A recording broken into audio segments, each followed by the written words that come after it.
Welcome to your Denver City Council. Please stand by. Full coverage of your Denver City Council begins now.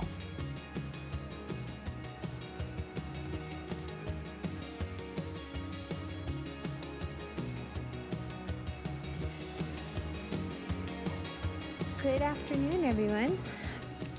Thank you for joining us this afternoon. I'm Council President Sandoval, and tonight's meeting is being interpreted into Spanish. Sam or Alejandro, would you please introduce yourself and let our viewers know how to enable translation on their devices? Yes, of course. Thank you for having us. Hello, everyone. My name is Sam Guzman with the CLC, and along with my colleague Alejandro, we will be interpreting today's meeting into Spanish. I'll now give the instructions on how to access interpretation. Buenas tardes a todos. Mi nombre es Samuel Guzmán con la CLC y juntamente con mi colega Alejandro estaremos interpretando la reunión de hoy al español. Si se une con nosotros virtualmente a través de Zoom, por favor busque en su pantalla un icono terráqueo que dice interpretación, oprima ese botón y de ahí seleccione la opción de escuchar en español. Si se une con nosotros a través de un móvil celular, por favor busque bajo los tres puntitos donde dice más o more para encontrar esa opción. También si se une con nosotros presencialmente en la cámara y desea escuchar en español, por favor busque al lado derecho al fondo unos asistentes que le podrán otorgar unos audífonos para poder escuchar en español. Muchas gracias and thank you very much. Thank you very much, Sam. Welcome to the Denver City Council meeting on Monday, February 24th, 2025. Council members, please rise as you are able and join Councilmember Sawyer in the Pledge of Allegiance. Tim, can you make sure that Zoom's, thank you. Councilmember Sawyer. I pledge allegiance to the flag of the United States of America and to the republic for which it stands, one nation, under God, indivisible, with liberty and justice for all.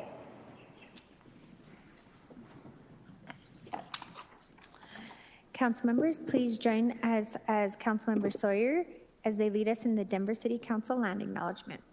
The Denver City Council honors and acknowledges that the land on which we reside is the traditional territory of the Ute, Cheyenne, and Arapaho peoples. We also recognize the 48 contemporary tribal nations that are historically tied to the lands that make up the state of Colorado. We honor elders past, present, and future, and those who have stewarded this land throughout generations. We also recognize that government, academic, and cultural institutions were founded upon and continue to enact exclusions and erasures of Indigenous peoples.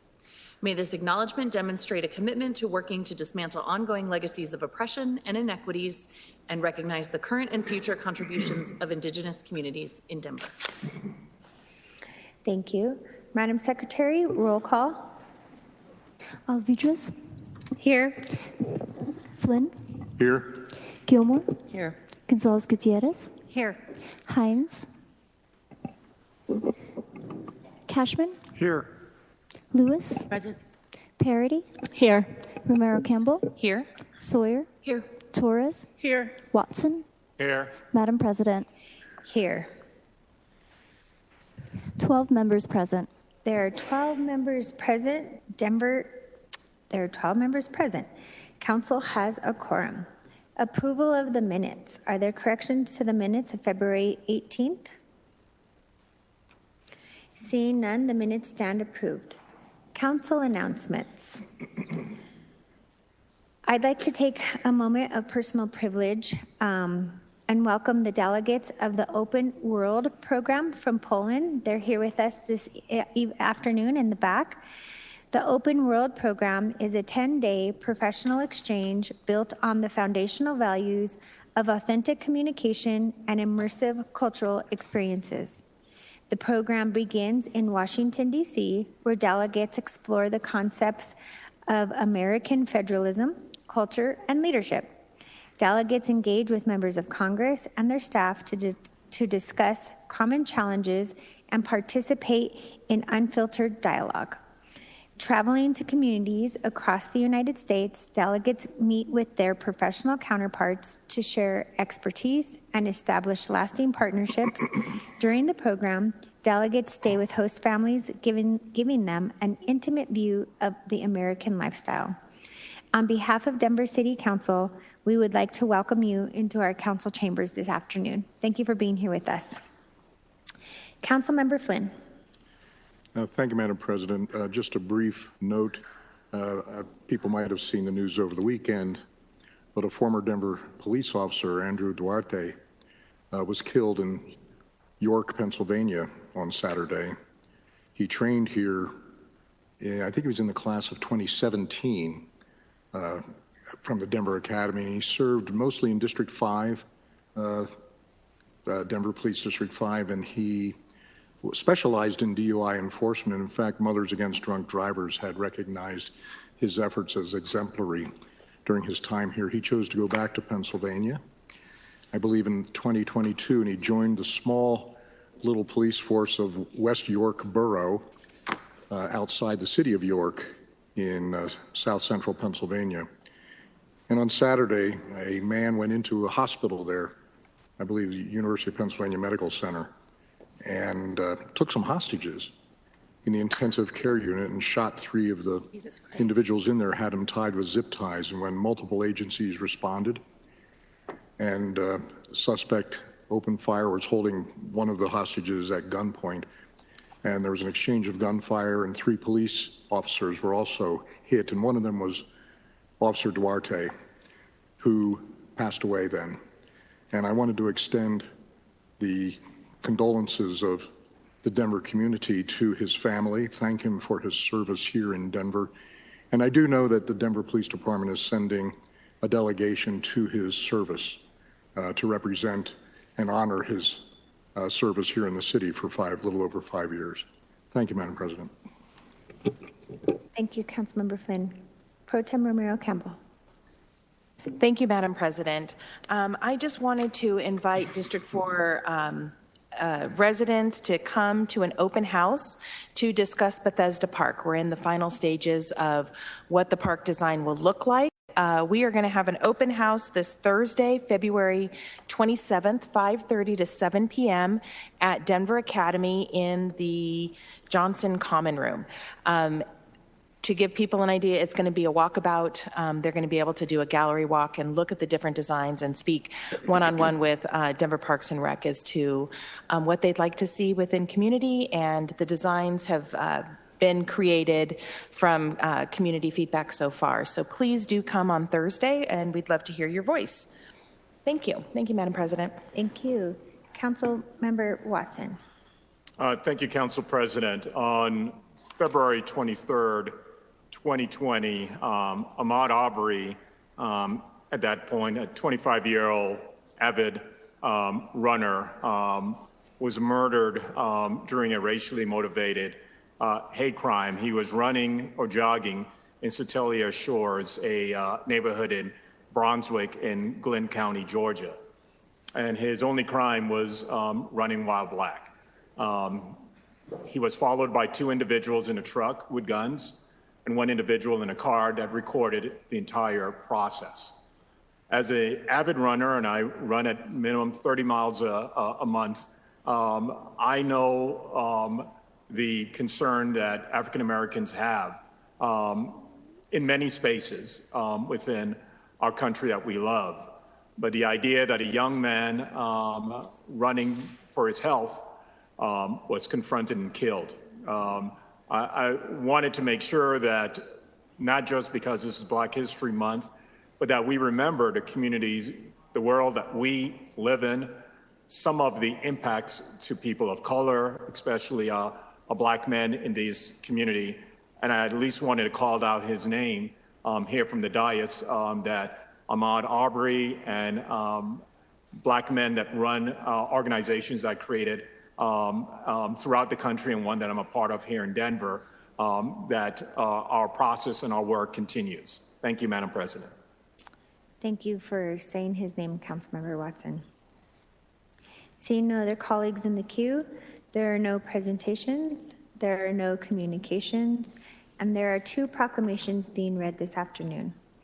Councilmember Lewis, will you please read Proclamation 250243? Thank you, Madam President. Councilwoman Gilmore is actually going to read that one for me. Thank you, Council President and Councilwoman Lewis. I'm happy to read the proclamation celebrating Denver International Airport's 30 years of operation. Hold on. I changed the order in the script. Are we going back to the original order? No, it should be the opposite. One second. So on the floor, Councilmember Gilmore, is a 0243, a proclamation honoring William Witzel. Oh, I wasn't aware of that. Okay, I am happy to do that then. Sorry. Very good. We All right. changed the script at the last minute. Well, this is all what right. happens when you change the script last minute and you don't teams your colleagues. Sorry, No Alvin. worries, no worries. Okay, thank you, Councilmember Lewis. And All right. okay. Well, thank you. Well, I am happy to read the proclamation honoring William H. Witzel. I know this family very well, and so this is very, very meaningful. And so thank you, Councilwoman Lewis, for allowing me to read this proclamation. We will start out, whereas William Henry Witzel, the first known Black male child born in Colorado, was born on February 24th, 1866, to Matilda and James Witzel in Central City, Gilpin County. And whereas William's mother and father were likely freed slaves who came west to help build the railroad, eventually settling in Denver, where Union Station stands today.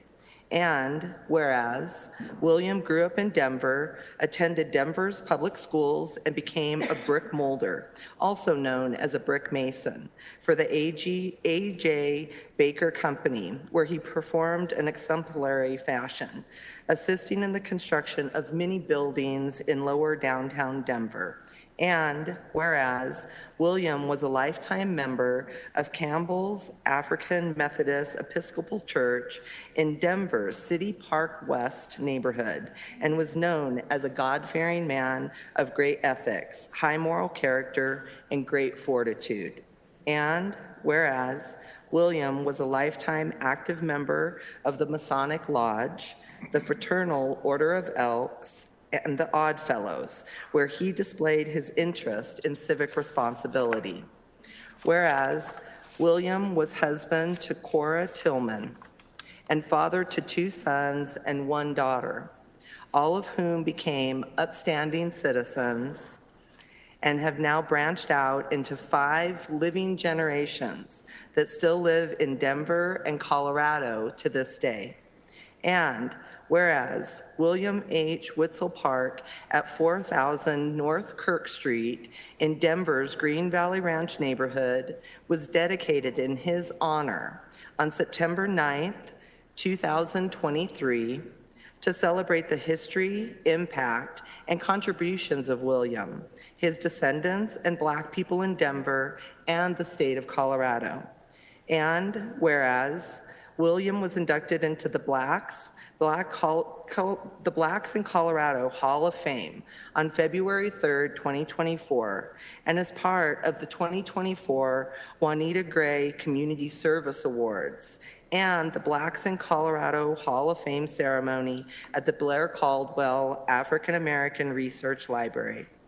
Whereas William is buried at the Fairmont Cemetery in Denver's Windsor neighborhood and has rested in an unmarked plot in Block 51, Lot 26, Section 129, since March 10th, 1944, after passing away at 77 years old.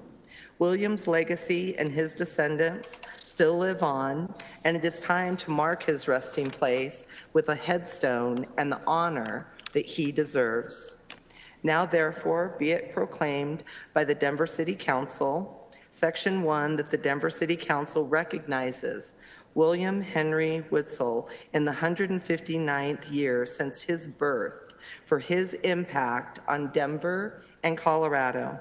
Section 2, that the Denver City Council recognizes and supports honoring our Black legends, not only when they've passed, but during the vibrancy of their lives, and pledges its continued celebration of the impact that the Black community leaders have left and will continue to leave on the people of Denver. Section 3, that the clerk and recorder of the City and County of Denver shall affix the seal of the City and County of Denver to the proclamation and transmit a copy to his family members, Janice Ivory, Jerome Carey, Joan Jones, Jonathan Carey, Julius Carey, Julian and Jesse Carey, and Julianne Carey. Thank you, Councilmember Gilmore. Your motion to adopt? I move that Proclamation 25-0243 be adopted. It has been moved and seconded. Comments by members of council. Councilmember Gilmore? Thank you, Council President. I will be brief because I know Councilwoman Lewis was leading this conversation. I just want to once again offer my praise and gratitude for this amazing, amazing family. I know we've got a June family reunion coming up. It's been awesome learning more about your family member and all of the amazing accomplishments that he did on behalf of your family, but then also of Denver. And so again, congratulations, and I look forward to helping out with the headstone as well. Thank you, Council President. Thank you, Councilmember Gilmore. Councilmember Lewis. Thank you. I'd just like to echo the same thing. Really appreciate you all sharing your history and your family with our council office and council members. I'd also like to thank the sponsors. There are a number of sponsors for this proclamation. So thank you all for your time. Thanks for being here. It was a blessing to get to know just a bit of your history. So thank you. Thank you. Madam Secretary, roll call. Alvidrez. Aye. Flynn. Aye. Gilmore. Aye. Gonzalez Gutierrez. Aye. Hines. Aye. Cashman.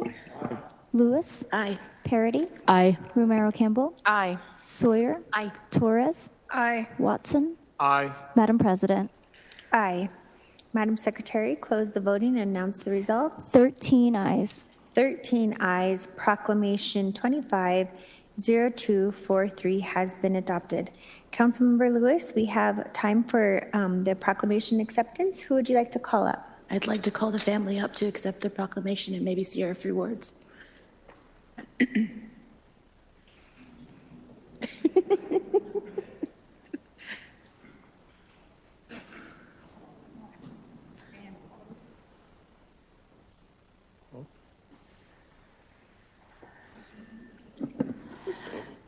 Go ahead. I'm a little nervous. You're all good. You're in safe company. Council members and to Bree and to all, I'm just full. I'm full. I'm so grateful and so thankful today for each of you that have made this possible. We have looked forward to this for many years, and now you have made it happen. Thank you so, so much. We will never forget you. We will appreciate you all our lives. Thank you. Thank you. Thank you.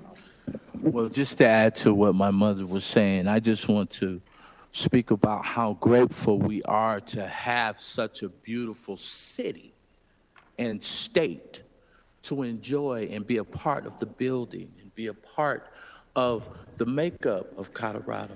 And we just love the fact that you all were able to come to that decision. We really appreciate you and greatly appreciate you. Thank you so much. Thank you.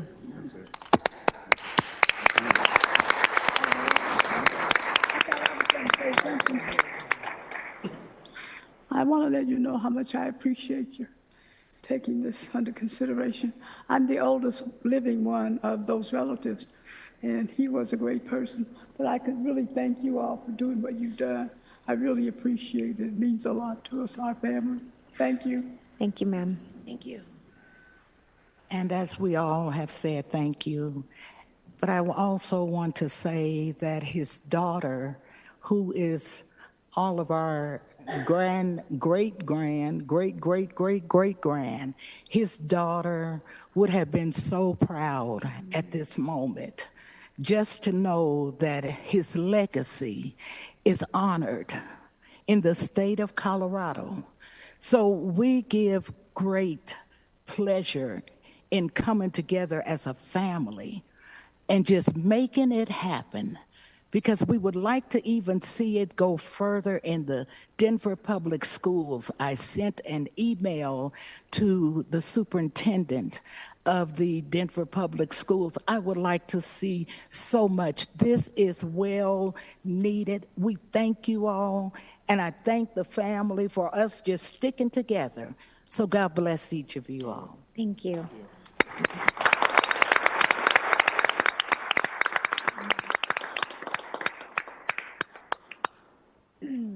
Councilmember Lewis, will you please read Proclamation 250166?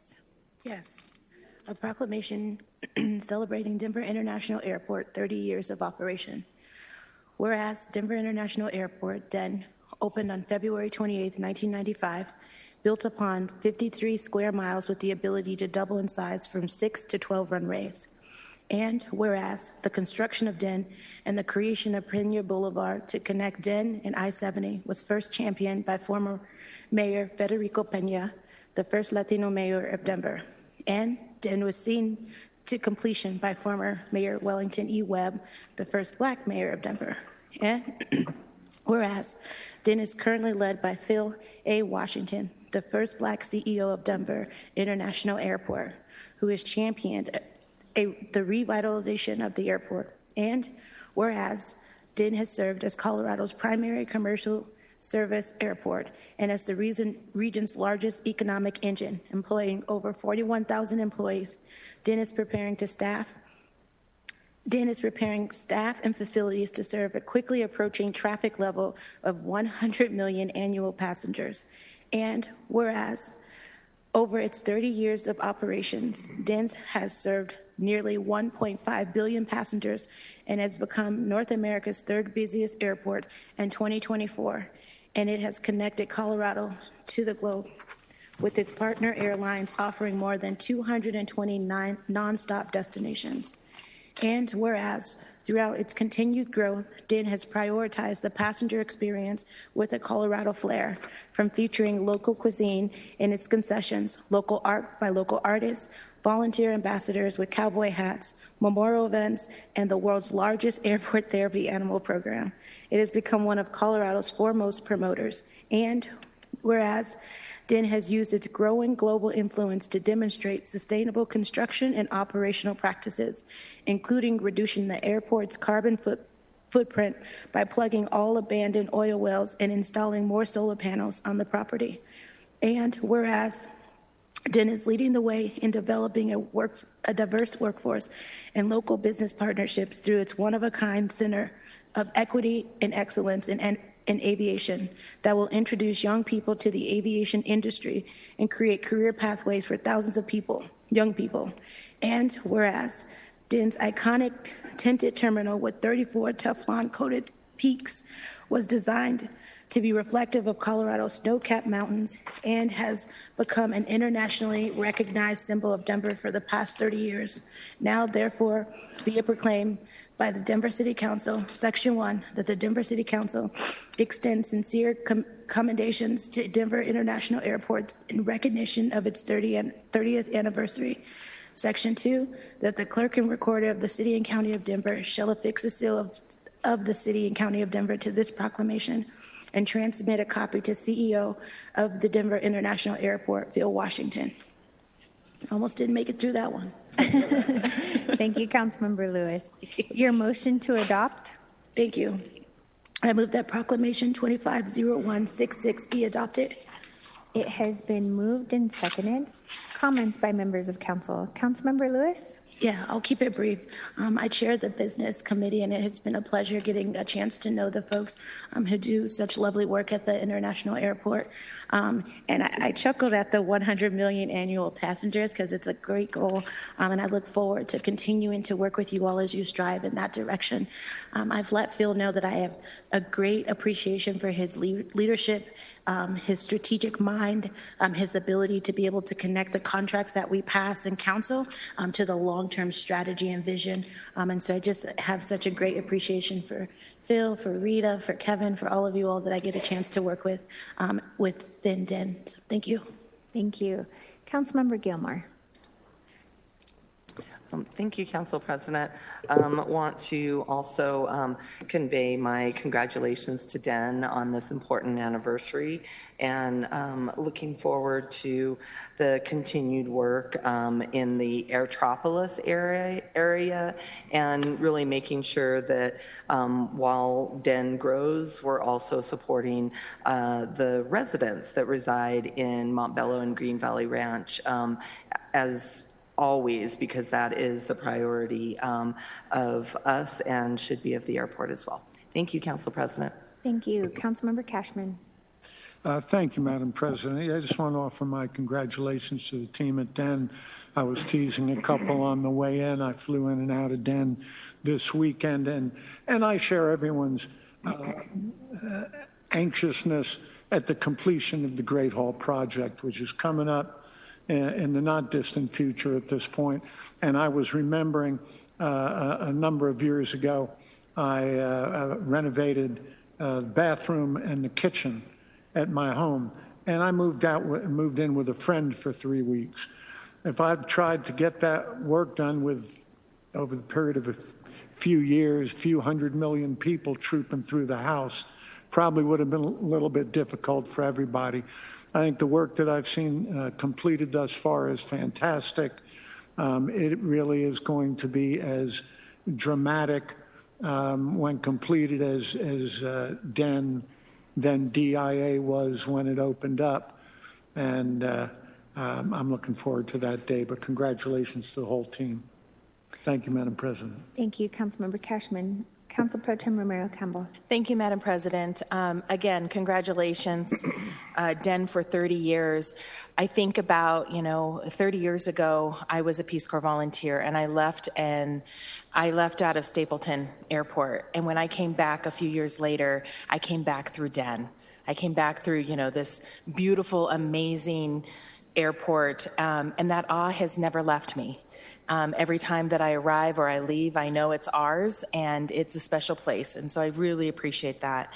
And, Mr. Washington, under your leadership, I love that you always come to our committee talking about it being under budget and ahead of time. So, keep up the good work, and I just appreciate you and your team. Thank you. Thank you, Madam President. Thank you. Councilmember Flynn. Thank you, Madam President. I guess it's hard for me to sit up here and believe that DIA is half as old now, almost half as old now, as Stapleton was when we closed it, right? 30 years, Stapleton served us for 66 years. And I guess I have to stop calling it the new airport. I mean, how old, I still call it how many of you still call it the new airport, right? I think it's true that I'm the only journalist in town who covered it from the first mention when Federico Pena, as mayor, announced it. Thank you. Second journalist. One of two. Who covered it as a full-time beat. There, I got you. But when Federico Pena announced in 1985 that we were not going to expand the existing airport onto the Rocky Mountain Arsenal, but we were going to resolve the lawsuits with Adams County and other problems by moving it out to where it is now, where there used to be, I think, a Grange Hall sitting out there at one of those intersections. So I was out there for the financing, for the groundbreaking, the first shovel of dirt. I know where the aliens got buried. True. And to see its remarkable growth over the years, and think back on all the warnings that were given to Federico and to Wellington, Mayor Webb, that it was going to fail. It was over budget. It had its problems with the automated baggage system that the airlines demanded, not the city. The airlines asked for that automated baggage system that held it up. And to see it being under construction, I'm reminded that even at the old airport, at Old Stapleton, there was never a period when that airport wasn't also under construction and growth and change as well. And so growth it's just a fact of life when you're in a growing city and in a growing economy. So I think I'll use this occasion to stop calling it the new airport from now on. Thank you, Madam President. Thank you. Councilmember Hines. Thank you, Madam President. Similar to Councilmember Flynn, I'm glad to have been a former chair of BIZ, and thank you so much for giving us a super secret tour of the tunnels, particularly the ones to Lucifer. That was really nice to. I guess we're on television. Anyway, no, we didn't do that. I also just want to celebrate that the latest gate expansion at Den had more gates added than Austin Bergstrom Airport, as in our expansion was larger than a mid-sized airport, and so that just shows a bit to the testament of the size and scale of construction that we complete. And kind of like Councilmember Cashman, I too am excited about the completion of the current project. I'm even more excited about breaking ground for more projects, including Runway 7. Thank you, Council President. Thank you. Councilmember Watson. Thank you, Madam President. I had the honor or pleasure to sit with Mayor Federico Pena on many occasions and to reminisce. And if folks have not read his autobiography, Not Bad for a South Texas boy, you should purchase it. And it talks through kind of the ideation, the steps, the thought process, the dreams the city had of an international airport, and one that one day would become the largest airport, not just in the country, but in the world. And Den is that. And it is not that by happenstance, it's that by lots of great work, strong leadership, and collaborations, and risk-taking.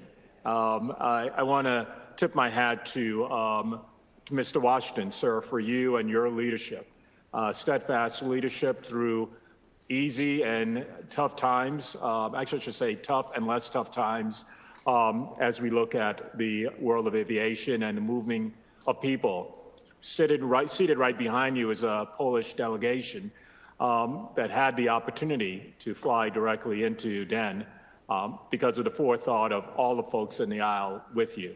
30 years is a short period of time in the history of this city, but the impact that you and your leadership have, not just today, but in the future, to make sure that Denver remains a great city and that we continue to welcome folks from all across the world to the Rocky Mountains. Thank you to your team. Thank you to the sponsors for putting forward this sponsorship, and here's to 30 more years. Thank you, Madam President. Thank you. And I'll just end by saying congratulations to the Denver International Airport team, 30 years of connecting our city to the world. When I think about world travel and all of the nonstop flights that we have now, we have put Denver on a map other than just being somewhere that is quote unquote a cow town, and for really having a lot of the flavor of Denver out at Denver International Airport. My family has had a concession at DIA. I still call it DIA. I still can't get over that. I always think Denver International Airport since it first opened. And I think La Casita was one of the first local small restaurants there. And when you go out to our airport, you can get a flavor of all the neighborhoods in Denver, and you can really get a sense of what makes Denver prideful. And it's our culture. And our airport is reflective of the people that we represent and all the cultures that we represent and the diversity. So thank you, Phil, and thank you to your team for keeping that diversity alive and keeping the culture alive of Denver and at the heart of everything we do. And I look forward to many more years of success and excellence. So thank you very much. Madam Secretary, roll call on Proclamation 250166. Ovidras. Aye. Flynn. Aye. Gilmore. Gonzalez Gutierrez. Aye. Hines. Aye. Cashman. Aye. Lewis. Aye. Parity. Aye. Romero Campbell. Aye. Sawyer. Aye. Torres. Aye. Watson. Aye. Madam President. Aye.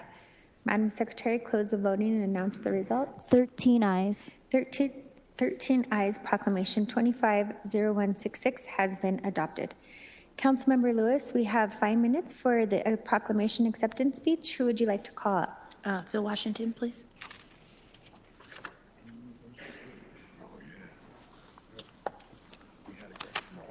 Well, let me just say thank you. Thank you to Council President Sandoval, Biz Committee Chair Lewis, Council Pro Tem Campbell, and the entire City Council. Really, really appreciate it. I stand here on behalf of our great team at DEN and all of our partners at DEN as well. Deep gratitude we have in accepting this proclamation. I will say, if I can take just a moment, my first time in Denver, I was in military uniform. I was in the U.S. Army for 24 and a half, almost 25 years. And the first time I came to Colorado, I was escorting a family, a wife and 2 children whose husband had come out to Colorado and had a seizure.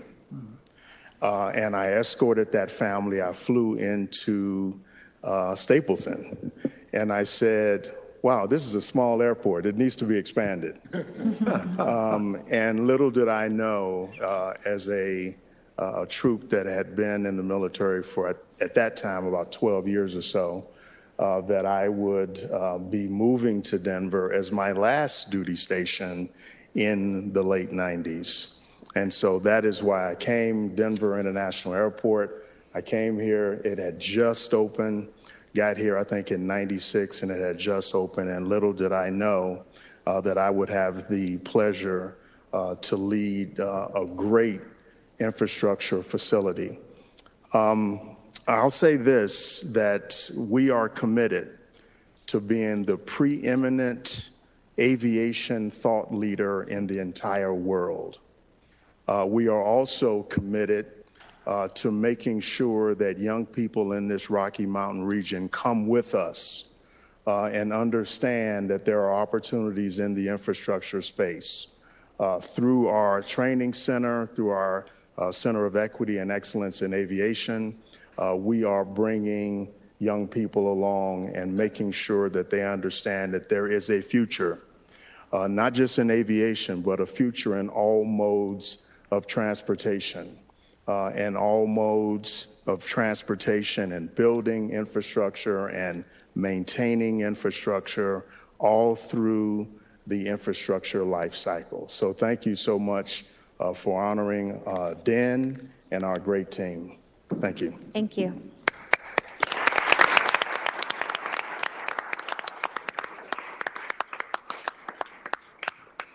Madam Secretary, please read the bills for introduction. From the Business, Arts, Workforce, Climate, and Aviation Services Committee, 25-0132, a bill for an ordinance concerning the licensing and regulation of business activities regarding certain natural medicine healing centers and the regulation of natural medicine. From the Finance and Governance Committee, 25-0165, a bill for an ordinance authorizing the issuance and sale of an aggregate amount not to exceed $29 million of the City and County of Denver, Colorado, Multifamily Housing Revenue Bonds 4340 South Monaco Project, Series 2025A, and the City and County of Denver, Colorado Multifamily Housing Revenue Bonds 4340 South Monaco Project, Series 2025B, for the purpose of financing the acquisition, construction, rehabilitation, and equipping of an affordable multifamily rental housing facility located in the City and County of Denver, Colorado, and to pay certain expenses of such bonds as defined below, issue, approving and authorizing execution of an indenture, a financing agreement, a tax regulatory agreement, and a bond purchase agreement, each as defined below with respect to the bonds, making findings and determinations with respect to the project as defined below and the bonds, authorizing the execution and delivery of related documents, and repealing all actions hereto taken in conflict herewith. 25-0167, a bill for an ordinance authorizing a capital equipment purchase from the Climate Protection Special Revenue Fund. From the Land, Use, Transportation, and Infrastructure Committee, 25-0147, a bill for an ordinance relinquishing the easements in their entirety. One, reserved in ordinance number 307, series of 1969, recorded with the Denver Clerk and Recorder at Book 83, page 269, and two, reserved in ordinance number 20, series of 1923, recorded with the Denver Clerk and Recorder at Book 4899, page 472, located at 123 Spear Boulevard. 25-0151, a bill for an ordinance vacating a portion of Josephine Street and a portion of Columbine Street adjacent to 4235 North Columbine Street with reservations. From the Safety, Housing, Education, and Homelessness Committee, 25-0087, a bill for an ordinance amending Article 11 of Chapter 53 of the Revised Municipal Code concerning the administration of a program that offers real property tax assistance to eligible low-income property owners and tenants in the city and county of Denver. 25-0094, a bill for an ordinance establishing a new fund in the Community Development Special Revenue Fund series for the property tax rebate program and authorizing appropriations to transfer the balance from the Denver Human Services Affordability Program Special Revenue Fund 13813 to the Property Tax Rebate Special Revenue Fund 16818. From the South Platte River Committee, 24-1312, a bill for an ordinance changing the zoning classification for 500, 501, and 551 Wazee Street in Aurora. Council members, this is your last opportunity to call out an item. Councilmember Sawyer, will you make the motions for us this evening? Yes, Madam President. Thank you. Now I will do a recap. Under resolutions, Councilmember Parody has called out Council Resolution 0141 for questions and comments. Councilmember Watson has called out Council Resolution 0158 for questions and comments. Under bills for introduction, Councilmember Parody has called out Council Bill 0167 for questions and comments.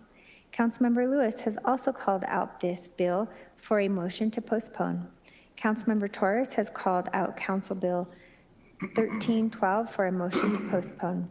Under bills for final consideration, Councilmember Flynn has called out Council Bill 0120 for questions and comments, as well as Council Bill 0044 for a vote. Under pending, no items have been called out. Madam Secretary, please put our first item on the screen. Council Resolution 0141, approving a proposed amendment to master purchase order between the City and County of Denver for uniforms for the Denver Fire Department. Councilmember Parody, please go ahead with your questions on Council Resolution 0141. Thank you so much, Madam President, and I'm going to wait for Emily to come up and introduce herself. Go ahead, Emily, if you just want to intro yourself. Sure. Emily Locke, Legislation and Policy Director for the Department of Public Safety. Thank you so much. So I've been in touch with Emily, who's been corresponding with General Services on my behalf about this contract. It just caught my eye because essentially because it was a large increase.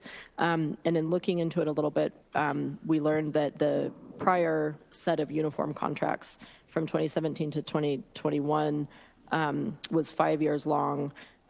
This round is 4 years long, 2022 to 2025, but there's been considerably more spending under this contract already to date than there was under the last set. So we just have been corresponding a little bit about the reasons for the increase. And Emily, I'll just kick it to you to answer the question of why this increase, I guess, in uniform spending. Thank you. Certainly. Thank you for the question. We're happy to assist. So our colleagues at General Services manage the competitive procurement process for our fire department's uniform needs. We use multiple local vendors where possible, and not all vendors provide the exact same aspects of our uniform components. Our goal is to get the best quality at the best price wherever possible. So there were several factors that we believe were at play here for the needed increase. One piece is that it isn't uncommon overall that as we go through the life of the contract and we see the actual needs, the actual spending, that we may identify that that initial estimate of the contract maximum amount wasn't sufficient to meet the needs.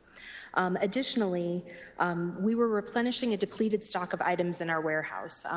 During the time period of COVID and then immediately afterwards, when we were not ordering new supply and we didn't have new supply available, in order to outfit our employees with the needed uniform components, we were working through the stores that we had available in the warehouse. And so during 2023 and 2024, we have begun to replenish that stock so that we have the uniform items on hand. Finally, we've also been working through some different vendor challenges during the time frame of these new contracts. We've been working closely through some customer service issues, some supply chain issues, and availability of stock issues with vendors, as well as one of our larger vendors that did go out of business during this time frame, and so that's caused us to reallocate some of where our purchasing has gone. And then finally, another factor that should be taken into account is that when we onboard new recruits in the fire department, that would be the largest point in time cost per employee to outfit them with those initial sets of all the different uniforms, their day-to-day uniform, their Class A or their fancy dress uniform for ceremonial occasions and so on. And so in 2023, for example, we had an unusually high number of recruits that we onboarded during that year, which resulted in more spending than we usually see based on the number of recruits that we bring in. Okay, thank you. That was, given the amount of data I know you were looking at, that was a remarkably cogent explanation of all these charts that you and I have been looking at. And I partly raised this, fellow council members and Department of Finance folks and everyone else, because I think this is a good example of how in our budgeting process, we're approving an overall services and supplies budget for the Denver Fire Department. And so we're not really seeing this kind of like, we're not seeing everything that feeds into that. And so this uniform spending is a good example where some of this flows from CBAs, right? Like that's something that our firefighters who are unionized negotiate, is being able to replace their uniforms at a certain pace. So this is an example to me of why council members are looking for this new dashboard that's been under development, where we would be able to go in and see a few layers down from those kind of budget line items and understand what we're actually spending on different contracts, so that we can then understand how that may be feeding into like next year's services and supplies budget, because this is just sort of nested under there. And I understand that the inflationary pressures and the kind of like COVID backlog is still very real. So that's really the only reason that I pulled it off. I appreciate you digging in and answering the question. And yeah, I think that's all I wanted to ask. Thank you, Madam President. Thanks, Emily. Thank you. I have one question for you, Emily. Yes.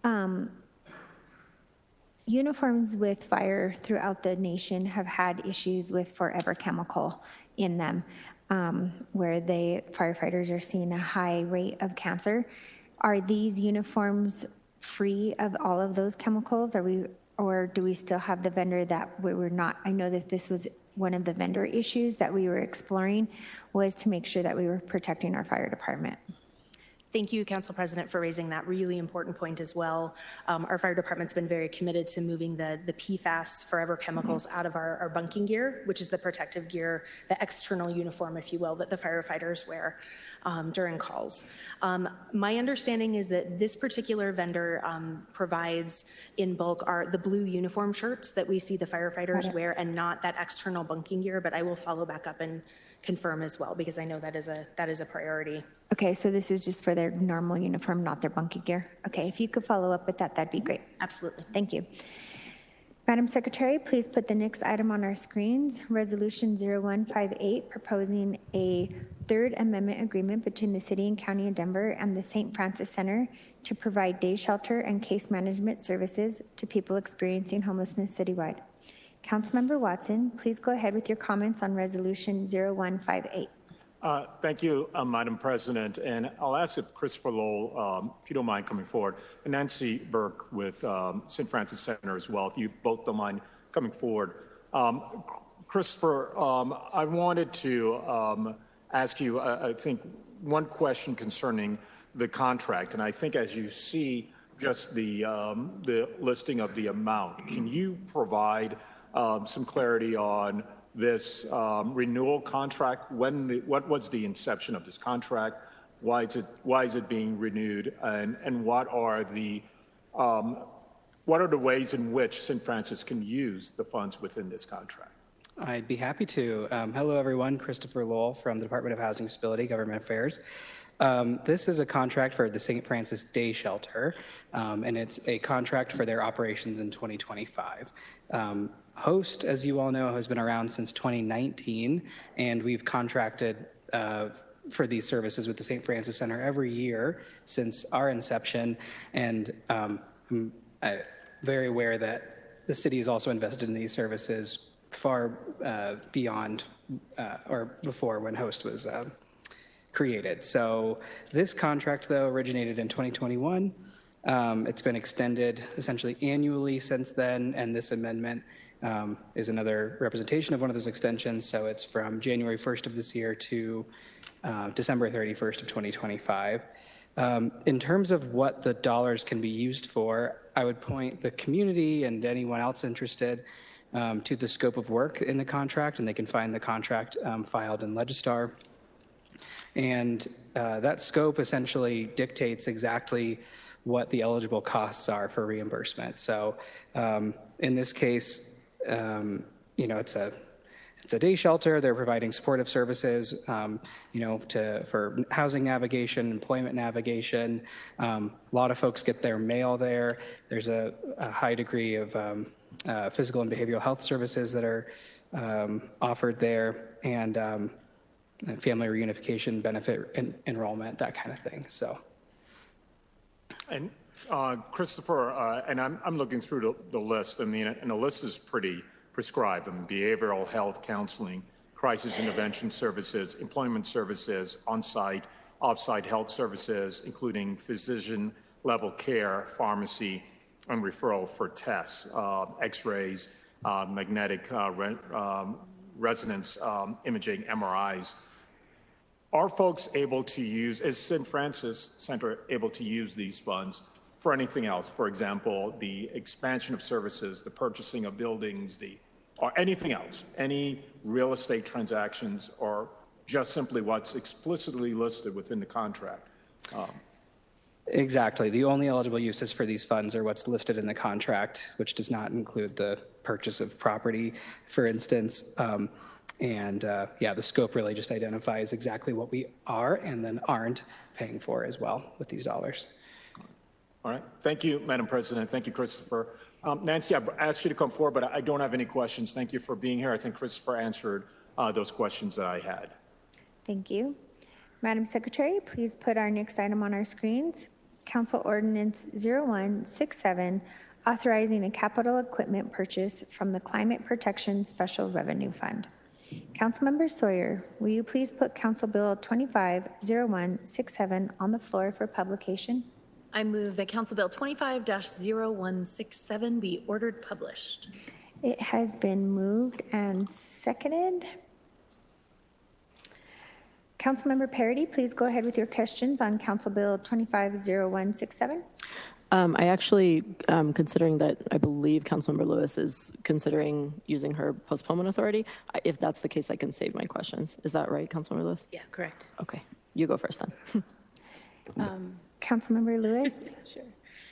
So I move that Council Bill 250167 be postponed to Monday, March 3rd, 2025.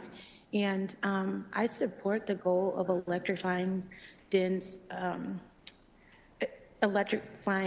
fleet, However, I believe that there are likely better sources for this funding instead of us taking from the Climate Protection Fund, which is both limited in its amount and allows, and we have other uses for those dollars. And so that is why I was hoping that we could postpone this to give us an opportunity to better understand and better prepare where those dollars could be coming from instead of the Climate Fund.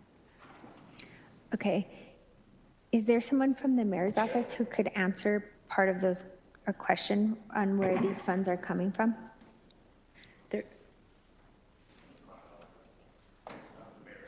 Oh, that's fine. The climate office, no problem. 6 of 1. Administration. Howdy. Go ahead. I'm James Warren, everybody. I'm the Senior Sustainable Mobility Policy Advisor over at the Climate Office. So why are these funds coming from the climate office instead of other funds? Like last week on our agenda, we had hybrid vehicles for the Denver Police Department, and they were coming out of the Denver Police Department fund? Yeah, so every year the the fleets in Denver replace a number of vehicles. That's a limited fund, and every fleet manager is going to replace vehicles as best they can, like for like, and if it can be an electric vehicle and they're confident that it can do the job, then they're going to do it. So if you have a light-duty, non-emergency, just passenger vehicle, yeah, that can probably have a battery and do the job just as well as long as you have sufficient charging. The police were concerned in this instance that for some of the emergency response applications that they are going to be using these vehicles for, that it wasn't an appropriate replacement vehicle. And so instead, they wanted to pilot a couple vehicles to see whether EVs could meet the demands of emergency response without interrupting city service or operations. And so that is why we were partnering with them on this and why it wasn't part of that bundle of fleet replacement funds. And do you know how many vehicles you'll be purchasing? It would be 2 vehicles. It would be a Chevy Blazer EV police pursuit vehicle and a light-duty truck, like a Silverado EV. Okay, thank you. Councilmember Lewis, your motion to Councilmember Flynn, go ahead. Thank you. Just a follow-up question. Is there any deadline or problem with delaying this? There are ordering windows that do close, but I have been told that these vehicles, we should be good to move forward, and a week delay will not cause issues with those ordering deadlines. Thank you, Madam President. Thank you. Councilmember Lewis, your motion to postpone? Yes, I move that Council Bill 250167 be postponed to Monday, March 3rd, 2025. It has been moved and seconded. I think we already gone through our comments. Are you good with everything, Councilmember Lewis? Yes, thank you. Madam Secretary, roll call on postponing Council Bill 250167. Ovidris? Aye. Flynn? Aye. Gilmore? Aye. Gonzalez Gutierrez? Aye.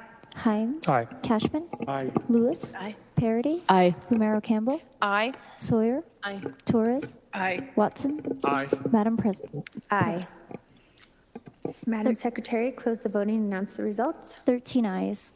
13 ayes. Council Bill 250167 has been postponed to Monday, March 3rd, 2025.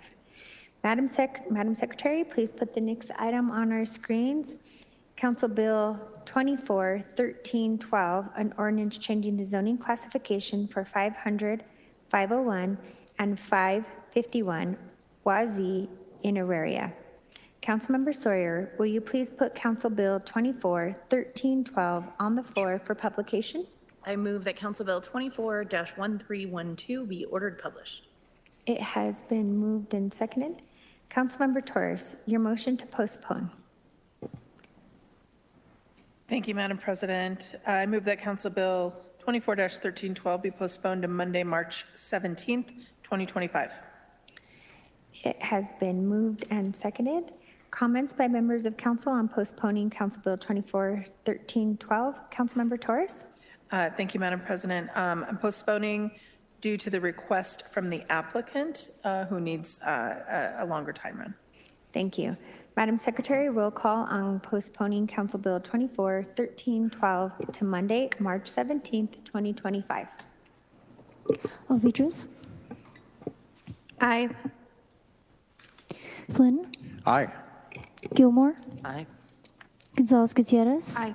Hines? Aye. Cashman? Aye. Lewis? Aye. Parity? Aye. Romero Campbell? Aye. Sawyer? Aye. Torres? Watson? Aye. Madam President? Aye. Madam Secretary, close the voting and announce the results. 13 ayes. 13 ayes. Council Bill 241312 has been postponed to Monday, March 17th, 2025. Madam Secretary, please put the next item on our screens.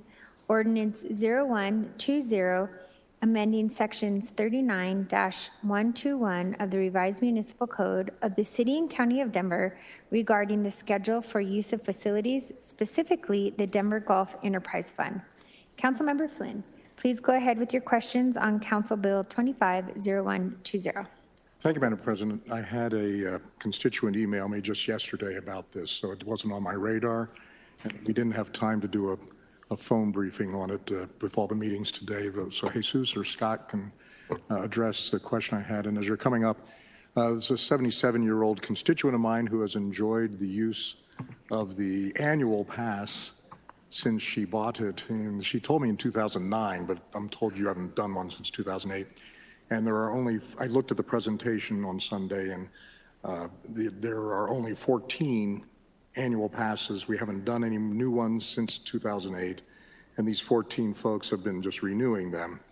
What was the thinking about not allowing these 14 individuals to purchase an annual pass, which I think last year was $775? Correct. So could you walk us through that calculation, and did we consider keeping it and just raising the amount? Okay. Scott Rethlick, Director of Golf for the City and County of Denver. So the program was created before I became the Director of Golf, prior to 2006. When I got here, it was pretty easy to figure out that program was not meant to be permanent.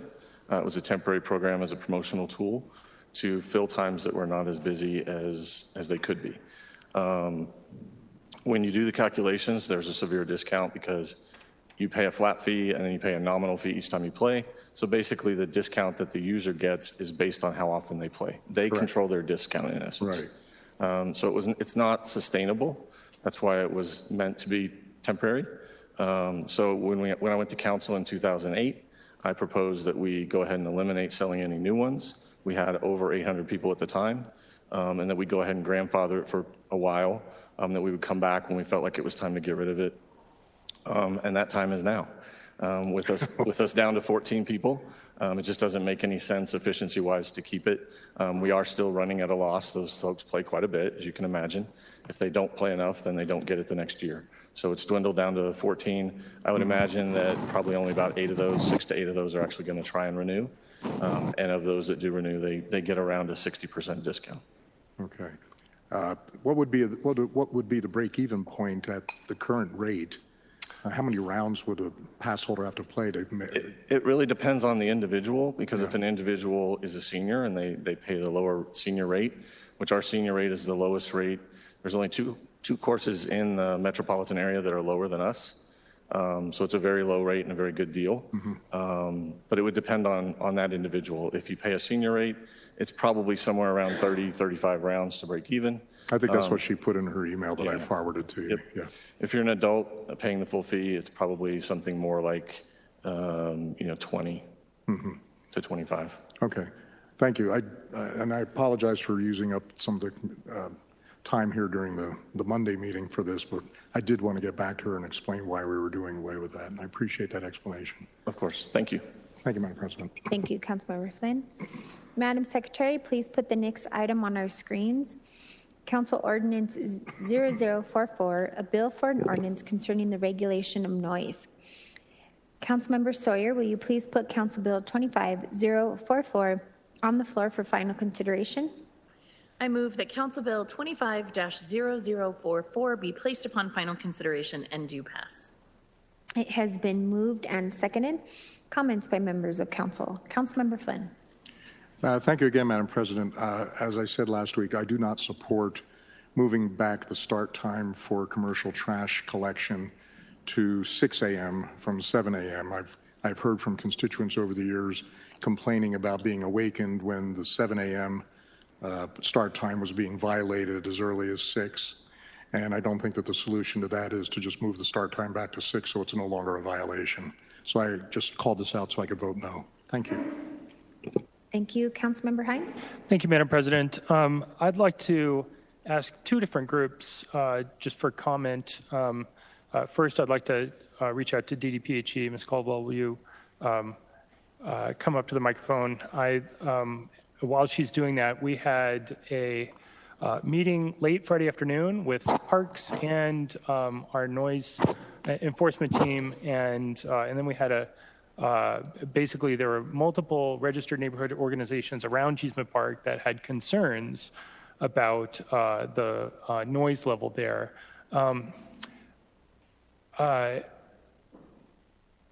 I want to, before I ask you the question, I want to share that we got additional information from Parks.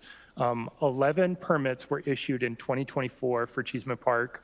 4 were eligible for the festival exemption. Why that's important is if you're not eligible for the festival exemption, those public events are limited to 55 decibels. So not part of what we're about to consider. 4 events in 2024 were eligible for the festival exemption and then would potentially be affected by this this ordinance. And so my request to you is, first of all, did I say anything that was incorrect? No, I don't think so. Okay. Second, would your noise ordinance personnel be willing to perform a pre-event sound check, much like you already do with the Botanic Gardens? Hello, council members. My name is Nicole Caldwell. I'm with DDPHE. Yes, we can absolutely do that. That is something that we've done in the past with other parks when noise has become an issue for individuals living near it or working around it. Actually, we did quite a bit of work with Civic Center Park, and we're able to work out when those sound checks were happening, and we'd be happy to help you out with Cheeseman as well. Yeah, thank you. I happen to live near Civic Center Park, and obviously that is a well-permitted venue, and I actually see it out my window. So thank you for your work in Civic Center, because I'm affected by a lot of those events. May I ask Mr. Arancia or someone from Parks also to come up, and thank you.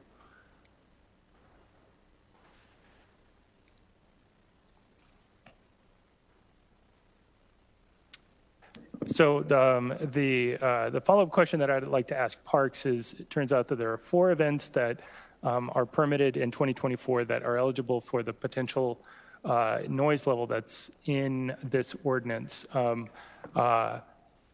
DDPHE, Denver Department of Public Health and Environment, is willing to perform those noise ordinance checks in advance. Is that okay with Parks? Good afternoon. Jesus Arantia, Community Engagement Specialist with Denver Parks and Recreation. Yes, I think we're comfortable in both allowing DDPHE to go and do the pre-inspections at sound check and informing permit holders that they may go out and do that inspection. Great, thank you. Thank you, Madam President. My questions are answered. Thank you. Councilmember Torres. Thank you, Madam President. One of the things that I want to just share, there are a lot of small changes that are happening in this, and I know that my colleague Councilman Flynn has a particular issue with the trash pickup trash pickup change in time. One of the things that I wanted to just follow up on really quickly, because Dottie mentioned in committee it will not apply to Denver's trash pickup. They won't be changing theirs. But I wanted to make sure, because they could now, if we passed this, if they decide to, what will be their communication around that? And so I don't know if Dottie is in attendance. Okay, perfect. Yes, please, thank you. So Angela, let me let you introduce yourself. Hi, Angela Casillas, Director of Legislative Affairs for the Mayor. Thank you, Angela. My question will be for Dottie. If they do decide to take advantage of this time change, what would the communication both to council but also to community look like? I will say that I have not heard that this is on their radar right now as far as making that change. So I think I would be speculating, but I'm happy to go to them and see if there's any thoughts around and I don't need an answer. If they think they're not going to change it, that's fine. But if it were to change, would community anticipate they would be notified in advance if it Correct. were? Okay. Yes, they would. I'm sure it would be similar to some of the communication they've used before. I know that they send out postcards and press releases and different things like that, so I can find out exactly. Okay, thank you for that. Thanks, Angela. All right, sure. The only other comment that I was going to make, there is a piece in this that I really appreciate DDPHE making a change on, and it's how you report a noise violation. In the past, you needed an inspector to be on site when a construction crew was starting before its scheduled time, an impossible task, particularly if that's in the early morning hours. So now it's a much easier way for residents to be able to report that in just with their phone. And so one of the reasons I'll be voting yes for this is the modernization of a lot of the protocol. And so just want to thank DDPHE for looking at things like that, and that'll be why I'll be supporting tonight. Thank you. Thank you, Madam President. Thank you. Councilmember Cashman. Yeah, thank you, Madam President. I think it was in committee, got an answer on DDPHE that made me think that they were thinking about it. From Dottie. Thank you, from Dottie, about the earlier pickup time. And we're having enough problems right now with that particular program. I wonder, Madam President, if we could delay this a week to get an answer on that from Dottie? We would have to look to Council Secretary and our legal team on how do we postpone on final consideration. I think does it have to be a motion? Yeah, I Jonathan. Go ahead, Jonathan. Jonathan Griffin, Deputy Legislative Counsel. Yes, it would need to be a motion to delay. Sure. I'd like to make a motion to delay this for 1 week. Okay, hold 1 second. We need to recess for 5 minutes to ensure this is done properly. Councilmember Cashman, are you okay with that? Reset for? Recess. Take a 5-minute break. Oh. Sure. Council, I was going to call you Councilwoman Angela. Sorry, everyone. I'm like doing 5 things up here. Angela Casillas from the mayor's office. Go ahead. Thank you for the promotion. I was able to reach Dottie, and they said there is no way that they would make a change like this. It's pretty definite that they would not make a change like this anytime soon. Councilmember Cashman, are you okay with that, or do you still want to postpone? Or do you want a 5-minute recess to think about it? Can I phone a friend? You could phone a friend during our 5-minute recess if you want. I'm going to accept that. Thank you, Madam Chair. You'll accept that? Madam President. Okay. Thank you. Okay. All right. Where are we back? All right. So I see no other comments from members of council. Madam Secretary, roll call on Council Bill 25044. Alvidrez? Aye. Flynn? Nay. Gilmore? Aye. Gonzalez Gutierrez? Aye. Hines? Aye. Cashman? Lewis? Aye. Parity? Aye. Romero Campbell? Aye. Sawyer? Aye. Torres? Aye. Watson? Aye. Madam President? Aye. Madam Secretary, close the voting and announce the results. 1 nay, 12 ayes. 12 ayes, Council Bill 250044 has passed. This concludes the items to be called out. All bills for introduction are ordered published. Council members, remember that this is a consent or block vote, and you will need to vote aye. Councilmember Sawyer, will you please put the resolutions for adoption and the bills in final consideration for final passage on the floor? I move that the resolutions be adopted and bills on final consideration be placed upon final consideration and do pass in a block for the following items. 250154, 0155, 0156, 0157, 0141, 0142, 0144, 0145, 0146, 0162, 24-1821, 25-0143, 0148, 0150, 0116, 0158, 0149, 0152, 0126, 0127, 0131, and 0120. It has been moved and seconded. Madam Secretary, roll call. Alvidrez? Aye. Flynn? Aye. Gilmore? Aye. Gonzalez Gutierrez? Aye. Hines? Aye. Cashman? Lewis? Aye. Parity? Aye. Lumero Campbell? Aye. Sawyer? Aye. Torres? Aye. Watson? Aye. Madam President? Aye. Madam Secretary, close the voting and announce the results. 13 ayes. 13 ayes. The resolutions have been adopted and the bills have been placed upon final consideration and do pass. Tonight, Council will hold a required public hearing on Council Bill 250097, changing the zoning classification for 5401 East Dakota Avenue in Washington, Virginia Vale. A required public hearing on Council Bill 0013, changing the zoning classification for 1709 North William Street in City Park West.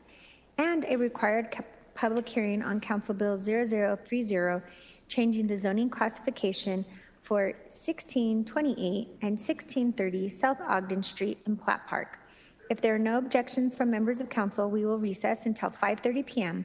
Before convening the regular meeting, City Council will provide a half-hour general public comment session to hear from the public on city matters, except for any matter that is scheduled for a legally required public hearing. The general public comment session will begin at 5 p.m.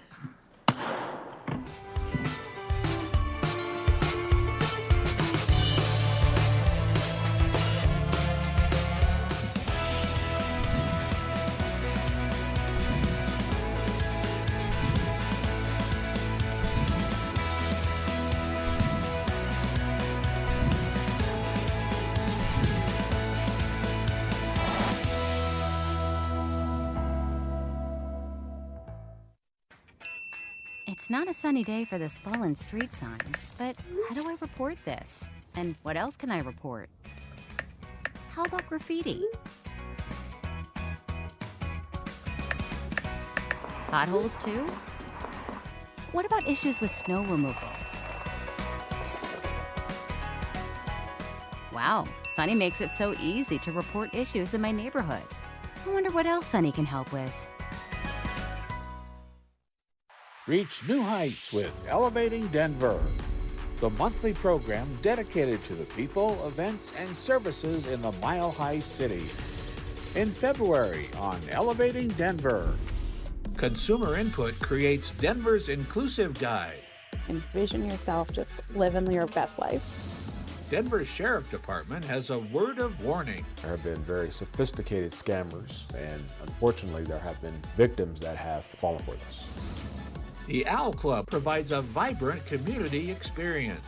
You sure you want to play that card, young fella? Those stories and more are on the next episode of Elevating Denver. Here's what's happening in Denver this week. The Vibrant Denver Bond Program empowers communities to take an active role in shaping and preparing Denver for the future. Bond programs are used to fund new public parks, police stations, and other public facilities. City staff will engage communities in every neighborhood to help create and refine the list of projects to be funded by this bond program. So log on, fill out the survey, and stay updated. Borderlands explores the shifting geopolitical history of southern Colorado. This area, framed by mountains and rivers, is naturally conducive to unique and resilient forms of cultural connection. Check it out at the History Colorado Center. The annual Backcountry Film Festival celebrates the power and spirit of humans in winter for the 20th year. Out of 320 plus submissions, the selection committee has curated the very best stories of backcountry adventure and snow cinema, featuring human-powered athletes, brands, activists, and explorers pushing their limits in breathtaking winterscapes. Join us for Culture First Denver's first gathering of 2025, a casual happy hour designed to bring together folks from all walks of life. This is the perfect opportunity to unwind, share stories, and make meaningful connections in an informal environment, and immerse in an evening of good vibes and camaraderie. Get ready to experience Denver's Got Talent, a thrilling new comedy show and live podcast coming to Rise Comedy. Imagine a stage where genuine local talent meets hilarious improv comedy. Each episode features a diverse lineup of performers, all while our lively judges crack jokes and riff with the acts. The annual Mile High Beer Festival will feature the very best brews Colorado has to offer. Come raise a glass with us and experience why the Mile High Beer Festival is a legendary staple in Colorado's beer scene. Get ready for the coolest event of the season. Whether you're a daring plunger, a speedy 5K runner-walker, or a thrill seeker ready to do both, you're freezing for a reason to support over 23,000 Special Olympics Colorado athletes with intellectual disabilities. Stay up to date with what's happening in Denver by following our socials, and you can always ask our chatbot Sunny online or by text. 2 minutes, and then I'm like, and then I just wander off. So like, because I did like improv a little bit in school, because like there was a club, and then one of my friends, Michael Malley. He actually moved to Chicago to try to do Second City. Okay. And so like we sort of got together and started doing like open mics in St. Louis.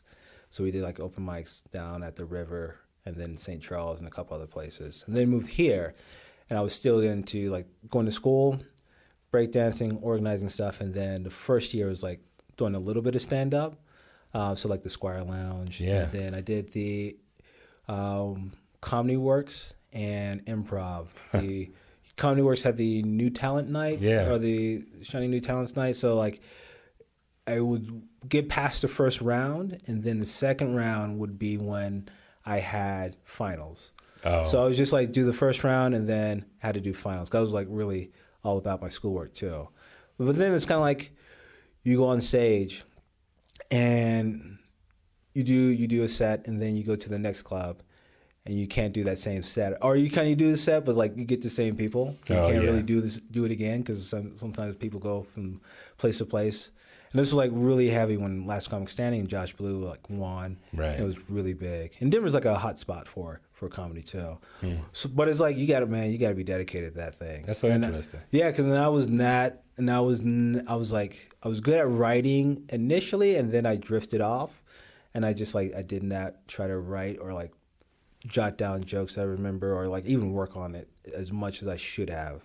And then, you get those nights where it's kind of like no one laughs at all. Yeah. You're like, oh, why am I doing this? It's such an interesting thing, because I feel like comedy is the only entertainment medium where people are basically like, make me react. Yeah. Because like if you're on stage rapping, either they're into it or they're not. You know what I'm saying? Like, unless you're like it's rare. Even at a battle thing, like, battle, I guess people are more engaged. But in general, if you're performing like at a club or like a bar, they're just not into it until you bring them into it. Yeah. But they're not like, make me be entertained. Yeah. Whereas comedy, people are like, I dare you to make me laugh, essentially. Yeah. They pay to get in sometimes. They got the 2-drink minimum. Right. So it's kind of like, you better make me laugh. I had a hard day's work. Yeah. It's like, you better make something laugh. So it's a different kind of pressure. Yeah. So it was like, I was doing that, and then that kind of weaned off. I dropped off of like doing any of that anymore. Yeah. And then got into more of the organizing, doing events and starting clubs. And then, this was also too like when there was the Democratic National Convention in Denver, and it was like the hot spot of like politics and Barack Obama. Right. It's like that whole hype was They like changed the rock bar to the Barack bar. Yeah. So like, man, it was just like so much energy out here. It was like people were just doing everything. That's when I was doing a lot of like get out the vote, stuff like that, registering people on campus. So like organizing, like running that stuff. I even did like a what's that thing? The cold calls. Like, who are you voting for? Like, I would never do that again. Yeah. Yeah, it was like, that was awful. I think I lost votes for some people too. It was like the weirdest thing to call people up like, during their dinner and be like, who are you voting for, sir? Right. So that led into working on campus, because some of the people in student life were like, oh, you're doing a ton of stuff. You just want to have a job here? So I was like, yeah.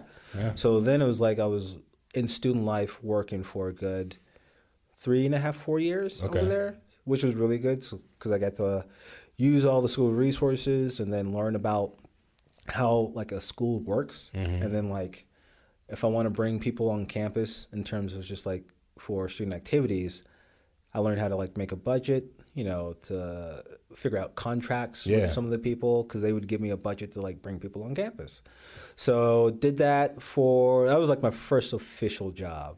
It was like I got the what's that, FICA. Coming out the check and all that stuff. So it was kind of like, what's happening there? So so there was a lot of that happening. So that's kind of like what I did on campus, and then graduated with my bachelor's. Took a year just to took about half a year just to work on campus, and got enough money saved up for my MBA. So, because I didn't know exactly what I wanted to do, so I did an MBA. Okay. Emphasis in marketing, and then basically same school. So like I worked more on campus as well. And then kind of dropped off on the organizing breakdancing events and stuff like that, and just focused on, okay, what's the next sort of part of my life is going to look like. So, okay, it's interesting. I just want to go back. So we were talking about you started out drawing caricatures of people because you had to meet people. You were selling candy. Then you started selling the drawings. So you go from that point to the dancing stuff, but you're organizing it, you're traveling with it. Yeah. You're getting the business degrees. Yeah.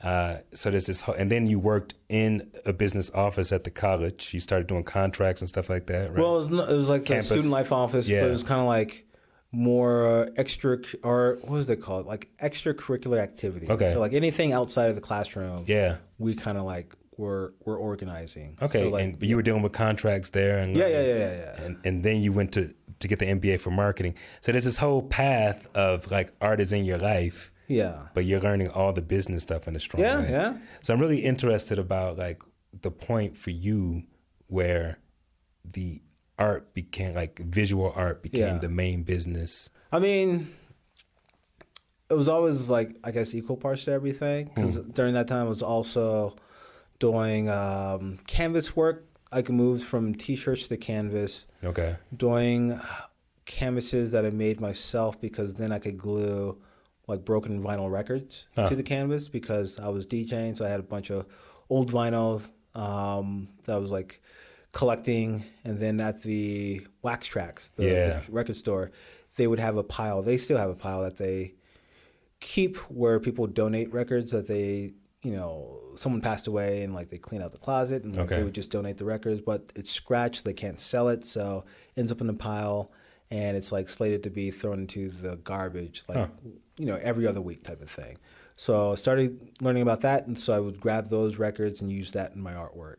And then I guess a lot of people started recognizing my work, moving from airbrush and then into, I guess it would be acrylics. No, it was like airbrushing, and then I moved into adding sound to my work, because Musa Bailey had the Shoe Shine event, where it's kind of like the sneakerheads would like bring their shoes and showcase it type of thing. Yeah. But he would have artists come in and he would bring backboards. He would give you the backboards of like like basketball backboards. Okay. And basically you would just paint that and put that on display for like the art part of the show. So I didn't want to like do what everyone else did. So I did the broken records on my backboard, but I also added in a speaker to mine, which was like different. Yeah. And it was like the very simple circuitry of like wiring up a speaker that I took out of an old boombox, and then the left-right, I would just cut the auxiliary cord and then connect those to the speakers, and then you could.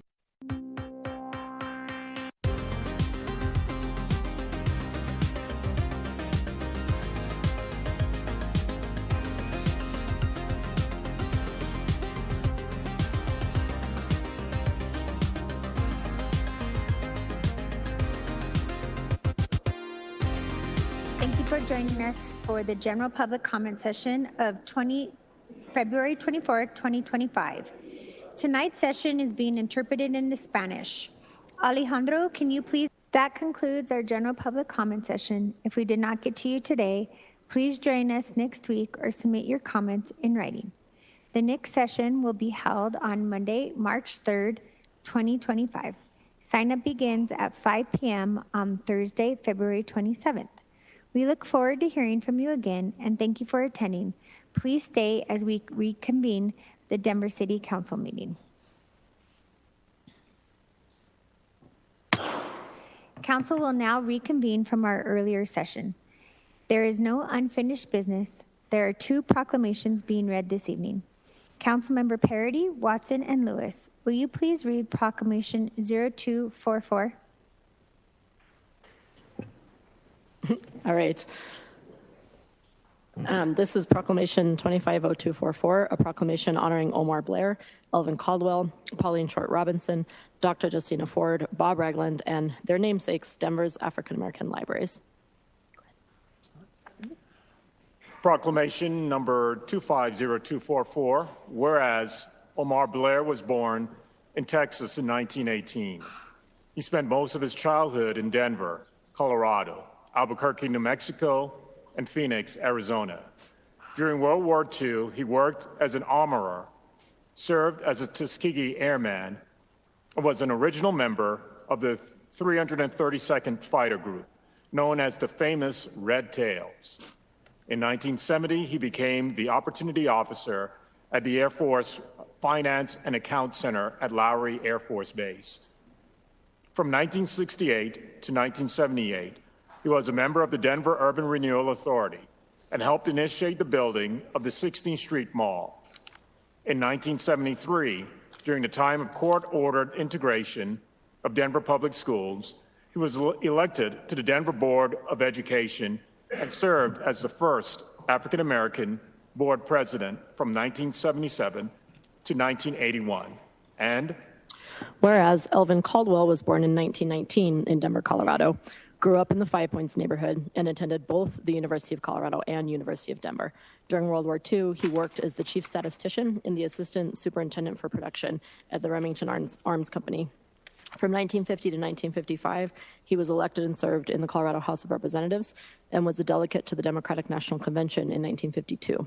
Then, in 1955, he was elected to Denver City Council, becoming the first Black person to serve in any city council seat west of the Mississippi, and ultimately served as a member for 7 terms, including 5 as city council president. His leadership brought about funding for the Skyline Urban Renewal Project, funding for the Denver General Hospital facility, now Denver Health, of course, and funding from the Community Development Agency for housing and economic development. Caldwell fought for an end to racial discrimination at the Colorado State Home for Dependent Children, Clayton College, Park Hill Golf Course, the Denver Fire Department, and the Denver Police Department. In 1980, he vacated his city council seat to accept a mayoral appointment to the position of manager of safety. And whereas the Blair Caldwell African American Research Library opened in 2003, the library's collections document the Black experience in the Rocky Mountain West. It replaced the original Five Points branch library and is considered a key component of the Denver Landmark National Register Historic District. In 2024, it became part of the African American Civil Rights Network. And whereas Pauline Short Robinson was born in 1915 in Oklahoma. She came to Denver to attend school at the Emily Griffith School and University of Denver, where she graduated with her Bachelor of Science in Library Science in 1943. When the Community Vocational Center Library, where she had actively worked to create a community space, was threatened with closure, Robinson and local school principals lobbied for a new DPL library to be built, and the Cosmopolitan Branch Library was built in 1945. Robinson was appointed head librarian and became Denver's first Black librarian. In 1947, she organized the first Negro History Week at New Hope Baptist Church, which later became Denver's Black History Month. She started the Reading is Fundamental to Denver program, and for many years was the chairwoman of the Vacation Reading and National Children's Book Week celebration in Denver, which later became the DPL Summer of Adventure program. And whereas a new Denver Public Library was built and opened in 1996 and named in her honor in the Northeast Park Hill neighborhood, and whereas Dr. Justina Ford was born in 1871 in Illinois. She was raised there and attended the Hearing Medical School in Chicago. After 2 years in Alabama, she and her husband, Reverend John L. Ford, settled in Denver in 1902. At this time, she became the first Black female physician licensed to practice medicine in Colorado. After she was denied privileges at Denver General Hospital, she set up her own medical office in Five Points. There, she practiced gynecology, obstetrics, pediatrics, and was known for caring for anyone who needed help, regardless of ability to pay. She delivered over 7,000 babies during her career, and whereas in 1975, the Warren Branch Library in the Whittier neighborhood of Northeast Denver was renamed the Ford Warren Library in her honor. And whereas Bob Ragland, born in 1938 in Cleveland, Ohio, showed an early ability for creating art. After joining the Army at the age of 18, he was stationed at Fort Carson in Colorado Springs. In Denver, he took art classes at Rocky Mountain School of Art and developed a love of welding at the Emily Griffith Opportunity School. In 1965, he held his first solo art show commemorating the Civil Rights Movement. He tirelessly convinced Denverites to vote in elections and taught children and adults how to create their own art. As he grew more popular, he strove to keep his art affordable for everyone. He had a strong interest in encouraging young artists of color and believed an important part of training young artists was teaching them how to make a living through their art. His home in the Whittier neighborhood was surrounded by his artwork displayed for everyone to see. And whereas in 2022, the Denver Public Library opened its newest branch and after an extensive community process, chose to name the branch in honor of Mr. Ragland. And whereas Black History Month is an opportunity to acknowledge and remember the history of these 5 libraries: the Pauline Robertson Branch, Ford Warren Branch, Bob Ragland Branch, and Blair Caldwell Branch, and the incredible Denverites whose names they bear. Now therefore be it proclaimed by the Council of the City and County of Denver that the Council of the City and County of Denver commemorates and celebrates the history of Denver's African American libraries and those whose names they bear, and that the Clerk of the City and County of Denver shall affix the seal of the City and County of Denver to this proclamation, and a copy shall be transmitted to the Denver Public Library and the families of Omar Blair, Elvin Caldwell, Pauline Short Robinson, Dr. Justina Ford, and Bob Ragland. Thank you all.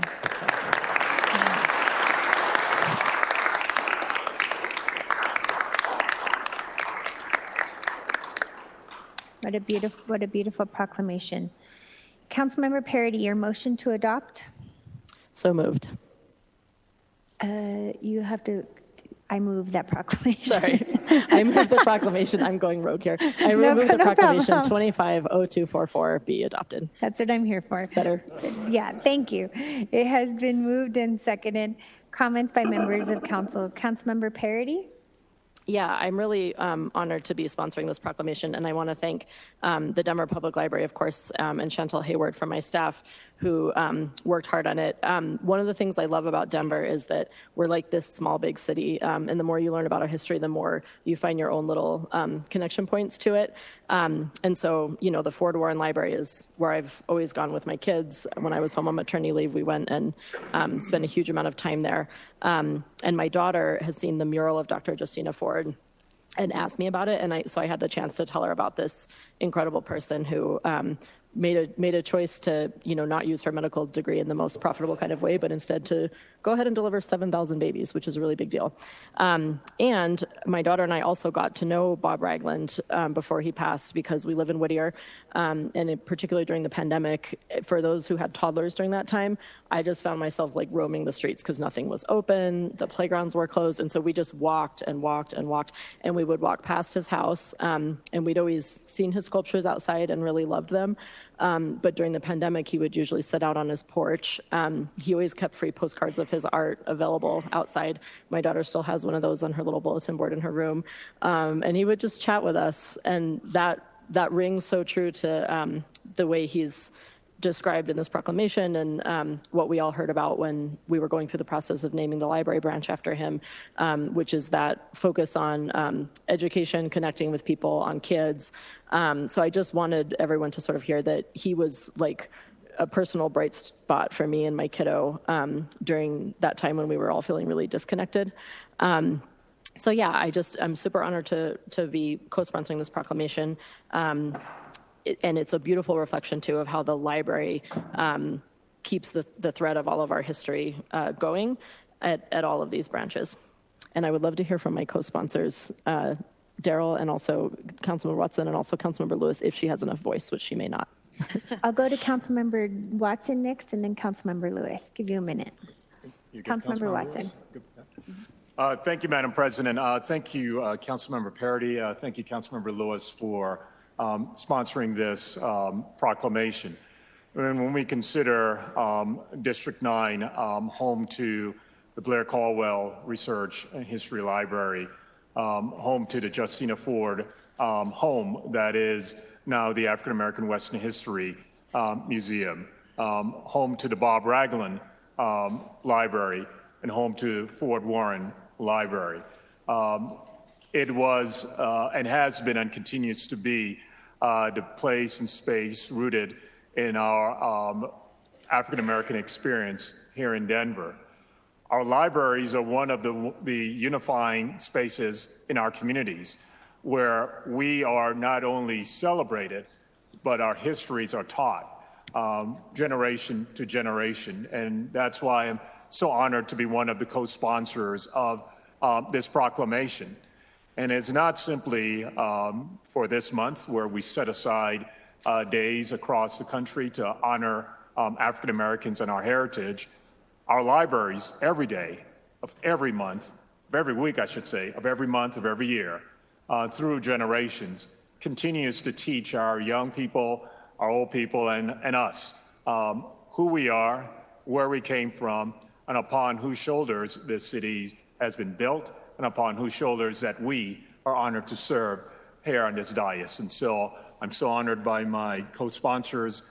I'm so honored by the room filled with people with their own stories of Bob Ragland. We did one of his statues were placed outside the Ford Warren Library while he was still alive. And I remember working with him on that art project to ensure that there was a public space where folks can come and see the Bob Ragland statue that we named the Reader, because that's who he was. He led us, he taught us, and it's great that all generations can now go to Fort Warren Library and see his work. So thank you all so much for being here. Thank you, Councilwoman Lewis. Thank you, Councilwoman Parity. Thank President. you. Councilmember Lewis? Thank you. I'll keep it brief. Very excited to be a part of this proclamation. And many of you all know, if you know me, that I love libraries. I absolutely love libraries. And I'm here today because of access to Fort Warren, where I spent pretty much every single day after school at the library, reading anything that I could get my hands on. I will also say and invite you all, because Council District 8 is having a reopening of the Pauline Robinson Library. And so would encourage you all to come out on March 1st, the first at 11 a.m. So that you can see the opening, because it is absolutely beautiful. With that, thank you. Thank you. Councilmember Torres. Thank you so much, Madam President. And I just want to thank the co-sponsors for bringing this forward and bringing this amazing collection of family members of these 5 powerful individuals into council chambers tonight. I feel like we're looking at a family album in many ways of Denver's history. And so I thank you for being here, and I thank Denver Public Library too. I'm going through a library renaming right now because a library branch carries a lot of pain with it, and we want to make sure that every branch is something that we can be proud of and its history. And so thank you to the library for taking on these opportunities to really champion who we're special in our city and who we want to acknowledge, so that we never forget who they were and what they brought to this city. You can pass by names all the time and never really reflect on who that person was or what they did in Denver. And especially as we get so many new folks moving to Denver, they have no idea. And so I really appreciate this opportunity to celebrate these 5 individuals. So thank you to the sponsors. Thank you all for being here. Yes, I'd just like to end by saying thank you to the sponsors. When I was renaming Columbus Park to La Raza Park, the first stop I went to was the Blair Caldwell Library, and they helped me do research because in BIPOC communities, you don't have articles written about the good that brown and black communities did when we were growing up. And so it was really hard for me to do research on the renaming. And then when we went to the dedication, the historic designation of La Raza Park, there were no articles, 0 about my community. And so once again, I went to the Blair Caldwell Library and I said, can you help me research this project? And they said, Councilwoman Sandoval, there's no articles. We don't have anything. And so I had to do the nomination fully with interviews of people in my community. And so the Blair Caldwell Research Library for me in my council district in Northwest Denver has been very pivotal on a lot of the research that I've done and the research of communities of color. So what an honor to be here tonight representing all of these amazing families. I remember learning about Justina Ford and her history on Denver. And so thank you all, and thank you for the sponsors. What a amazing tribute to all of these 5 families. Madam Secretary, please vote. Please close. Yes, please close the voting and announce the results. Or Madam Secretary, roll call first. Avidras? Aye. Flynn? Aye. Gilmore? Gonzalez Gutierrez? Aye. Hines? Aye. Cashman? Aye. Lewis? Aye. Parity? Aye. Romero Campbell? Aye. Sawyer? Aye. Torres? Aye. Watson? Aye. Madam President? Aye. Madam Secretary, now close the voting and announce the results. 12 ayes. 12 ayes. Proclamation 250244 has been adopted. Councilmember Parity or Watson or Lewis, who would you like to invite up to accept the proclamation? First, can I ask if you're here for the acceptance of this proclamation? Can you stand just so we can see that representation in the audience? And I believe we have, this is amazing. Thank you all so much. I believe we have a representative from the library, and then any family members who want to join that person, please just feel free to come up to the microphone. And I'm sorry we weren't more formal about arranging that in advance. I know, Jamaica, you're here for the second reading, but we would like to invite on behalf of Blair Caldwell, if you wanted to have a statement on the importance of Blair Caldwell Library for you to speak on this one as well. So if you would like to come forward, and I know the family members of those that we're honoring are here to speak as well. So Jamaica, do you want to start it off and then make a quick statement on Blair Caldwell Library, and we'll have members of the family join her after. And the representative from the library, please come up here as well. Yeah, 100%. Got a little confusing with all the instructions. Yeah, that's good. Go ahead. Hi, everyone. Good afternoon or good evening. My name is Valencia Culbreth. I am the Chief Equity and Strategy Officer for the Denver Public Library, and I'm honored to be able to accept this proclamation on behalf of the library. So first of all, thank you so much for this proclamation in recognition of Black History Month, now more than ever, and for honoring the legacy of Denver's Black leaders. It is a privilege to accept it on behalf of all the Denver Public Library. Denver is fortunate to have libraries named after incredible Black leaders whose impact continues to shape our city, including Omar Blair, Elvin Caldwell, Pauline Robinson, Dr. Justina Ford, Bob Ragland. Their achievements in civil rights, public service, education, healthcare, and the arts laid the foundation for progress. It is an honor to see their legacies live on through the work of each library that bears their name. A few updates that I'd love to share about each of these libraries. The Ford Warren Branch Library has long been committed to being a cornerstone of its neighborhood community and serving the community. Just a couple of years ago, DPL made exciting updates to its teen space. If you haven't seen it, check it out. Ensuring that young people can explore their individuality and be their authentic selves. A week ago, our newest library location, the Bob Ragland Branch Library, celebrated 3 years of being open. It's uniquely designed to foster creativity and honors the contributions of Mr. Bob Ragland. The Blair Caldwell African American Research Library and the Pauline Robinson Branch Library have recently undergone significant renovations, ensuring that these essential libraries continue to offer learning, history, and community connections. Today, February 24th, is especially exciting as the Pauline Robinson Branch Library has officially reopened following its renovation. We invite everyone, as Councilwoman Lewis has shared, to come visit us this Saturday at 11 a.m. For a community celebration. We're grateful. Thank you, Councilwoman Lewis, for helping us mark that special occasion. Hopefully you feel better. Thank you. It's important that I also acknowledge and recognize the incredible Black leaders within the library, some of who are here today. Danny Bekela at our Hadley Branch Library as a supervisor, James Allen Davis Jr., Bear Valley Branch Library Supervisor, Jamaica Lewis, Blair Caldwell, African American Research Library Supervisor, Dexter Nelson II, Museum and Archives Supervisor at the Blair Caldwell African American Research Library, Hadia Johnson, Ford Warren Branch Library Supervisor, Julia Torres, Youth Services Administrator, Leslie Williams, Pauline Robinson Branch Library Supervisor. Yeah. Their dedication to serving our community, often without recognition, is invaluable. Our libraries remain spaces of knowledge, empowerment, recognition, and belonging for all. And so I want to just say thank you for all of your efforts and your support. As we reflect on Black History Month, let us continue to uplift and honor the legacies of Omar, Blair, Elvin Caldwell, Pauline Robinson, Dr. Justina Ford, and Bob Ragland.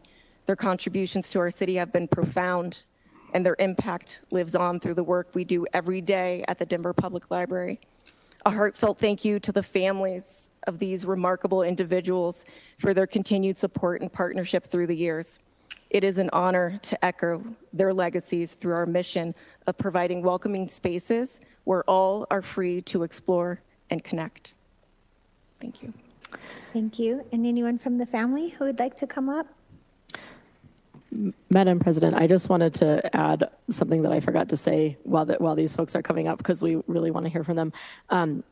I forgot to mention that my good friends Alea and Josiah are here in the audience because they are the great grandniece and nephew of Pauline Short Robinson, and their amazing mom Chantel put this proclamation together. So they're my buds, and they're very cool humans, and here they are. Nice. Thank you, Councilman All right. Faraday. Yeah.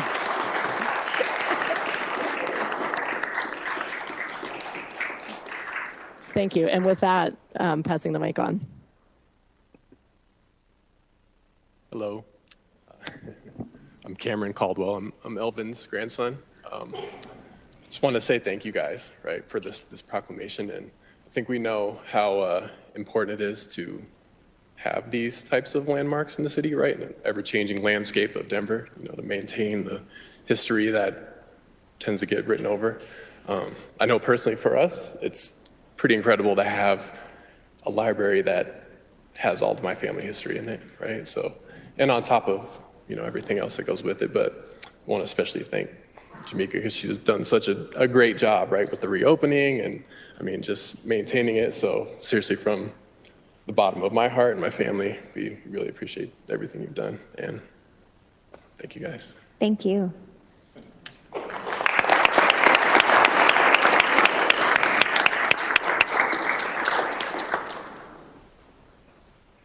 Good evening, Madam Council President, other distinguished members of Denver City Council. My name is Elvin Caldwell Jr. You might relate me to the gentleman that was just honored. It's for me kind of a nice time to be back here in City Council chambers. I tagged along with my dad many times at a younger age when he was still living, and always kind of thought I learned something from those experiences and those meetings, and to be here tonight in his honor is gratifying for me. It's also kind of gratifying to acknowledge that actually as a young person, I used to go to the Five Points branch of the library where Pauline Robinson was just a librarian at that time, and used to follow her as she moved up in the system and had a branch named after her over at 35th and 34th and Holly, I think, isn't that correct? Who is the councilwoman that spoke about that? Yes, Councilman. So again, it's a double honor for me to be here this evening to thank all of you on behalf of a family. They all stood up here, and my dad, who is here in absence, and especially acknowledge and thank Councilman Watson and Councilwoman Parody for your all your hard work and your time and effort to make this event this evening possible. Thank you all very much. Thank you.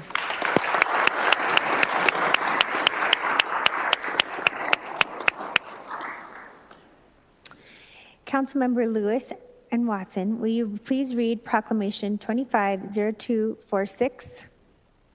Yes. Proclamation 250246, uplifting Black History Month and the unwavering fight for freedom and justice. Whereas the United States was built on the backs of those stolen from their lands, forcibly enslaved, and subjected to unimaginable brutality. Their labor and sacrifices shaping the foundations of this nation, yet their contributions have often, too often, been minimized or erased from the narrative of American greatness. And whereas Black History Month has its origins in a celebration of Negro History Week, first observed in 1926 to honor the birthdays of Frederick Douglass and Abraham Lincoln, it was advanced by the Association for the Study of Negro Life and History, founded in 1915 by historian Carter G. Woodson and Minister Jesse E. Moreland, to acknowledge the enduring contributions of Black individuals to American history in a time when the country was actively attempting to erase their contributions.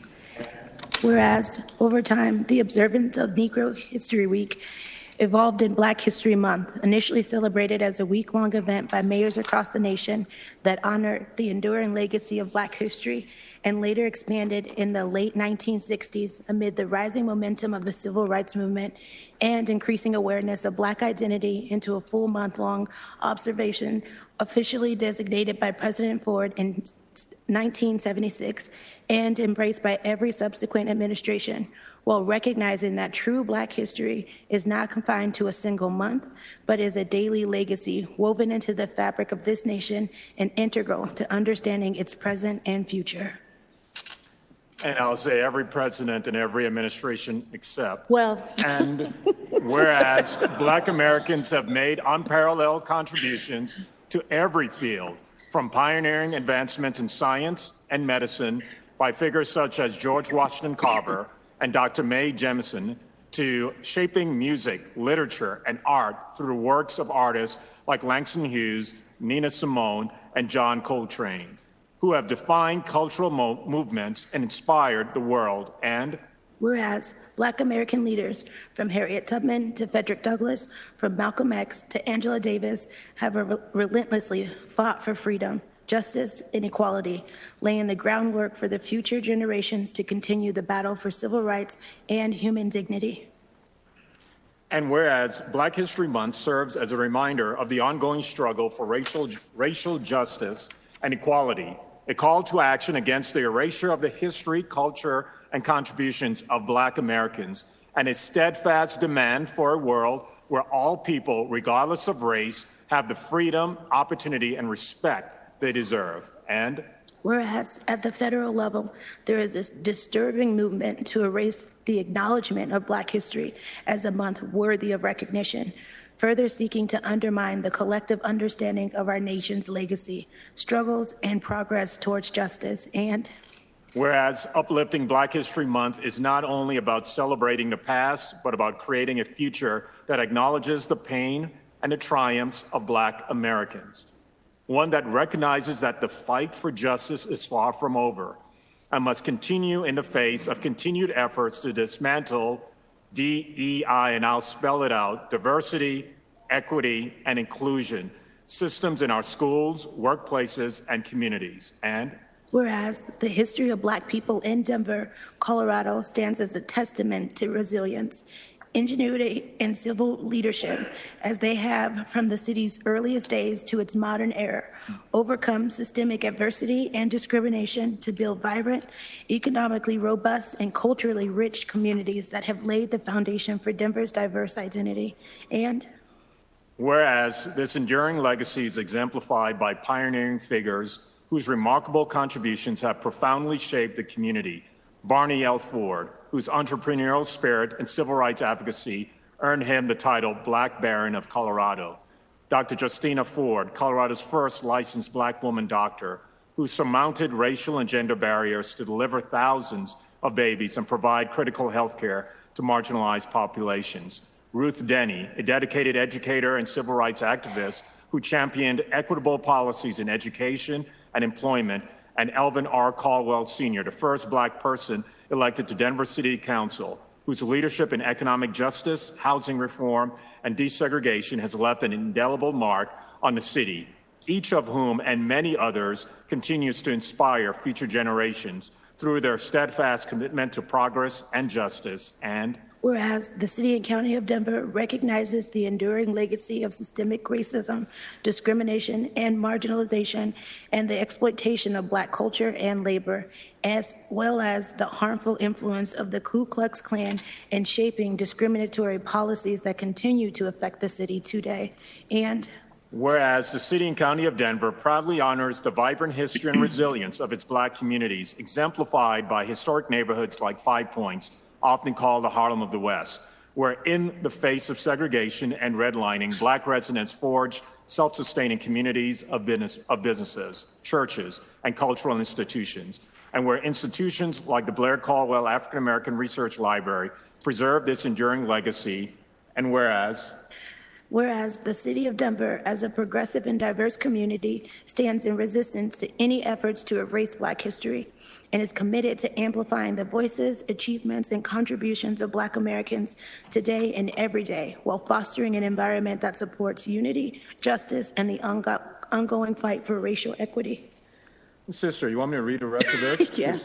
I'm like, I love you, and I know the struggle is real, but so we continue. Now, therefore, be it proclaimed by the Denver City Council, Section 1, that the Denver City Council formally recognizes February 2025 as Black History Month in the City and County of Denver and calls upon all residents to honor Black history, not just during this month, but every day as a fundamental part of American history and identity.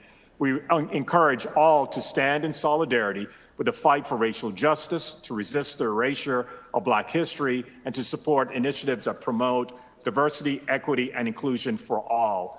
Section 2, the Denver City Council encourages all Denver residents to engage with and celebrate Black history by visiting institutions such as the Blair Caldwell African American Research Library, exploring the historic Five Points neighborhood, as well as supporting local Black-owned businesses and cultural events. In doing so, our community reaffirms its commitment to preserving and promoting the invaluable stories of Black Denverites and ensuring that their stories of struggle, triumph, and innovation are passed on to future generations. In Section 3, that the clerk and recorder of the City and County of Denver shall affix the seal of the City and County of Denver to this proclamation and transmit a copy to Aonte Anderson and the Black Santa Project. Come on now. Black American West Museum. Yeah, y'all can applaud. Come on now.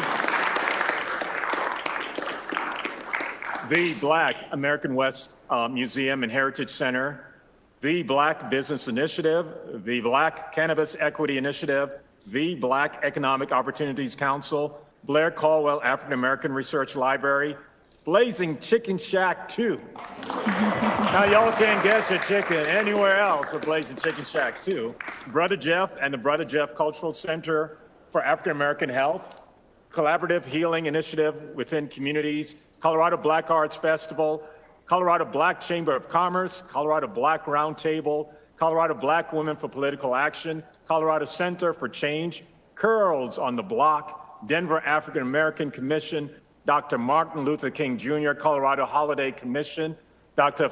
am I pronouncing that right? Plashan McCune, and the African American Young Ladies Summit. I'll say that again, Dr. Plashan McCune and the African American Young Ladies Summit, Ducks in a Row, Human Services, the Honorable Elber Wedgeworth, Families Against Violent Acts, Families Forward Resource Center, Fatima Dickinson and the Welton Street Cafe, Five Points Business Improvement District, Five Points Music Festival, Frontline Farming, Girls Inc. of Metro Denver, Girl Trek, Greater Denver Cares, Greater Ministerial Alliance, Hope Center, Juneteenth Musical Festival. Y'all can clap. I'm going to keep reading. Justice for Black Coloradoans, Kevin Marchman, Roger Cobb, and the Northeast Park Hill Coalition, K Solutions, Lamone Knowles, and the East Denver Residents Council, Legacy Foundation for Family and Community Development. There you go. Make a Chess Move, Macam, Median Luckett, and the epitome of Black excellence and partnership, Mileti, and Mileti, I'm not going to try to destroy your last name, but we all know who Mileti is, and the Whittier Cafe, Miss Ann White, and Montbello 2020, NAACP Denver, National Organization of African Americans in Housing Prime, Neighborhood Uplift, Park Hill, Pirates, Youth Sports Organization, Pastor Vernon Jones Jr. and Faith Bridge, Project Voice, Rise 5280, Rocky Mountain NAACP, Simone D. Ross, Soul to Soul Sisters, Street Fraternity, Struggle of Love,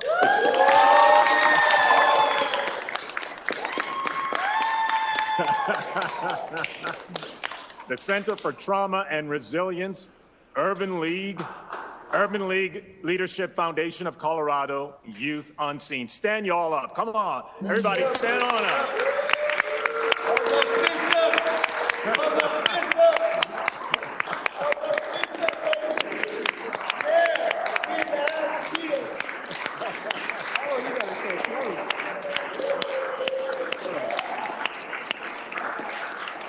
Now, this is family, and the list is long, but I know there are folks that we may have missed, but know that you are seen, you're loved, and we are elevated by your presence here tonight and your souls with us throughout the month. So I will stop there. All right.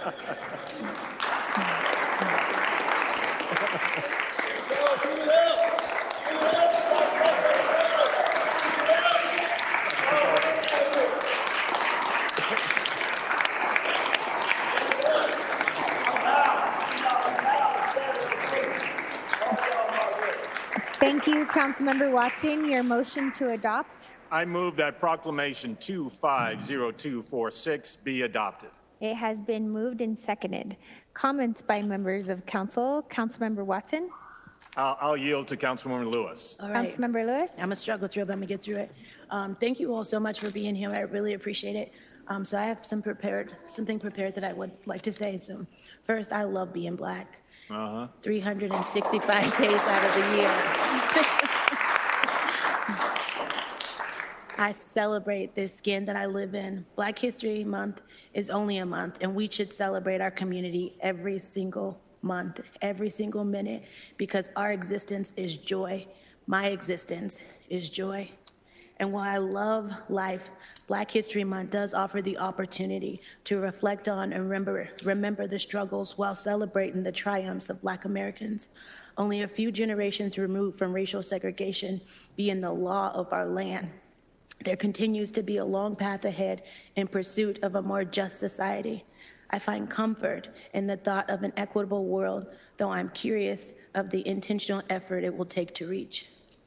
Because our laws, our procedures, and our sense of order is rooted in the subjugation of those who are neither wealthy nor white, the legacy of white supremacy remains accessible in our systems. It is necessary to acknowledge the profound harm inflicted upon Black individuals throughout our city's history. As we know too well, without remembering our past, we are doomed to repeat it. Despite the cultural richness and resilience demonstrated by Black communities in Denver, we have endured systemic racism, discrimination, and marginalization at the hands of both institutional structures and societal prejudices. The legacy of legal discrimination and systemic oppression from the era of segregation and redlining, which restricted access to housing and economic opportunities, to the erasure and exploitation of Black culture and labor. Our contributions are too often overlooked or appropriated without proper acknowledgement or compensation. Black American history was born in our communities, our foundation found in one of the history's most barbarous slave trades. Ripple effects from the Ku Klux Klan hold our Denver's power structures 100 years ago are still felt today. A daily reminder that the council chambers I now occupy and you all sit in were not built for people who look like me to occupy. Yep. Portraits of previous governors, mayors, judges, city leaders whose names are found on the member ledgers boasting more than 30,000 names from our city's earliest days. The names on buildings, rooms, and roads are a reminder of a time when those targeted and demonized by the Klan, Black communities, lived in near constant fear within this city. And I often wonder, is equity, true equity, rooted in justice, possible? I have days that I doubt it. I have moments where I wonder whether we've chased an impossible dream. But then I remember to take a look back and forward. We live in a world where those who would maintain the status quo. No, all they have to do is be victorious, is to delay any progress, engaging in needless explanation of why what is inherently and obviously wrong needs to be righted will prove a waste of our time and an exercise that only serves the oppressor.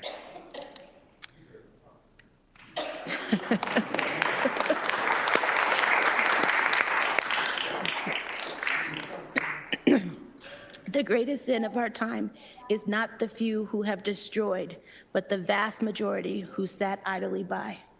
That was a warning that Dr. King left with us, a reminder that when we see injustice, when we see tyranny, when we see cruelty in the system, we have to act. We have to speak up. We have to unify. We have to educate. We have to agitate. We have to organize. It's what Dr. King would have expected from each of us because his work is still not done and he had more than a dream. He had a vision. Last year, this same time, I asked my colleagues on council to come together and recognize our collective responsibility to uplift all marginalized and downtrodden communities. Last year, our body unanimously agreed that collective liberation is only possible by actively removing the structural and institutional barriers that prevent everyone from having an opportunity to life, liberty, and the pursuit of justice. I look forward to continuing that work from Black History Month throughout the entire year. Practicing our principles over preference is hard work, but I know it's work that we can lead on as a community. And I'd like to spend a special thank you to the 92% and the 78%. All right. Yeah. Councilwoman Parody. And I yielded to Councilwoman Lewis, but I reclaim my time after Councilwoman Lewis. I was going to put you last. You put me last? Okay, I'll go Yeah. last. Good. I prefer to be in the middle of the sandwich between my two Black colleagues. That seems more appropriate anyway. Thank you, Madam President. I wanted to say a word up here because I want to tell you all listening that I know that American culture has always been formed in this conversation between people who came here with millennia of different histories that we brought with us. And many of the most beautiful parts of what we all claim as American culture have actually been formed by the reaction to our most toxic elements, the reaction and the pushback and the resistance to white supremacy, patriarchy, and ableism and homophobia and xenophobia. And I know that Black people have always led us in our ability to accurately perceive and describe and break down all of our dynamics of oppression in this country. And despite white female suffragettes who were willing to trade away their rights, Black leaders ultimately paved the way for the equal rights and the civil rights movements of other groups, including white women like me, who would otherwise be on the receiving end of a power dynamic through to today, stuck without the right to open a bank account, make a reproductive decision, vote, practice law or medicine, or let alone sit up here, as 9 of us do today. So this is me speaking to our federal government, I guess. We can't imagine away our enduring shame of our legacies of oppressions. Someday, when there's no longer a difference in asthma rates or in generational wealth or in deaths from violence between racial groups in America, then maybe we can stop worrying about making up for our past. But even at that time, we will never stop celebrating the people that delivered us to that place, or celebrating the culture that we have in this country that was formed by the push and the pull and the struggle between all of us and everything we had that brought us here. So that piece is what Black History Month will always be about to me. I'm very grateful to live in a country that has been so largely formed by Black folks, and I'm up here to listen to you and be led by you and represent you every day. Thank you, Madam President. Thank you to the sponsors of this. Thank you.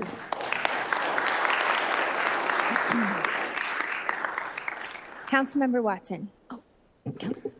Thank you, Council President.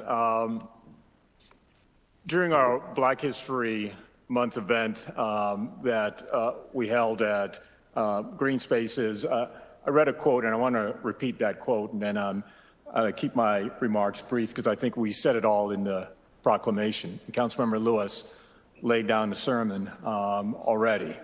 One of my heroes is James Baldwin. And my brother Baldwin once shared, to be a Negro in this country and to be relatively conscious is to be in a state of rage almost all of the time. To be in a state of rage almost all of the time. And I've got to be clear, as we are experiencing Black History Month in the shadow of what's happening in the federal government. I look out in this audience, in this chamber, and I say rage is not enough. We have to be not only fully aware of what this administration is attempting to do, we also need to not be distracted. When we hear the words diversity, equity, inclusion, and we're going to end those across the country, we're not talking about diversity, equity, and inclusion as far as an institutionalized process. We're talking about ending the historical teachings, learnings of what it means to be Black in this country. Let's not get distracted based on sleight of hands by administrations this year, this administration. Let us make sure that we continue together to fight to ensure that our histories and the fact that this country that we love was built on the backs of our people, our history of slavery, that as our people forged ourselves forward during Reconstruction, it took only months before those elected officials through Reconstruction and the laws changed for them to be lynched and for their lands to be taken and for the seats that they sat on to be removed from them. It does not take a generation for hate to overtake the progress of our people. It takes weeks, it takes months. It is our opportunity not only to sit in this chamber and to celebrate it during the month of February, but it's our opportunity to make sure that our city and our state stands with us as we fight to make sure beyond this time of 47 and what his administration is doing, that we continue forging the path for African Americans, for Black Americans, for West Indians like myself, for our histories to forever not only be taught, but to be celebrated and for us to remember where we came from and that we are never going back. It takes celebration. It also takes a revolution. It takes us to stand and fight. And I thank you all for being here tonight in these chambers, for not celebrating a month, but celebrating a history, generations of who we are and where we're going. Thank you, Madam President. Thank you.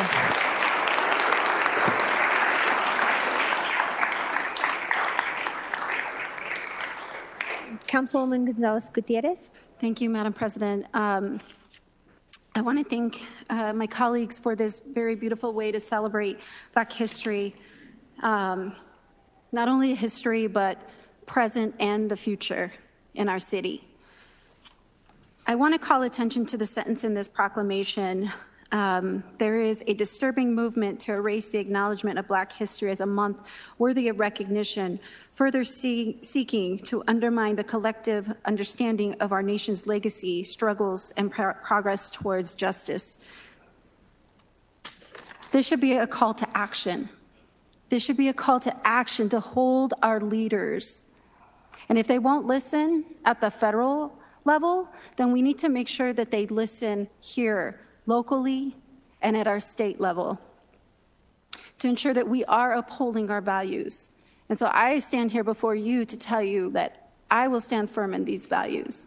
I will stand firm when there are harms that may be coming towards our communities and towards the Black community. We need to protect our communities. I'm asking you, as we are here celebrating this beauty and want to continue to be able to do this and to do the work that we do every single day, I ask you to encourage your elected leaders to stand up and to not stand down. When we're being faced with unlawful threats from the federal government, this is not the time for complacency. And this is at all levels. We're seeing this play out for our schools.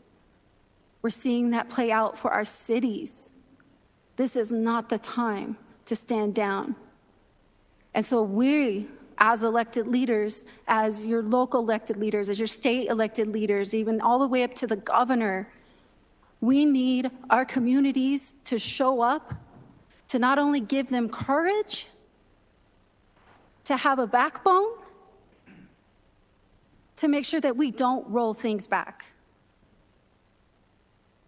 And I'm here to tell you that I can only speak for myself, that I will do everything in my power to make sure that our history, the struggles, your history, your struggles are not we're not taken in vain, and that we are able to move forward and to continue to have a future in our city that is welcoming to everyone.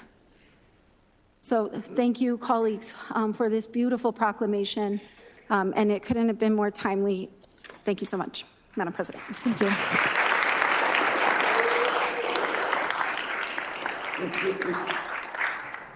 Councilmember Hines. Thank you, Madam President. I was in the news a year or so ago, and I was talking about the disability community. It might have actually been about Black History Month, and I said, I don't know your struggle, I know a struggle. Mayor Wellington Webb called me out on that, and he said, everyone's struggle is our struggle. And as we've already said, like, we cannot be silent if we only speak up when it is our struggle, then it might be too late. So I just wanted to share that during Black History Month, I honor the resilience and enduring spirit of Denver's Black community, and I recognize the historic oppression that you have faced and overcome, and the more oppression that is yet to that is on the horizon. I celebrate the vibrant cultural contributions. Played the saxophone, so John Coltrane, some of the jazz greats that you'd mentioned, I resonate with. The leadership and strength that have shaped our city's history, even in the face of systemic challenges that persist today. As a proud disability advocate, I also acknowledge the personal struggle of representing a community that often battles marginalization. I'm committed to a future of intersectional justice, where both the struggles of the Black community and the disability community are recognized and uplifted, creating a space for healing, empowerment, inclusion for all. And I know I'm not talking about all the communities, that's what I mean, including in the indigenous community, Latino community, LGBT community, immigrant, refugee, working families, our poor, our houseless, all communities, we've all got intersectionality. And I thank you for your challenge, Mayor Webb. I should rise to the occasion. I can't stand with you, but I can rise to the occasion and support you in Black History Month. So thank you so much. Thank you to the sponsors for the proclamation.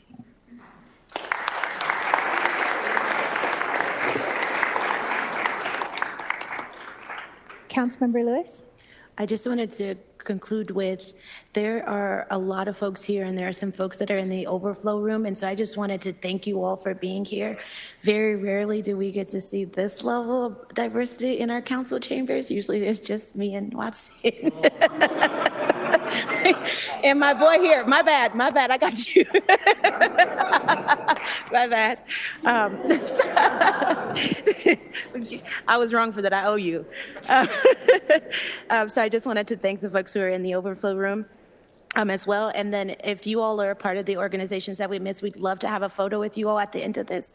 And that's it. Thank you so much. All right. I'll just say, my father, Paul Sandoval, grew up in Five Points, and when I was growing up, I don't call him Mayor Webb, I call him Wellington, because that's how I knew him. And when my father passed away of pancreatic cancer at a very young age, in his late 60s, it was Wellington who carried my dad's ashes up the aisle. And so my whole entire life has been Black and brown unity. And when I was thinking about what to say, much has been said tonight. And so I always go to other people to look for inspiration. So I'll just read what Maya Angelou wrote, because right now I feel like it resonates so much with me and the work that we're doing. We may encounter many defeats, but we must not be defeated. And so I'll just repeat that one more time. We may encounter many defeats, but we must not be defeated. And right now, oftentimes I go home after reading the news and hearing from the federal government. I won't even say our president's name, I just say our president. I feel defeated. And not long ago, my mom came up to me and she said, Amanda, Hita, you need to think about what you can control and you need to do it exceptionally well. And so I keep repeating that in my head. What is under my control at City Council? And I need to show up and do it exceptionally well. And you all showing up tonight, you are doing that exceptionally well. And so just wanted to honor that and stand in solidarity with all of you tonight and the sponsors. Thank you for making this an amazing month with all of the proclamations. It was very, very inspirational. So before we finish, we have to do roll call. Madam Secretary, roll call. Alvidrez? Aye. Flynn? Aye. Gonzalez Gutierrez? Aye. Hines? Aye. Cashman? Lewis? Aye. Parity? Aye. Romero Campbell? Aye. Sawyer? Aye. Torres? Aye. Watson? Aye. Madam President? Aye. Madam Secretary, close the voting and announce the results. 12 ayes. 12 ayes. Proclamation 250246 has been adopted.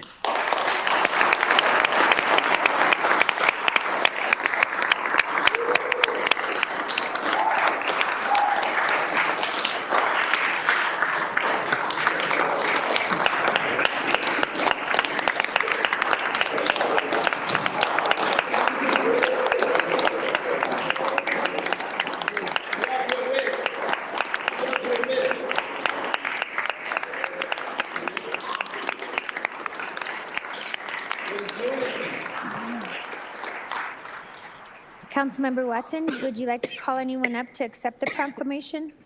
Jamaica Lewis is here. Jamaica, do you want to come forward and say a few words?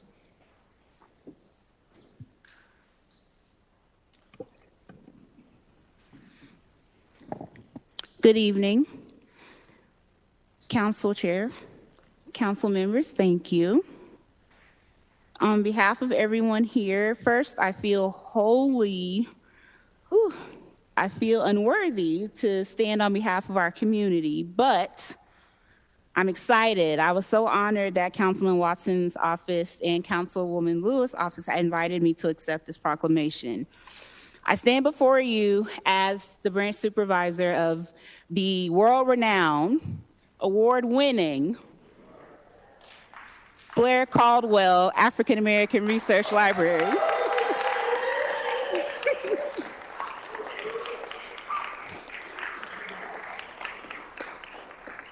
Located in the historic cultural district of Five Points, known as the Harlem of the West. I've held that post for 8 years, where I had the incredible honor of working alongside the Dr. Charlesine Terry Nelson, who was one of the 4 people who imagined a place where the Black history, culture, contributions of the Rocky Mountain West, all the way from New Mexico through Canada, could be in one place. The other 3 people were the Honorable Wellington Webb, first Black mayor of Denver, his incredible wife, the Honorable Wilma Webb, former state legislator, and the reason we're allowed to celebrate the Martin Luther King Jr. Day holiday here in Colorado. And the other person was an incredible Black librarian by the name of Gwendolyn Crenshaw. See, I stand on their shoulders alongside my colleague, Dexter Nelson II, museum administrator. There's a quote that I use for my career, and it says, "Until the lions have their own historians, the tales of the hunt will always be told by the views of the hunter." So I stand here on behalf of the librarians, the historians, the gatekeepers, the archivists, the technicians, the teachers, educators, community organizers, the activists, business owners, the museum professionals, and so many others who've dedicated our Black lives to telling the stories of Black history and culture, and to living loudly, proudly, and unapologetic in all forms of our Blackness. In a world, thank you, in a world that has constantly tried its best to erase us. But guess what? We will not be erased, and we are not going anywhere. So on behalf of those who have gone before us to join that great cloud of witness, and on behalf of those who are still living history, also on behalf of those of us who have the honor and pleasure of telling these incredible stories, especially in a time when not just our stories, but our very identities, our humanity, our personhood, all these things are constantly being threatened by things like book bans, removal of our history from school curricula, and other covert means. We remain steadfast in our dedication to document, protect, preserve, educate, and tell the world about the incredible work that not only the history makers do, but everyday folks like all of you in this room do. It's an honor to walk beside you, my fellow Black folks. Pen and paper in hand, maybe a tape recorder, maybe a video camera, and I'm ready, and we're ready to share in these triumphs and trials, these celebrations and struggles, because what we want to do is to accurately, passionately, and creatively tell your stories as long as you'll have us. We are proud to be the historians for the Lions, and will forever magnify your roar. Whether your roar is our roar, and whether you are cub or elder in the pride, we will roar beside you forever. And with that, I and we accept this proclamation. Thank you.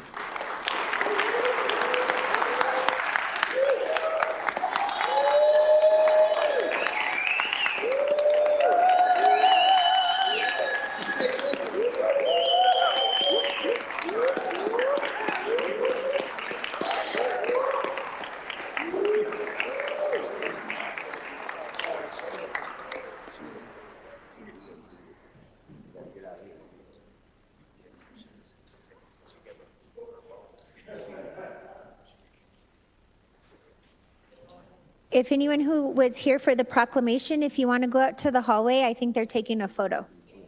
And anyone in the overflow room, please meet the sponsors in the hallway. I'll just give us a minute before as we clear out.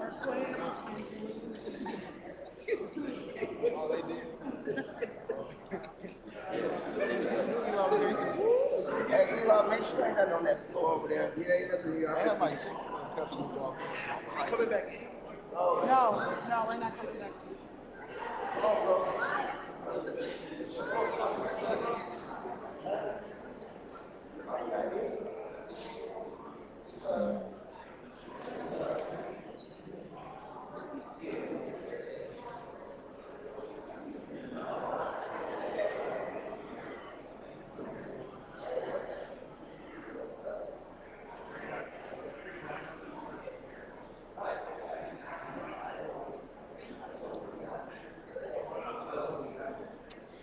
We have 3 public hearings tonight.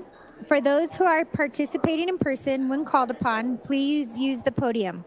On the presentation monitor on the wall, you will see your time counting down. For those participating virtually, when called upon, please wait until our meeting host promotes you to speaker. When you are promoted, please accept the promotion, turn on your camera if you have one, and your microphone. All speakers should begin their remarks by telling council their names and cities of residence, and if they feel comfortable doing so, their home addresses. If you have signed up to answer questions only, state your name and note that you are available for questions of council. Speakers will have 3 minutes. There is no yielding of time. If translation is needed, you will be given an additional 3 minutes for your comments to be interpreted. Speakers must stay on topic of the hearing and must direct their comments to council as a whole. Please refrain from profane or obscene speech and refrain from individual or personal attacks. Councilmember Sawyer, will you please put Council Bill 25097, a bill for an ordinance changing the zoning classification for 5401 East Dakota Avenue in West Virginia Vale, on the floor for final passage? I move that Council Bill 25-0097 be placed upon final consideration and do pass. It has been moved and seconded.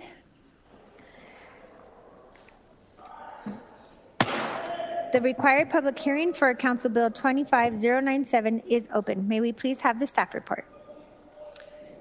Good afternoon, City Council. My name is Fran Peñafiel. I'm a principal city planner with Community Planning and Development. And today I'm here to present an overview of the rezoning proposal for 5401 East Dakota Avenue. I would like to start with a little bit of background on this rezoning. The subject properties at 5401 East Dakota Avenue were part of the legislative rezoning for Near Southeast approved by City Council on January 6 of 2025. After the rezoning was approved, staff identified an error in the proposed district for these properties.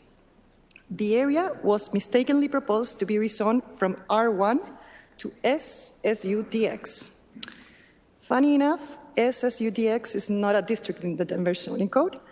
And the properties should have been rezoned to ESUDX. Councilmember Amanda Sawyer is proposing a map amendment to rezone the properties at 5401 East Dakota Avenue through the city charter process. Now let's take a look at the subject site location and what does the surrounding context look like.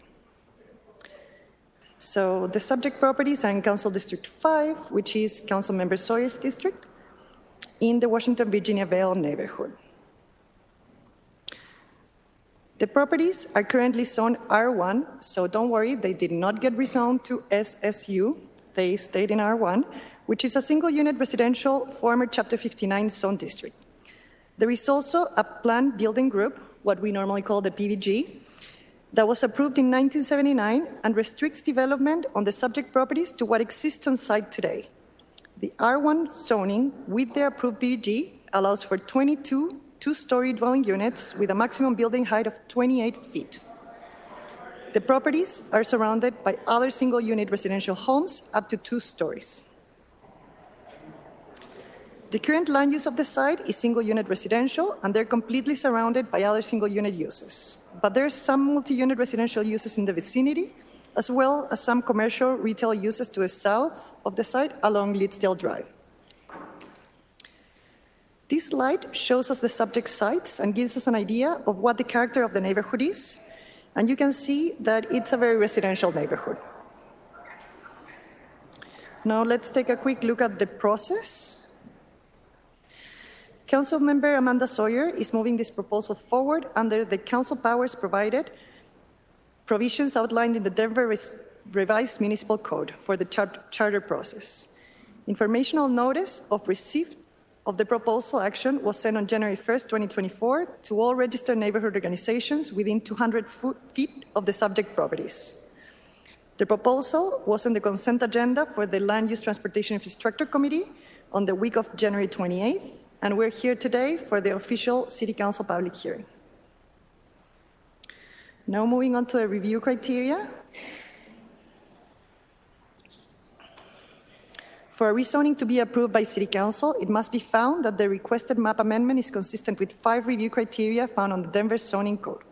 Our role as staff planners is to evaluate the requested zoning, in this case the ESUDX, against these 5 criteria. The first criteria is consistency with adopted plans. There's 3 plans applicable to this rezoning. We have Comprehensive Plan 2040, we have Blueprint Denver, and we have the Near Southeast Area Plan. As stated in the staff report, the rezoning is consistent with several goals in Comp Plan 2040. This map amendment will apply current form-based zoning code standards, ensuring quality infill appropriate for the neighborhood is if redeveloped, is proposed in the future. The proposed zone district will maintain valuable existing low-density single-unit residential that then transitions into the south into low-medium residential and further into the commercial and retail on Leedsdale. Now looking at Blueprint Denver, the subject properties are mapped as part of the Urban Edge neighborhood context in Blueprint Denver. And the Future Places map designates them as low residential place type. These place types have predominantly single and two-unit uses, and accessory dwelling units are appropriate. Dakota Street is classified in Blueprint Denver as a future local and designated street, and Alameda as residential arterial, which are mostly characterized by residential uses. Blueprint also includes specific policy recommendations that states rezone properties from the former Chapter 59 zoning so that the entire city is covered by Denver zoning code, including continuing to incentivize owners to come out of old code. Now looking at the Near Southeast Area Plan, the proposed rezoning meets the guidance of the Near Southeast Area Plan to transition former Chapter 59 zone properties to appropriate equivalents in the current Denver zoning code. Now moving on to criteria 2 and 3, staff also finds that the requested rezoning meets the next two criteria. The rezoning will result in uniformity of district regulations, and it will further the public health, safety, and welfare, primarily through the implementation of adopted land use plans. Looking at the fourth review criteria, the justifying circumstance, rezoning from former Chapter 59 zoning into the Denver zoning code is an appropriate justifying circumstance. Lastly, the proposed rezoning is consistent with the Urban Edge neighborhood context, residential district, and the ESUDX zone district purpose and intent. Staff thus recommends City Council approve the proposed rezoning based on finding that all the review criteria has been met. Thank you very much. We have one speaker signed up for this evening. All speakers should begin their remarks by telling council member their names and cities of residence, and if they feel comfortable doing so, their home addresses. If you have signed up to answer questions only, state your name and note that you are available for questions of council. Speakers will have 3 minutes. There is no yielding of time. If translation is needed, you will be given an additional 3 minutes for your comments to be interpreted. Speakers must stay on topic of the hearing and must direct their counsel to must stay on topic and direct their comments to council as a whole. Please refrain from profane or obscene speech and refrain from individual or personal attacks. First speaker is Jesse Paris. Yes, good evening, members of council, those watching at home, those in the council chambers and outside of the council chambers. My name is Jesse LaShawn Paris, and I'm representing for Black Star Action Movement for Self-Defense, Positive Action Commitment for Social Change, as well as the Unity Party of Colorado, the Northeast Denver Residents Council. Thank you for including us in the proclamation, one of the two earlier tonight. And I represent for Frontline Black News, the Revolutionary Agenda, Shabaka's Black Experience Enhanced, the Greater East Side community. And I reside at the CCH-owned Fusion Studios in Sean Lewis's district of District 8. This ADU rezoning matches all 5 of the criteria, as y'all know and should know. I've been in support of ADUs since 2019 when I ran for City Council at large and got almost 15,000 votes with no money. I ran again in 2023, as y'all know, and I ran for House District 8 last year as well. So I'm deeply rooted to the community that received the proclamation earlier tonight. Now, in regards to this, I'm in support of it. It meets all 5 of the criteria. I would just like to know, just for laughs and giggles or whatever, what is the demographic of the people that are requesting this ADU, and what is this ADU going to be used for? Out of that, I'm in full support of it. If someone could please answer my questions, I would greatly appreciate it. And thanks again on the proclamation earlier. Thank you. That concludes our speakers. Do we have any questions from members of council on Council Bill 0097? Councilman Torres. Thank you. Just a really quick question, just to make sure I'm understanding. It was rezoned, but because that zone district doesn't exist, it's still R1 in our zoning map, which is why Councilwoman Sawyer has to rezone it to an actual zone district. Understood. Okay, thank you so much. Thank you, Madam President. Thank you. The public hearing is closed. Do we have any comments by members of council on Council Bill 0097? Councilmember Sawyer? Thanks, Madam President. Thank you, Fran, for going back and fixing this. For those of you who have done a legislative rezoning of, I don't know, 10,000 acres of the city like we did for the near Southeast area plan, it's actually a miracle that there was only one minor error in this. So happy to fix it tonight. It is very straightforward. And just to answer Jesse's question, this is actually not an ADU rezoning. This is a rezoning that just when we did the initial near Southeast area plan rezoning, there was a typographical error, clerical error. We're just fixing it right now. So it takes 22 properties and moves them from R1, which is single family residential in the former Chapter 59 code, to ESUDX, which is single family zoning in the 2010 zoning code. That's all we're doing here tonight. And it is consistent with adopted plans, and I hope everyone will support it with me. Thanks. Thank you. Seeing no other members in the queue, Madam Secretary, roll call on Council Bill 0097. Alvidrez. Aye. Flynn. Aye. Gonzalez Gutierrez. Aye. Hines. Aye. Cashman. Lewis. Aye. Parity. Romero Campbell. Aye. Sawyer. Aye. Torres. Aye. Watson. Aye. Madam President. Aye. Madam Secretary, close the voting and announce the results. 12 ayes. 12 ayes. Council Bill 25097 has passed. Councilmember Sawyer, can you please put Council Bill 0013, an ordinance for changing the zoning classification for 1709 North William Street in City Park, on the floor for final passage? I move that Council Bill 25-0013 be placed upon final consideration and do pass. It has been moved and seconded. The required public hearing for Council Bills 0013 is open. May we please have the staff report?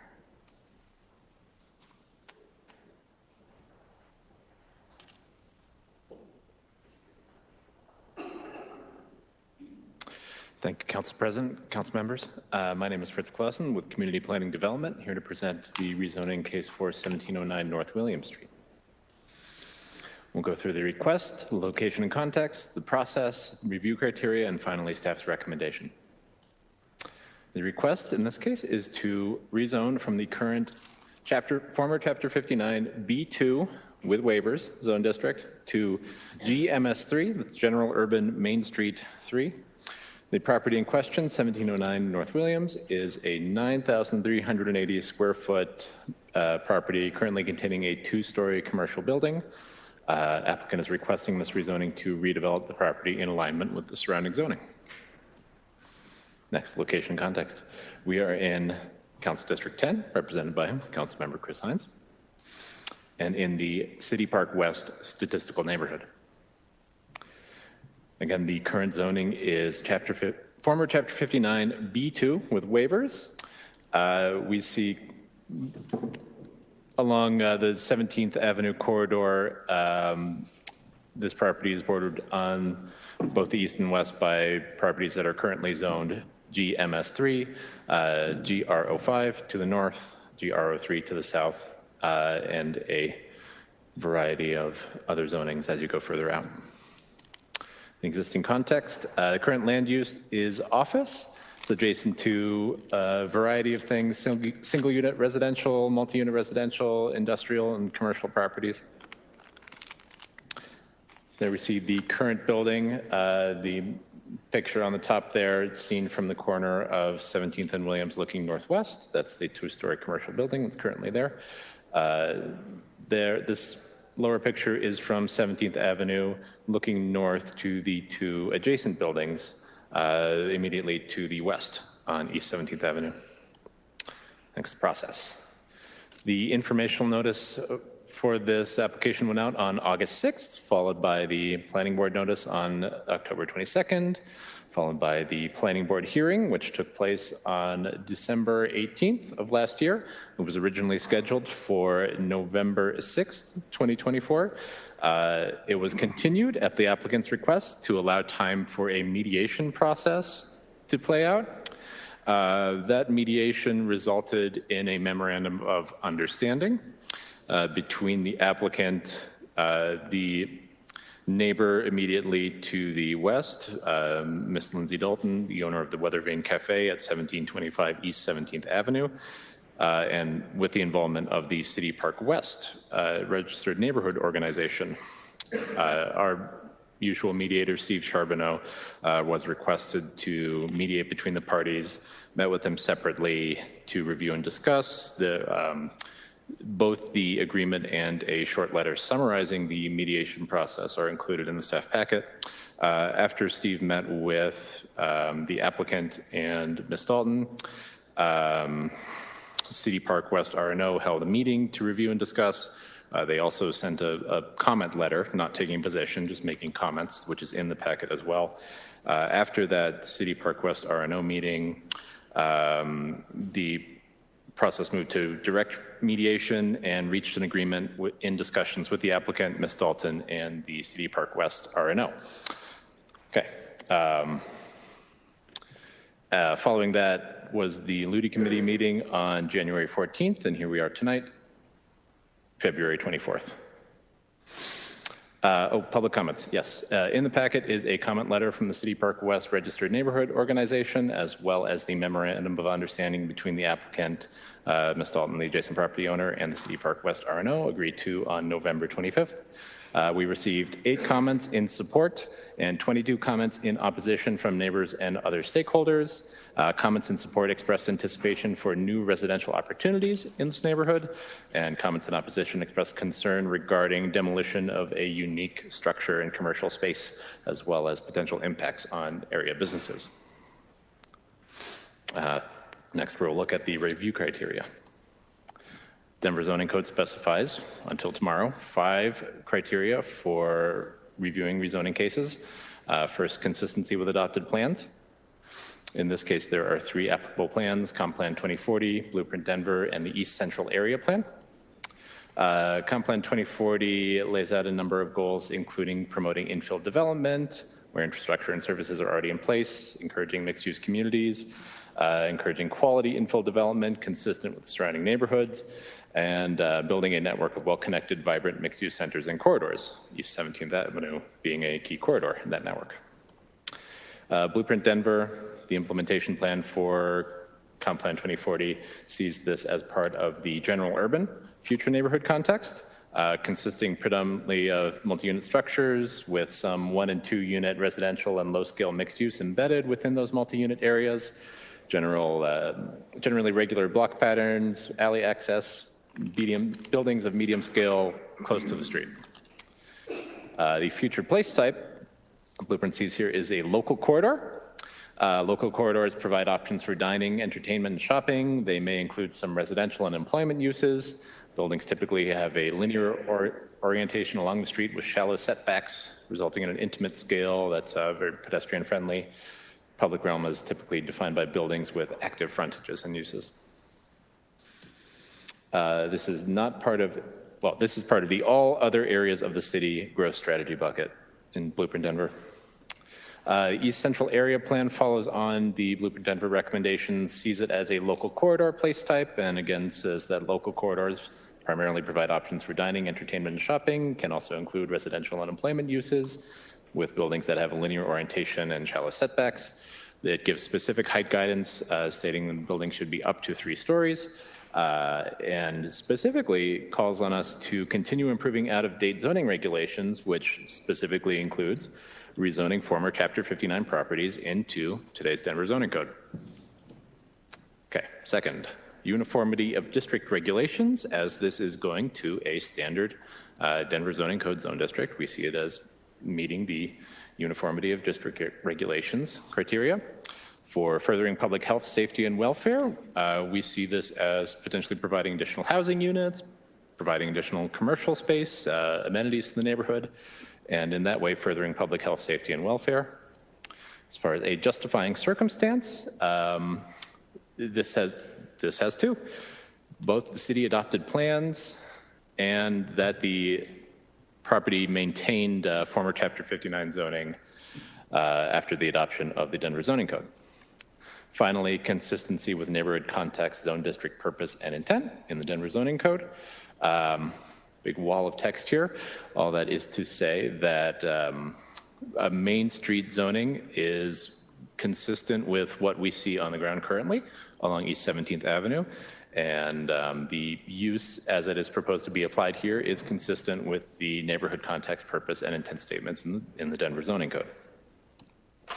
Finally, staff's recommendation, seeing that all of these review criteria have been met, staff is recommending approval. Happy to answer any questions. Thank you. Thank you so much. We have two individuals. Is that right, Council Secretary, two? Yes, two. Okay. We have two individuals signed up to speak this evening. If you are here in person, after your name is called, please make your way up to the front bench. If you are on Zoom, please accept the promotion. First up, we have Michael McAtee.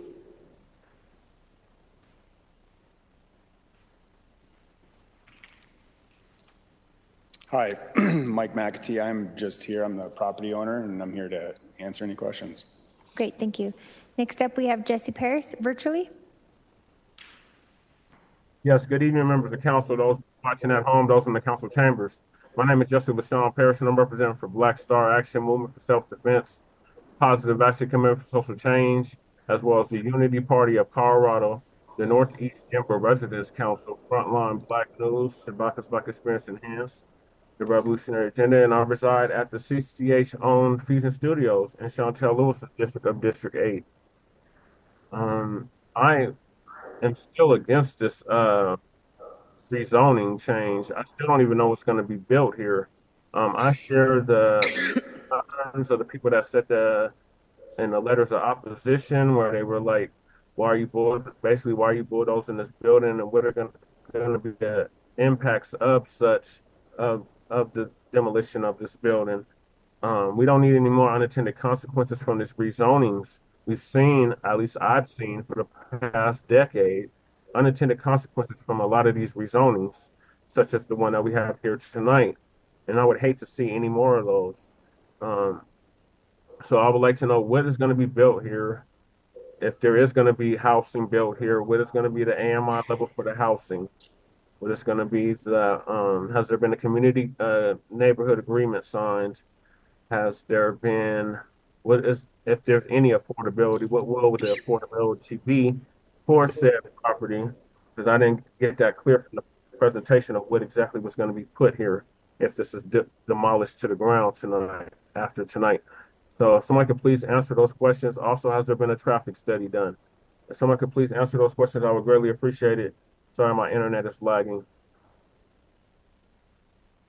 Thank you. That concludes our speakers. Do we have questions from members council on Council Bill 0013? Councilmember Hines. Thank you, Madam President.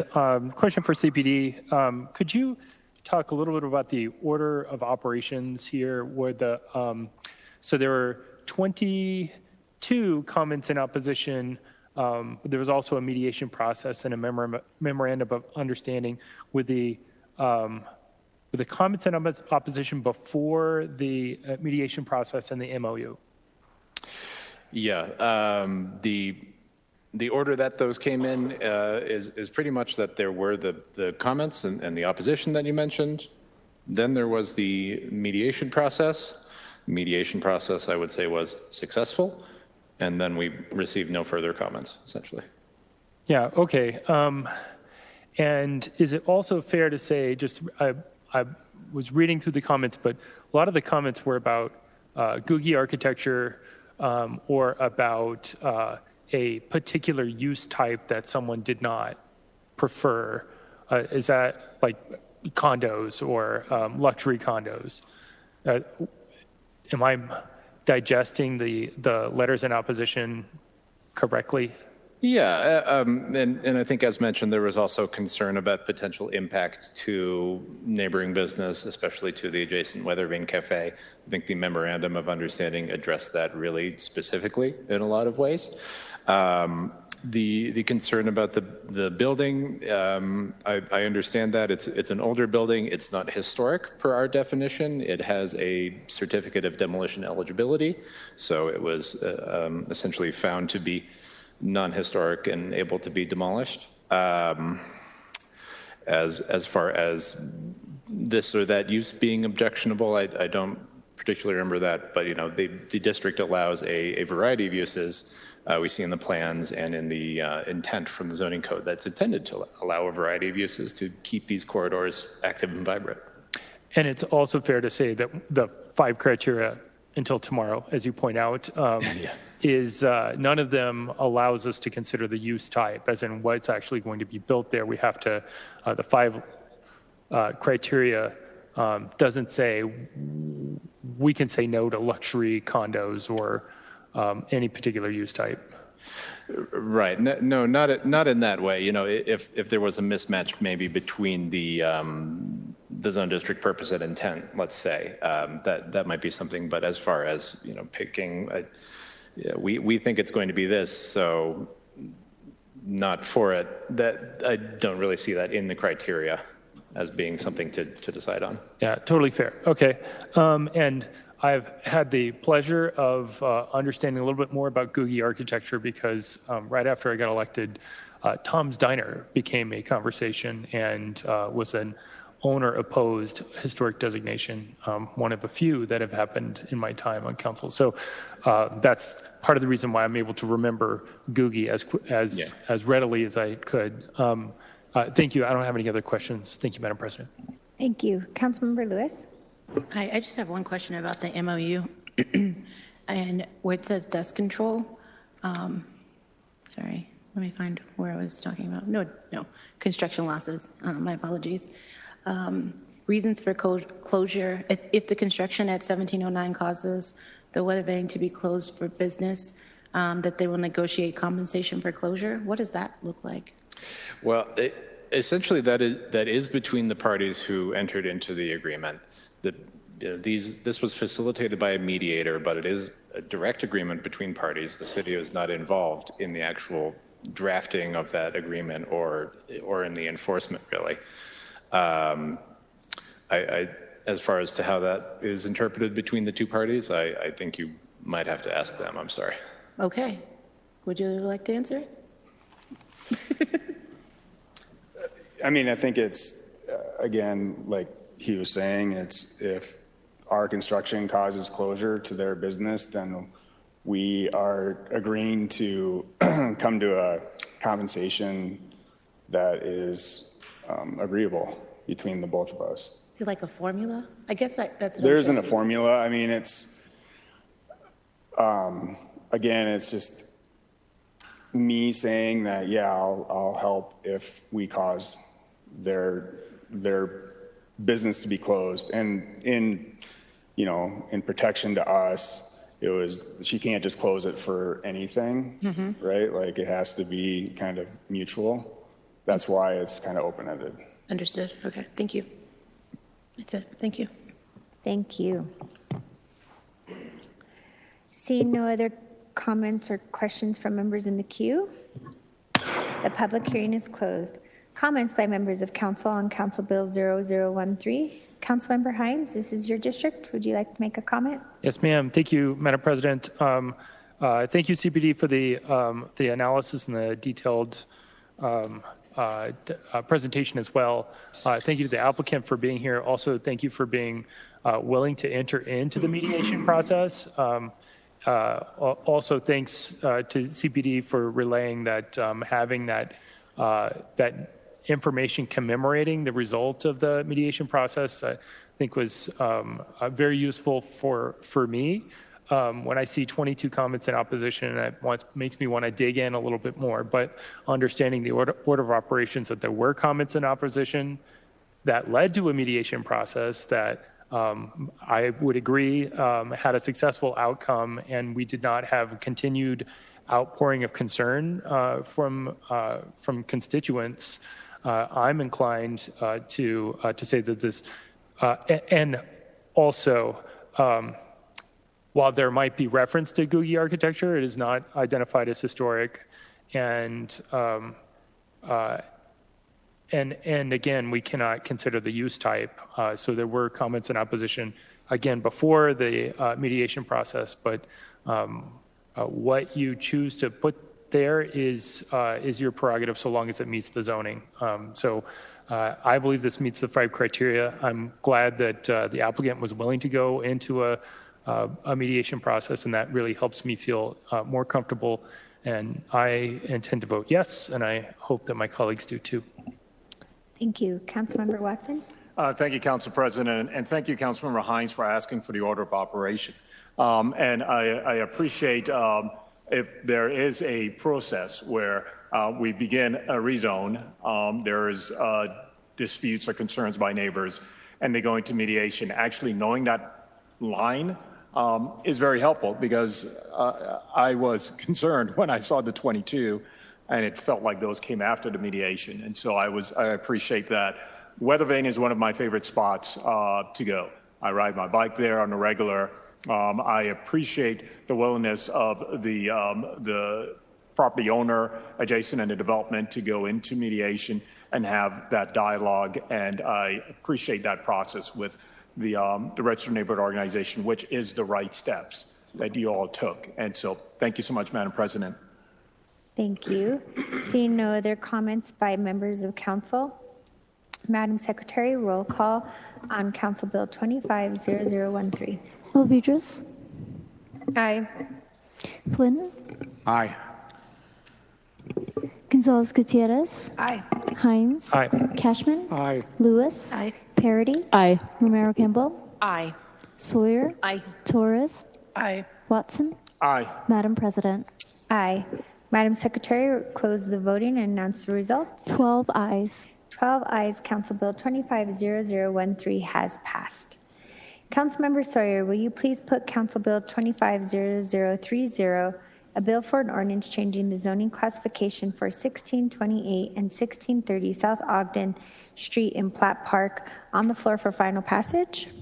I move that Council Bill 25-0030 be placed upon final consideration and do pass. Thank you. It has been moved and seconded. The required public hearing for Council Bill 250030 is open. May we please have the staff report? Absolutely. Thank you very much. Again, I'm here to present the staff report for rezoning case at 1628 to 1630 South Ogden Street. My name is Fritz Clausen with CPD. We'll go through the request, location and context, the process, review criteria, and staff's recommendation.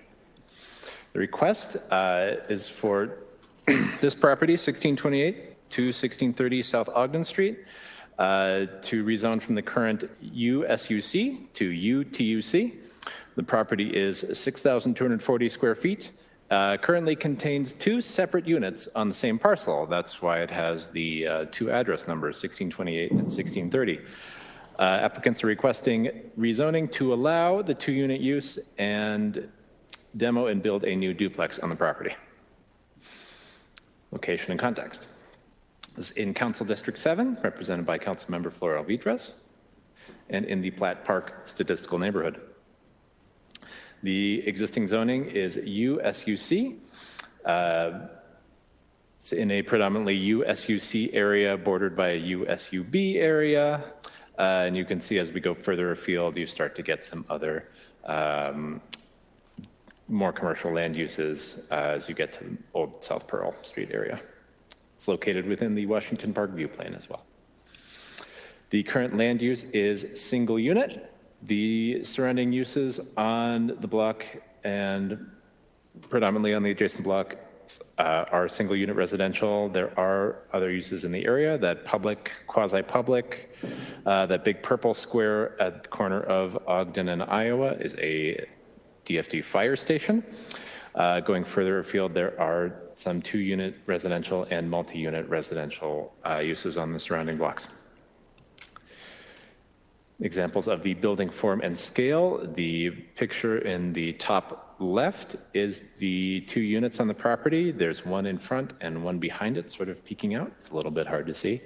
There's a picture of the aforementioned fire station at the corner of Iowa and Ogden. Looking down to the other end of the block, we see a few typical single-family homes. Next block over, a more recent sort of new build single-family home.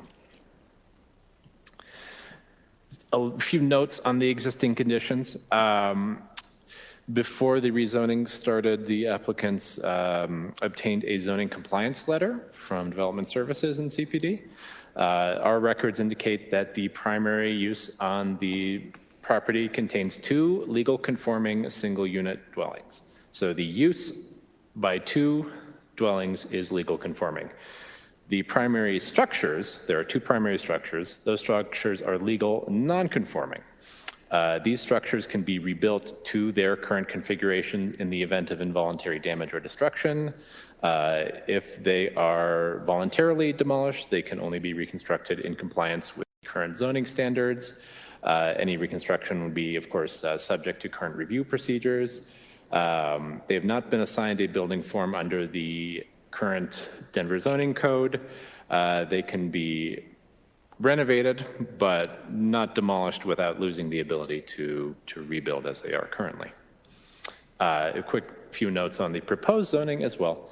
UTUC is a zone district that allows duplexes, tandem houses, and detached accessory dwelling units, as well as urban houses on a minimum zone lot area of 5,500 square feet.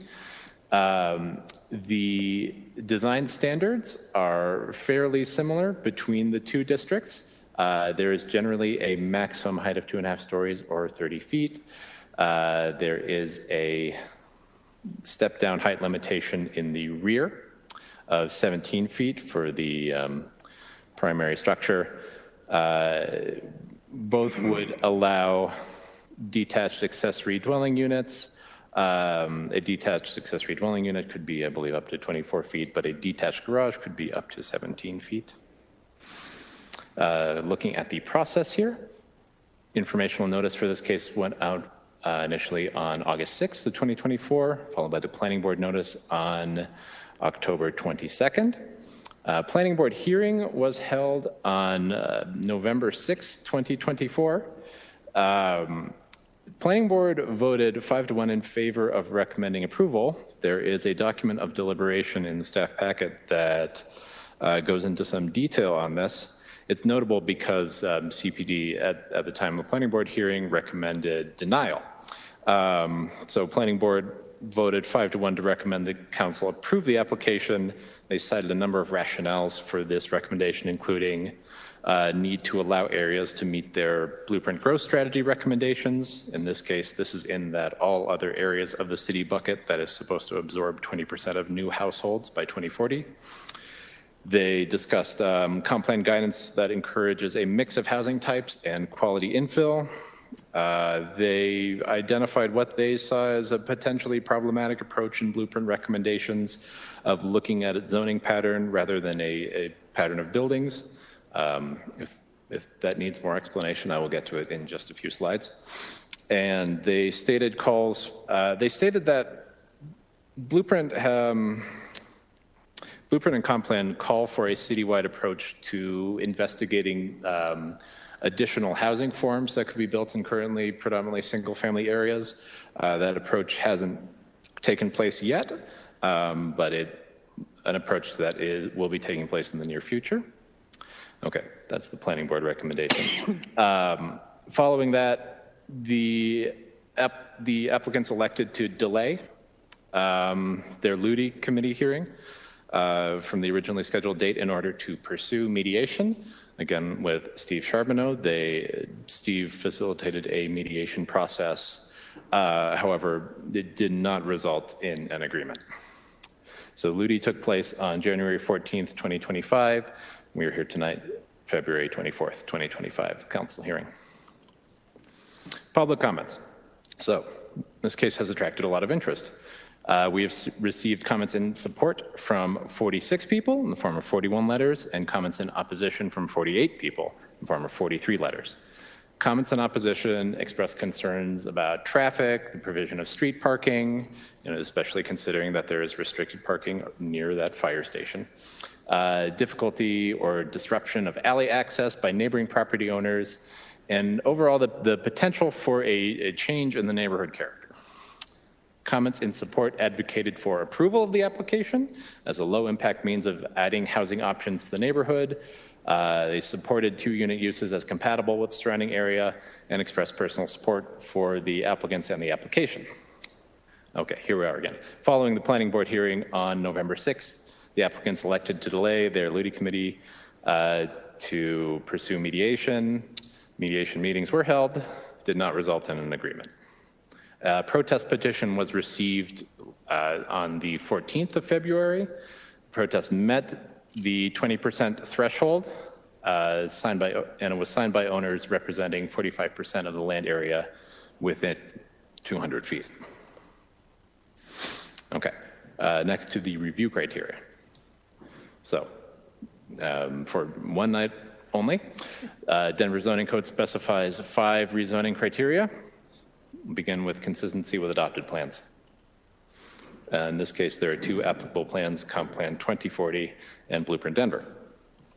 So, Comp Plan 2040 espouses a number of goals, including creating a greater mix of housing options in every neighborhood, ensuring that neighborhoods offer a mix of housing types, encouraging quality infill development, and promoting infill development where infrastructure and services are already in place. We see the proposed rezoning as consistent with some of the plan policies, especially those identifying the need for an increase in housing options and for a variety of housing types to be offered. This rezoning request would allow more and different building forms that could accommodate a wider variety of housing types in the neighborhood and would allow for that infill development that the comp plan sets a goal of achieving. However, the proposed rezoning we see is inconsistent with Comp Plan 2040 goals to encourage quality infill development that is consistent with the surrounding neighborhood. New building forms and higher intensity of uses that would be allowed in the requested zone district are not necessarily consistent with the building forms found near the subject site and the surrounding blocks. Moving on to Blueprint Denver. Blueprint Denver sees this as being part of the urban future neighborhood context. Excuse me. Urban neighborhood context is widely distributed throughout the city. Homes in this context can vary from multi-unit development to compact single-unit homes. Blueprint does say development in this context should be sensitive to the existing neighborhood character and offer residents a mix of uses with good street activation and connectivity. That the urban context should be walkable with a predictable street grid and offer access to commercial areas, the neighboring areas, and commercial nodes. No, going sort of sideways into the Denver zoning code, the proposed district UTUC is a zone district that is within the urban neighborhood context in the Denver zoning code, which is intended to promote and protect residential neighborhoods within the character of the urban neighborhood context. In general, building form standards, design standards, and uses work together to promote desirable residential areas. So while Blueprint sees UTUC as generally consistent with the urban future neighborhood context, it also states that development should be compatible with the existing neighborhood character. As this area is predominantly single-family residential, UTUC and the 2-unit uses it allows may not be compatible with the existing character of the area. So moving on to future place type. Blueprint Denver identifies property as low residential future place type, which is described as predominantly single and 2-unit uses on smaller lots with accessory dwelling units and duplexes appropriate and thoughtfully integrated where compatible. However, Blueprint Denver has direct guidance for applying plan recommendations to residential low places when zone districts allowing 2-unit uses are proposed. States, although the description of the low residential places includes both single unit and 2-unit uses, 2-unit uses are not appropriate in all low areas. In addition, states, when a rezoning request is made to change the zoning to allow 2-unit uses, the appropriateness of the request depends upon adopted small area plan guidance, neighborhood input, and existing zoning patterns. A departure from the existing zoning pattern may be appropriate if the intent is to set a new pattern for the area as expressed in an adopted small area plan or significant neighborhood input. In this case, we do not have that adopted small area plan guidance or that significant neighborhood input showing the intent to set a new pattern for the area. The zoning around the property is consistently single family, although there are intermittent two-family or multifamily uses in the surrounding blocks. The guidance as written in Blueprint Denver is specifically looking to existing zoning patterns, emphasis on the zoning. So despite the presence of two-unit uses nearby, these factors and the single property nature of this rezoning application, as opposed to that intent to set a new pattern for the area, we feel demonstrate that a rezoning to UTUC is not consistent with the specific Blueprint Denver guidance on rezoning for two-unit uses in low residential areas. Moving on. Uniformity of district regulations. The proposed rezoning will result in the uniform application of zone district building form use and design regulations. It's going to a standard Denver zoning code district, or it's proposed to. Furthering public health, safety, and welfare. While the proposed map amendment rezoning is unlikely to harm the public health, safety, and general welfare, it's unclear if it materially furthers it. The proposed rezoning to UTUC would allow a reconfiguration of the existing two-unit uses, but it is inconsistent with Blueprint Denver's planned policies, as we just saw. Therefore, it does not contribute to implementing the city's adopted land use plan. Because of this, the proposed official map amendment does not further public health, safety, and general welfare of the city through the implementation of the city's adopted land use plans. Justifying circumstances, see that list. The application references growth in the specific local area as well as in the city at large as a justifying circumstance. No question that growth has certainly occurred, but it is arguable whether the proposed change to UTUC would have an impact beneficial to the public, given that a two-unit use already exists on the property and can continue to exist in its current form indefinitely.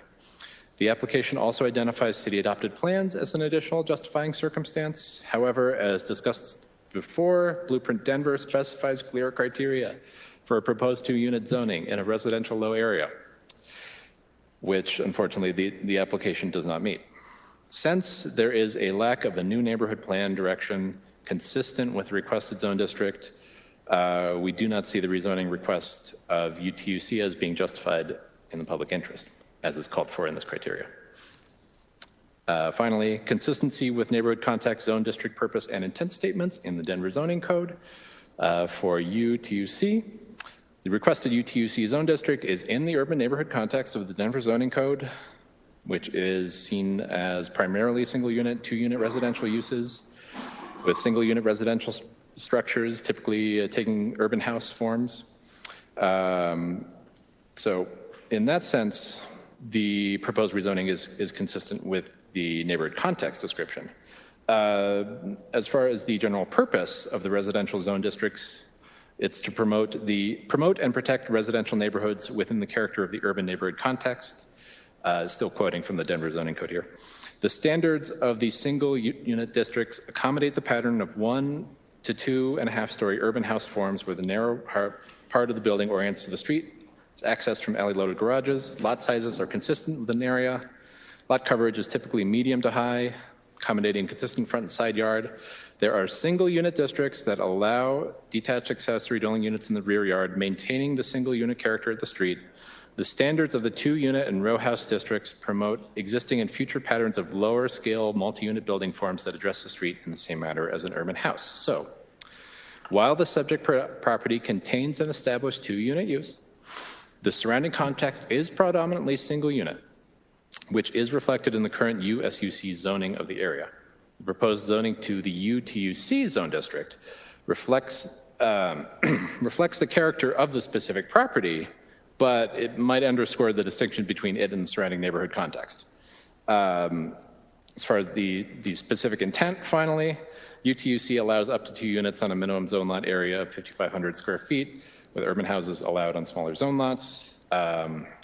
Proposed zone district recognizes the site's specific existing condition and the surrounding context, so it's consistent with that. In that sense, it's a little bit of a mixed bag. The proposed UTUC zone district is not fully consistent with the Denver zoning code context description and purpose and intent statements. Finally, staff's recommendation. Based on The criteria that we looked at, and especially those specific provisions on guidance for rezoning to 2-unit uses in low residential areas, CPD is recommending denial in this application, finding that all the review criteria have not been met. So with that, that's staff's recommendation. Happy to answer any questions you may have. Thank you for doing a great job presenting a very complicated case. It's not an easy one.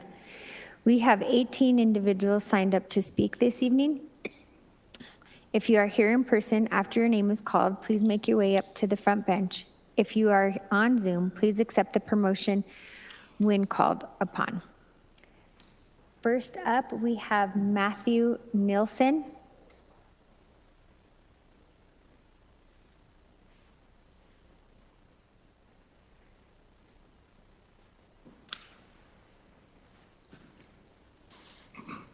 Thank you, Madam President and City Council members for considering our application today. My name is Matthew Nilsson. I'm a Denver resident in Council District 1 and Land Use Council for the applicant. Your council packet includes an application cover letter that provides detailed information on how we believe the application meets each of the rezoning criteria. Today, I want to focus on 2 of those criteria in particular: consistency with the city's adopted plans and consistency with the neighborhood context. CPD's staff report acknowledges that there are some aspects of the city's adopted plans that support the rezoning and some aspects that do not. On balance, because of the lack of neighborhood plan guidance, CPD staff concluded with a recommendation of denial. We thank CPD staff for their thoughtful review of this application. However, we respectfully disagree with their interpretation of whether the application meets plan guidance, as we believe the bulk of plan guidance favors the rezoning. The application is consistent with Comprehensive Plan 2040, Blueprint Denver, and Housing and Inclusive Denver, which together include over 40 policy goals and strategies that the application supports, including increasing housing throughout the city, integrating missing middle housing, including duplexes, into low residential areas near transit and corridors, and adding 20% of the city's new residential density in areas of stability like Platt Park. The property is located within half a mile of an RTD light rail station, multiple RTD bus lines, and the mixed-use corridor along South Pearl Street. Additionally, the Harrisons' plans are to convert 2 existing detached single-family structures into an attached duplex, allowing both themselves and their aging parents an opportunity to purchase family-friendly, multi-generational housing, all of which is in drastic short supply in the city. A denial of this rezoning could reduce density on the property that has existed on the property since at least the 1930s. Conversely, approving this rezoning would maintain existing density on the property and provide housing for a diversity of ages and incomes. We also believe the rezoning and the proposed duplex building form are both consistent with neighborhood context. Within roughly a quarter mile of the property is a mix of single-unit, 2-unit, and Main Street zoning, along with 22 parcels within a 2-block radius that currently contain 2-unit dwellings. We note this to show that approving a rezoning for 2 residential units is not unreasonable, nor inconsistent with the existing built form, both on the subject property and the surrounding area. Additionally, as Fritz mentioned, the building form standards for a duplex in the UTUC are nearly identical to those for a single-unit residence in the USUC. The height, bulk plane, building coverage, setbacks, and lot standards are all identical regardless of whether 1 or 2 units is built. If the rezoning is approved, the duplex can be no larger than a single-family home. If denied, the applicants may still build an identically sized single-unit dwelling, but the city would lose half of the existing density, which directly contradicts plan guidance. We respectfully request that City Council follow Planning Board's recommendation of approval and approve this rezoning application. Thank you. Thank you. Next up, we have Caitlin Quander.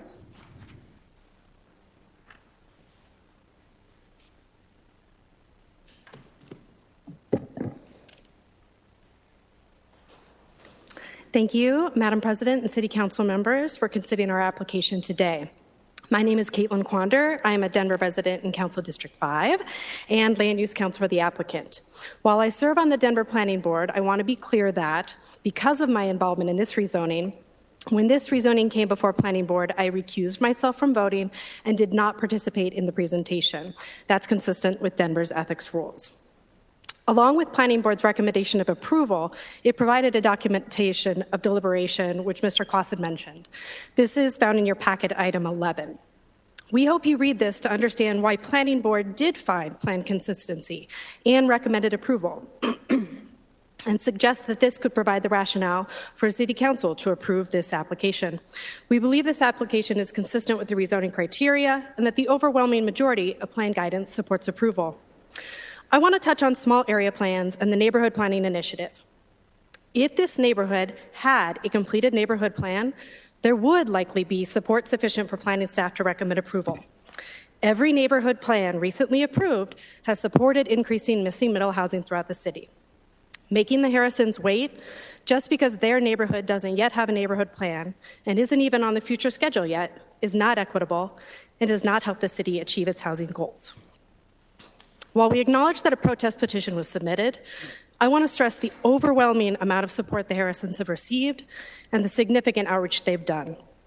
I know that Mr. Clausen's report had 45, and I think since then our count is over 90 letters of emails and public comments in support. I want to be realistic about the decision the Harrisons face. They purchased this property containing 2 existing detached buildings with separate addresses, thinking they could build a duplex home where they could live in one side and Brendan's parents could live on the other side. They would help with their 3 small children and to be helped as they age.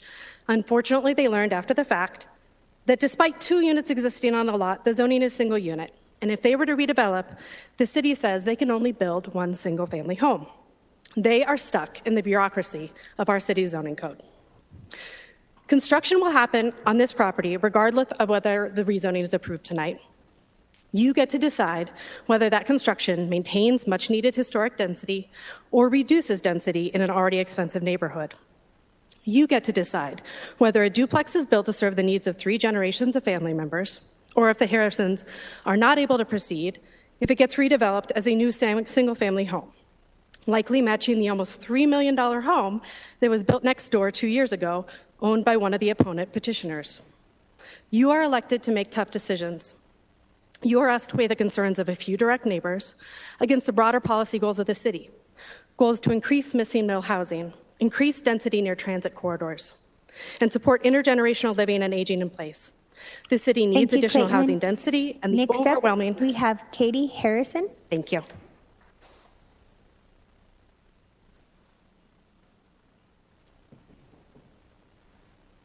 Good evening. Thank you, Council President and Council members. I am Katie Harrison.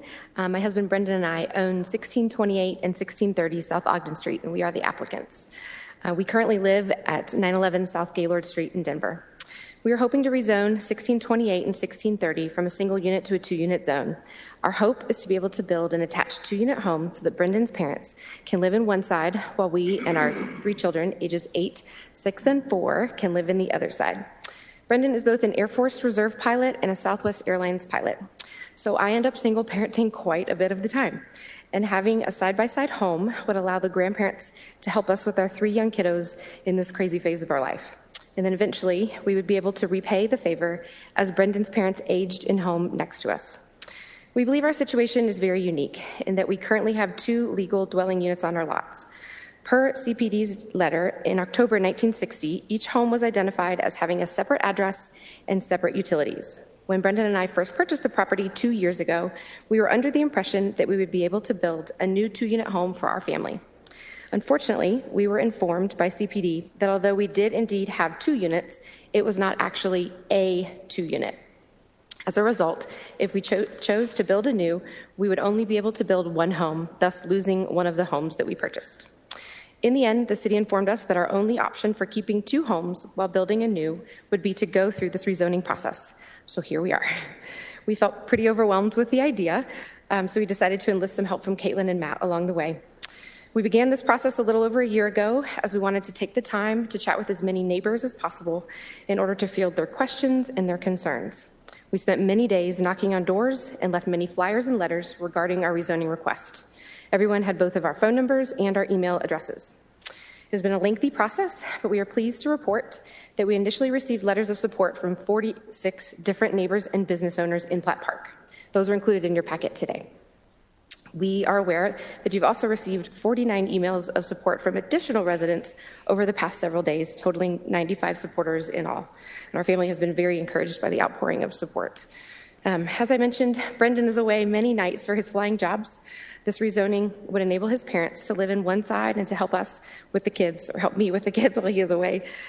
This would also give his parents some home ownership here in Denver, which has proven to be a challenge with the cost of housing here today.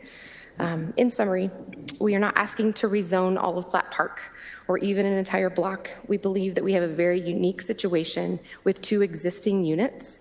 And so it's simply our hope that through this process, we would be able to find a way to trade our 2 existing homes for a new build 2-unit home, 2 for 2. Thank you all for your time and your attention today. Thank you. Next up, we have Brendan Harrison.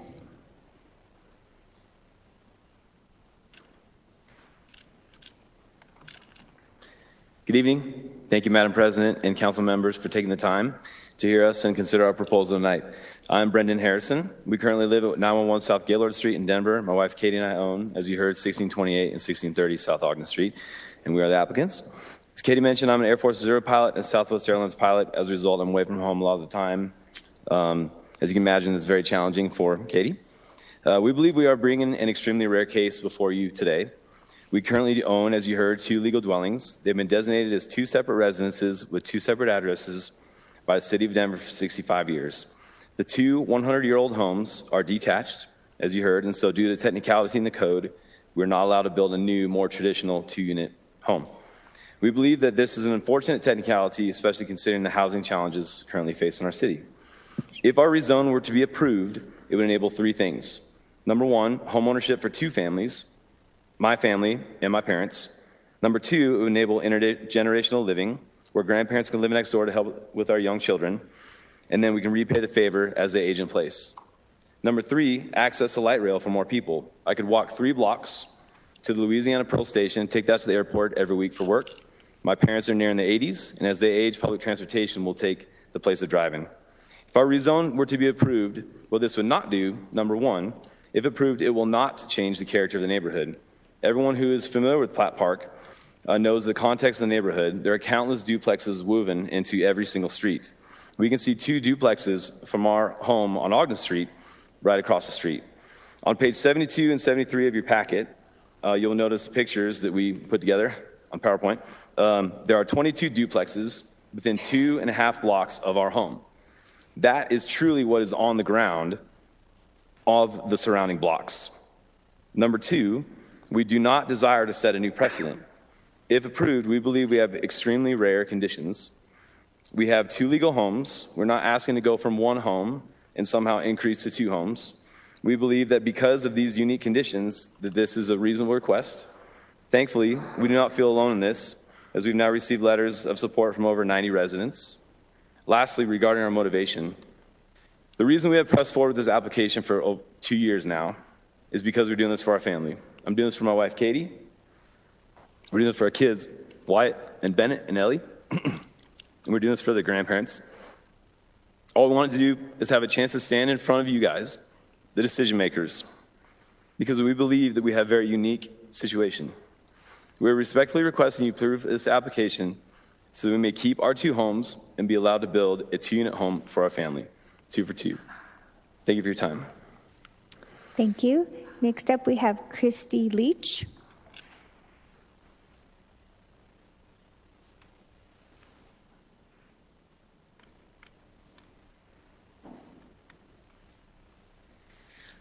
Hello, council members, and thank you for having us tonight. My name is Christy Leach, and I live at 1637 South Corona Street, directly behind the property in question. We've lived there since 2007. We're in District 7. And, you know, while the Harrisons are claiming they have this 2 properties, 2 family homes, in reality, that alley house lives more like an ADU. It's about the size of a 2-car garage. This is not a second single-family home on the property, which is what a duplex would end up being, another full-size single-family home crammed into this relatively small lot for a duplex. They claim they'll live there with their parents and their family, and I understand that. I understand the need to have family close. I have kids too. However, they can change their mind. As soon as this is approved, they could sell it, they could rent it. They currently rent the property. Our worst nightmare is to have 10 unrelated adults living in that house right behind us. And this is a single family home neighborhood. That's the majority of properties are single family homes. The duplexes they reference are all those old duplexes that have been grandfathered in, built in the 1900s, single story, small, not modern code conforming duplexes, 2.5 stories taking up the entire lot. It would change the character of that street for sure. Another thing that Mr. Harrison has failed to mention during this entire process is that he is a real estate agent. He's done over $12 million in sales, according to Homes.com, in the past 5 years. He also had a profile on a website called Bigger Pockets. He's a real estate investor. His direct quote from his profile: "My wife and I are investors, developers, and real estate agents in Denver, Colorado. I have been investing in real estate since 2004, so I've had a front row seat to the market fluctuations. That being said, I am also evidence that real estate is a fantastic way to grow generational wealth." So, personal investing, he cites. He's managed new builds, done gut remodels, purchased turnkeys, done door knocking, cold calling for purchases, and of course used the MLS as a real estate agent.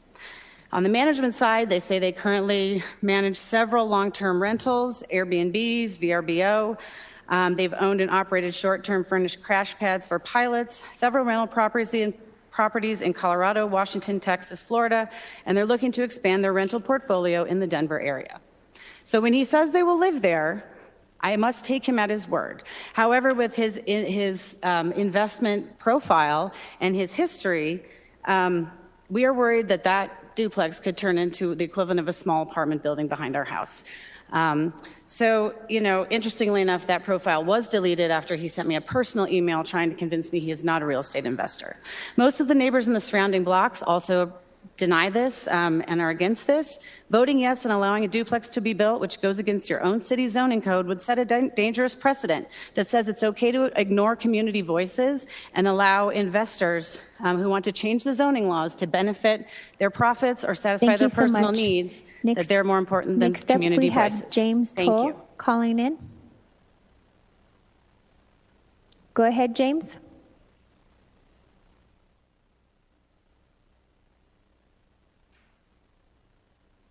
James, if you're on Zoom, I think you have to hit *6 to unmute. Yep, I just unmuted. Okay, there you go. Go ahead. Hello, my name is James Toll, and I'm from 3144 Greensboro Drive, and I just wanted to speak in support of the Harrisons on their rezoning request.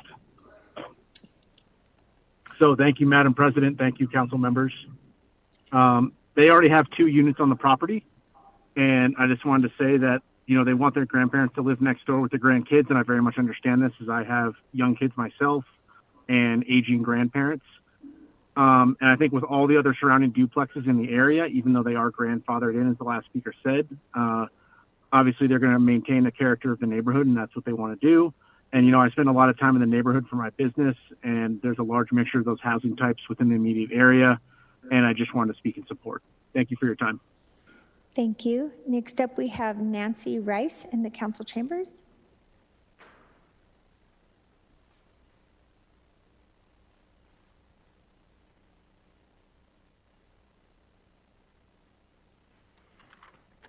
Good evening, Madam President and council members. My name is Nancy Rice, and I live at 1634 South Ogden Street, directly south of the property in question. Today, I would like to quote what the Denver City Council President stated in the Ludi Committee meeting on January 14th, 2025. This is verbatim from the meeting. "The way I think of rezoning is you are in an ocean of single unit zoning. If you do this, even though staff recommended denial, which puts us in a really hard place, because that means it doesn't go against our plans, which means we are not following the letter of the law, as land use commissioners are supposed to do. What that does is open up the ability to have 2-unit zoning throughout your whole entire neighborhood where there is no plan support for that. So say other neighbors came because they didn't have 2 units on their property and don't have the same quote unquote justified circumstances of having 2 buildings on the same lot as yours. I feel like you're setting up people in the future for a false narrative. Because it's like an analogy. It's like a piece of cancer. right there in the middle, and then it can grow. Let me repeat that one more time. It's like a piece of cancer, right there in the middle, and then it can grow. Thank you for your time. I appreciate it. Thank you. Next up, we have Carissa Johnston calling in. Johnson.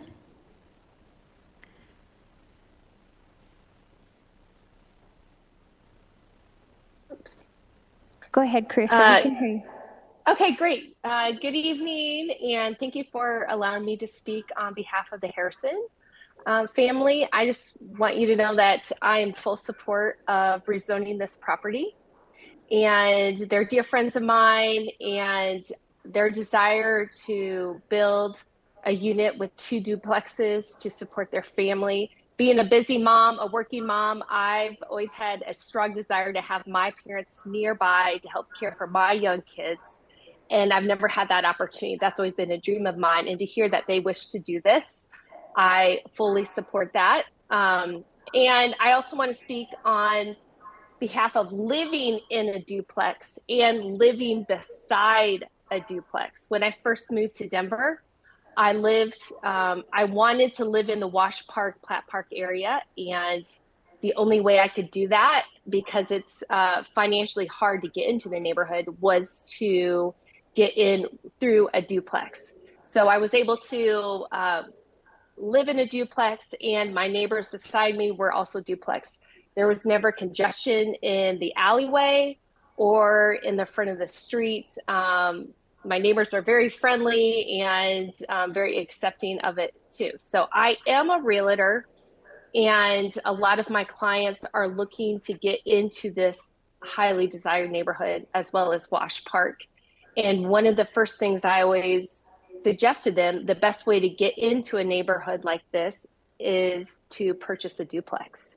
So I have several clients seeking out duplexes to get into the neighborhood. So I'm just speaking on their behalf. I love them dearly, and I'm in full support of this. And one last comment, I think we all need to agree to just love each other and love your neighbors well, and speak kindly of them, and approach things with our arms open. And I just want to share that with you all. So, right, thank you. Thank you. Next up, we have John McKenna.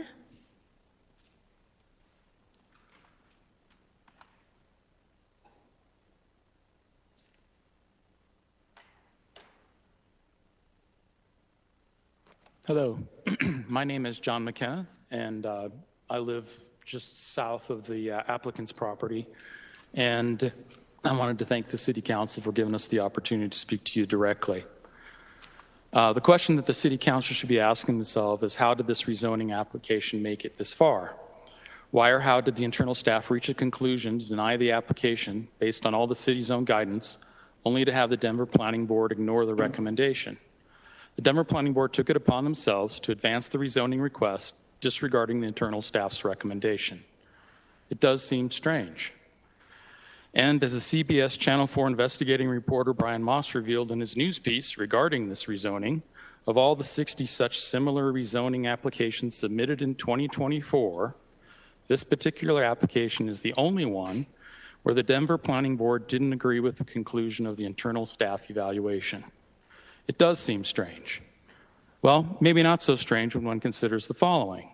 The chair of the Denver Planning Board is a participating member at Brownstein LLP.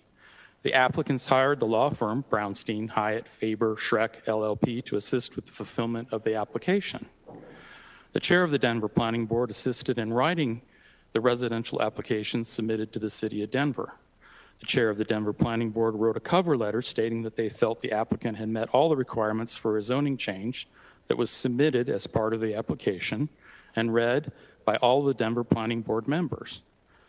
The chair of the Denver Planning Board did recuse themselves from the final vote on the final day, as if that was sufficient resolution for the conflict of interest and the inherent influence of the Denver Planning Board. In today's world, one does get used to the inherent lack of moral compass, but this does really stink of dirty politics and buying one's results with well-connected persons in positions of power. The type of behavior displayed by the Denver Planning Board Chair is void of any ethical direction. From the outside looking in, it is really amazing to think that one could just hire a law firm, pay the chair of the Denver Planning Board via the law firm that was hired by the applicant, and get the result that contradicts the city's own internal determination. If this isn't a definition of conflict of interest, I don't know what is. There should be no place in the city of Denver where this behavior should exist. I really don't see how the city council can just look the other way on this. The city council should not reward this type of behavior. But in the end, it is really up to the city council to determine what they stand for. Thanks for your time. Next up, we have Sean Billings calling in.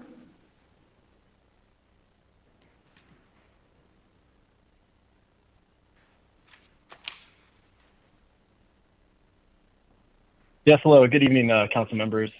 My name is Sean Billings. I reside at 2089 South Washington Street in Platt Park. I'm here today to express my full support for the rezoning request. As a resident of Platt Park, I appreciate the positive impact that duplex housing has on our community. I walk my dog daily in the neighborhood, and I see duplexes littered throughout, not just along South Pearl, but on nearly every street. In fact, there's 2 on my block alone. I believe they're an integral part of the community's character, and this proposal aligns perfectly with that established pattern. In fact, the property in question already has 2 units in a neighborhood full of 2-unit homes. This proposal does not set a new precedent. It simply continues the existing housing style that defines Platt Park. And with the city's ever-growing need for additional housing, approving this request seems both practical and consistent with the neighborhood's character. I appreciate your time and consideration. Thank you. Next up, we have Philip Sevilla.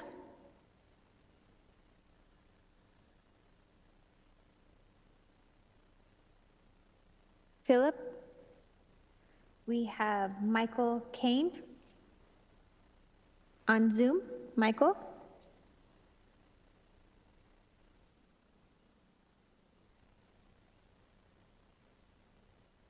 Can you hear? Yes, we Hello. can. Go ahead. Hi. Good evening, Council. This is Mike Kane. I live at 2061 South Clarkson Street. Proud resident in Platt Park, and I'm full support of the rezoning request. Our family's lived in Platt Park for a long time. We love the character and energy of the neighborhood. It's such a diverse neighborhood, and we just love having a great family home here. I believe that a variety of housing in the area plays a major role in maintaining this energy, making the neighborhood inclusive and accessible to everyone.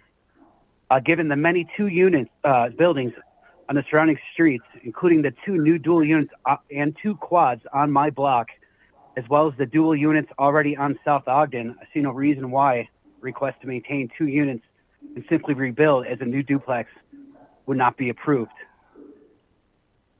It would be an asset for our neighborhood, and I am full support. Thank you for your time. Thank you. Next up, we have Mitch Benson on Zoom. Mitch, go ahead. Yes, good evening, council members. My name is Mitch Benson. I was born and raised on the 1600 block of South Clarkson Street and now maintain a home on the 1800 block of South Franklin Street. I'm here tonight to express my full support for the proposed rezoning request. Having lived in Platt Park for over 30 years, I've seen the neighborhood grow and change. The proposal is both reasonable and aligns well with the character of our community. The Harrison family's plans to replace 2 existing legal dwellings with a single 2-unit home is a positive improvement that maintains the property's traditional use. Allowing families to enhance their homes while preserving the neighborhood's density supports Platt Park's welcoming character and contributes to Denver's broader housing growth goals.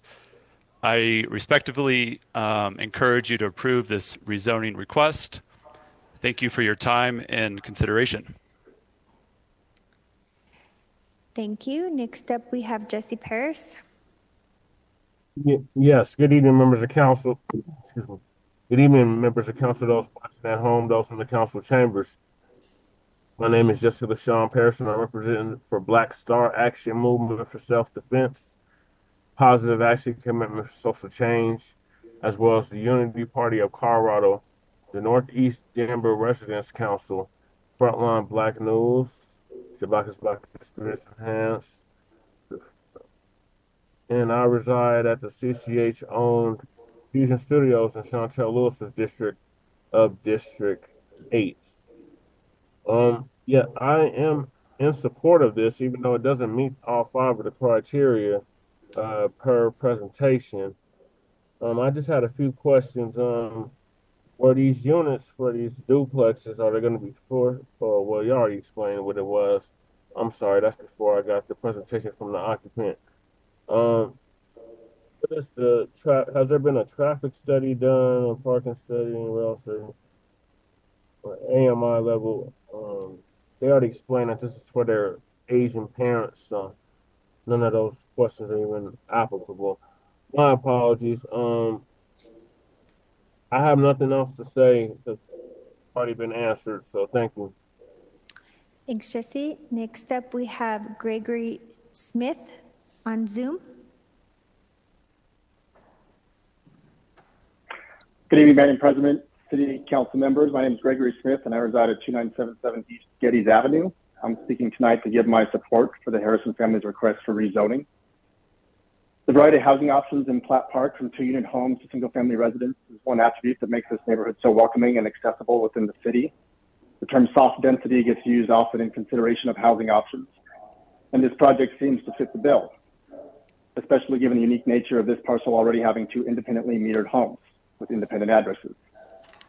In light of rising housing costs, we should embrace opportunities to preserve existing homes while enabling families to construct new 2-unit residences that better suit their needs, while taking careful considerations on how to approve these and when. This approach could result in various outcomes, such as creating space for 2 separate homeowners, or to support the ever more common intergenerational living that's required in this ever-growing cost of living environment. I view this request as a win-win for both the city and this young family to do with what they want and improve the property which they already own. I strongly back the Harrison family's efforts to build a 2-unit home and respectfully urge you to approve their rezoning application. Thank you for your time. Thank you. Next up, we have Teddy Kane on Zoom. Teddy? I am not related to Mike Kane, who apparently lives 3 blocks away, but nice to have another Kane in the neighborhood. I live at 1510 South Clarkson Street. I've been a Platt Park resident for 20 plus years, and I am in support of the rezoning request for the Harrison family. To me, this is a no-brainer. There are duplexes everywhere, and it does not take away from the character. It's actually part of the character of Platt Park. For me, I live in a single-family home, but I welcome duplexes, especially because of the price point and how expensive housing has gotten everywhere, particularly in Platt Park. And so we have friends that live in duplexes in Platt Park. My boys are friends with other kids that live in duplexes, and it's a price point that allows for access to this wonderful neighborhood. I think there was a slide in the presentation, and it was mentioned that 2 units are not consistent with the neighborhood. That's just not true. There are 2 units everywhere, whether they're usually attached. I mean, the lots are so small, I don't think you're going to have 2 detached units. And I don't think that this will lead to a landslide of zoning changes, as was suggested by a couple people. It's not going to start a new precedence. This is, as everybody's admitted, a unique situation. And I think we just need to look at it rationally. There are 2 units there. Whether one is small or big, I think is irrelevant. I think putting 2 units back on there is keeping with the integrity of the property. And I don't think we should consider presumptions and assumptions that were made today about what the family, the Harrisons, are going to do with it, because it is true, the neighbors do not know.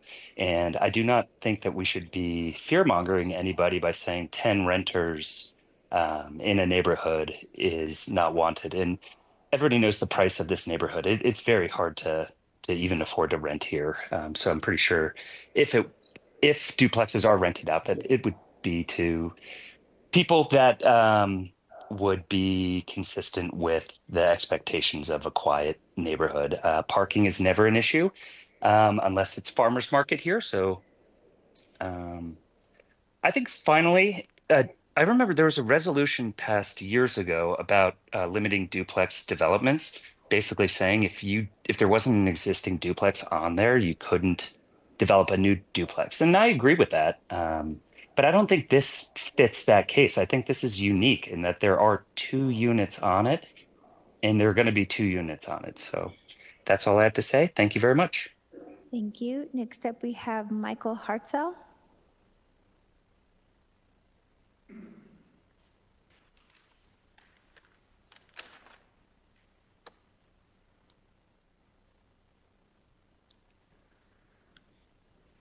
Thank you, council members. You can fix this. I'm Michael Hartzell. I live in Platt Park. I've lived in Platt Park since 1995 on the 1500 block of South Washington. We've got a wide mix of housing and income levels. Allowing a duplex solves a unique situation. You've got 2 addresses, 2 houses, not a house and an ADU, and it allows both addresses to be side by side rather than front and back, and it solves affordability. A large house at $2,950,000 right next door, that cost is cut in half when you do a duplex. It's just more affordable. So it's the same density, same addresses, same 2-family lot, just a duplex, which fits into the neighborhood.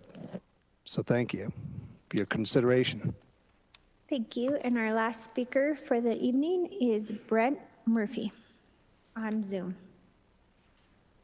Hi, everyone. Thank you for letting me speak today. I want to kick off with I'm a Colorado native, and I have owned in Platt Park for over 10 years. First time owning on South Grant and then on Sherman Street. So very familiar with Platt Park, and I'm in full support of this project. We have there on Sherman Street, there's a triplex that's a new build. There's triplexes, there's row houses, there's single family. It's all over the board in Platt Park. We have a real estate shortage. Apartments have been going up in Platt Park left and right for the last couple of years. There's hundreds of apartment units that have come up. And we need ownership options, and this is the perfect way to do so. I believe this builds up to the community, and it is aligned with the values, the vitality, and the vibe of Platt Park. The supply of Platt Park will never meet the demand because it's just such an amazing neighborhood. I like to personally call the ADU tenants and the tenants that are living in those ADUs as there are shadow neighbors, there are alley neighbors. And we need more front porch neighbors. That's what this neighborhood's about. It's about being on the front porch, walking your dogs, seeing all the different walks of life, and more options brings that more of those opportunities. We want more people in the front of the lots, not in the back. Real estate also requires nuance, especially in charming neighborhoods. Platt Park has a lot of nuance. That's what makes it charming. And while some of the zoning code is not in line with duplexes right now, that's not the case for this neighborhood. This is a neighborhood with homes built in the 1800s all the way to being new construction right now. So we have a lot of eras of needs and wants and demands for this neighborhood. And I think this is a very evident time where we need more units for ownership. We need more units for opportunities for people to live multi-generational. This is needed. And I also want to point out that, Governor Polis is bringing in some pretty high density bills that are coming, especially to areas like Platt Park, where we have the light rail, the HB 241313. We don't even know what that high density means, but I think it's pretty aggressive. And I actually think tasteful projects like this are your insurance policy so that you don't get true high density that I think everybody's trying, all the opposition is trying to push that could happen. And so this is a tasteful project. This is what Platt Park's about. So I encourage you, please give this project a green light. Thank you. Thank you. That concludes our speakers. Do we have questions from members of council on Council Bill 250033? Sorry, 250030. Councilmember Alvidrez. Thank you, Council President. Thank you to everyone who came out today. I definitely have a lot of questions, so I'll just get right to it. This one is for CPD. You touched on this a little bit, but I wanted to further understand, how are you accounting for the existing land uses that do not align with the current zoning code? Yes. So we have provisions for things that don't account for, that don't fit under the current zoning, called legal nonconforming, or here, if possible, I'd like to go back to that slide, actually, sorry. It helps a little bit. So in this case, it was established before the zoning provisions that today would not let you build two houses on a single lot. So it was legally established. It was legally established at that time when the houses were built, I believe in the 20s or 30s. And they've existed in that way continuously since then. So we see that use as legal nonconforming, or legal conforming, I'm sorry. As to the specific attributes of the structures themselves,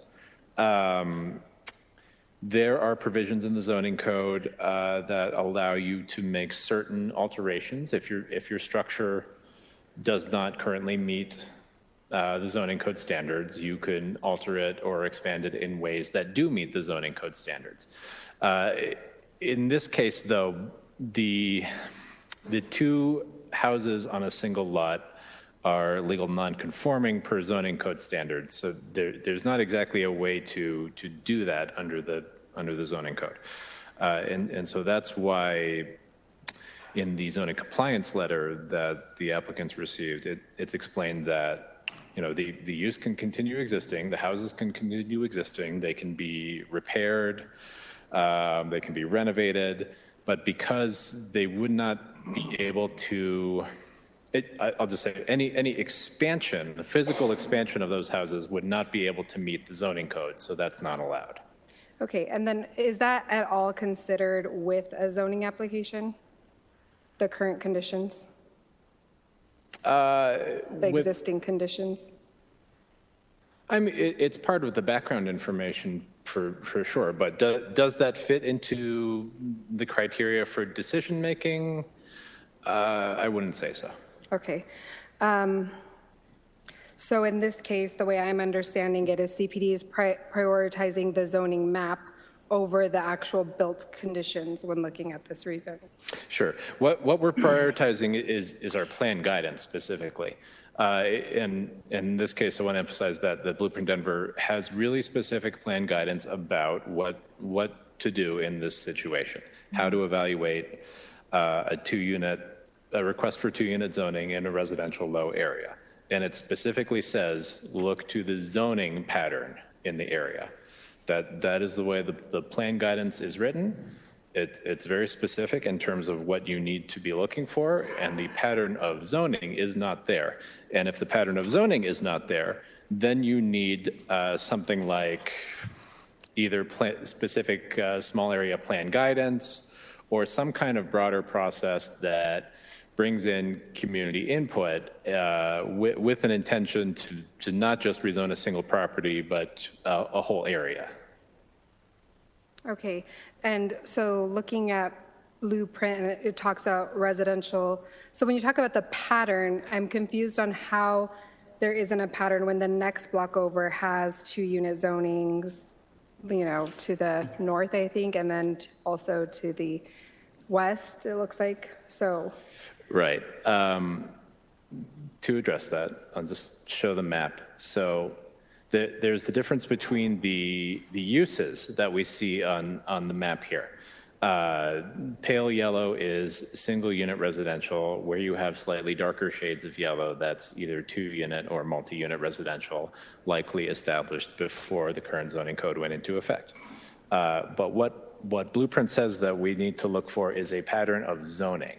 And so what we see here is we have pretty much single family zoning surrounding this property for a wide area. So we are not, the plan guidance directs us to look at the pattern of zoning, not the pattern of uses.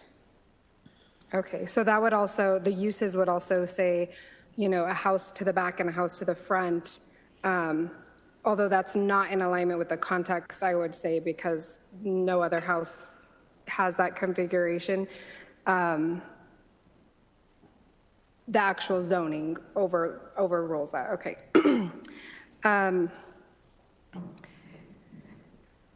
What would CPD consider a valid circumstance to upzone to 2 units?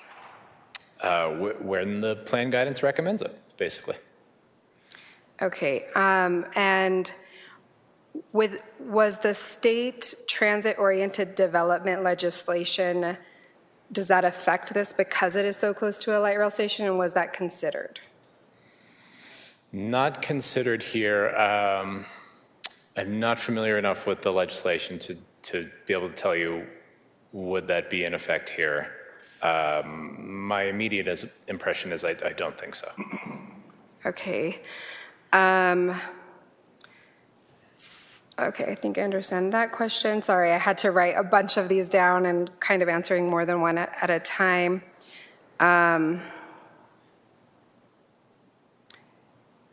Would CPD recommend an alternative zoning solution that would acknowledge the current land use while preserving the neighborhood character? Given our sort of menu of zoning options, I don't really know what that would be. And you know, that's also not really something that we typically do. Okay. The thing that I'm struggling with when it comes to Blueprint Denver guidance is obviously we want more housing, and it seems like this actually goes against Blueprint Denver, since actually tearing these 2 down and building only 1 home in its place seems to contradict the Blueprint guidance. So that's something that I'm struggling with. Yeah, no, I hear that, and we discussed this a lot as a staff. And there is, you know, I think I tried to be fair as possible in the explanation of the plan guidance. There is, you know, sort of a mixed bag in that, yes, we have these really broad goals that emphasize more housing choices, emphasize infill, but then we also have this really specific plan guidance about, you know, what to do in this specific situation in Blueprint Denver. So to us, that the existence of that very specific guidance that was directly applicable sort of is the priority in terms of what we look at for plan guidance. Thank you. The other thing I'm just struggling with is just the transit-oriented development piece. I would love to live that close to a light rail station and would want more people to be there. And so I am concerned that there isn't a really great answer about, does the transit-oriented development state legislation, was that considered? So, but that is all the questions I have for CPD. If you do come up with an answer around that, I'd appreciate it. But I do have some questions for the applicant as well. So thank you so much, Fritz. My question is, and Caitlin or your representation can also speak, you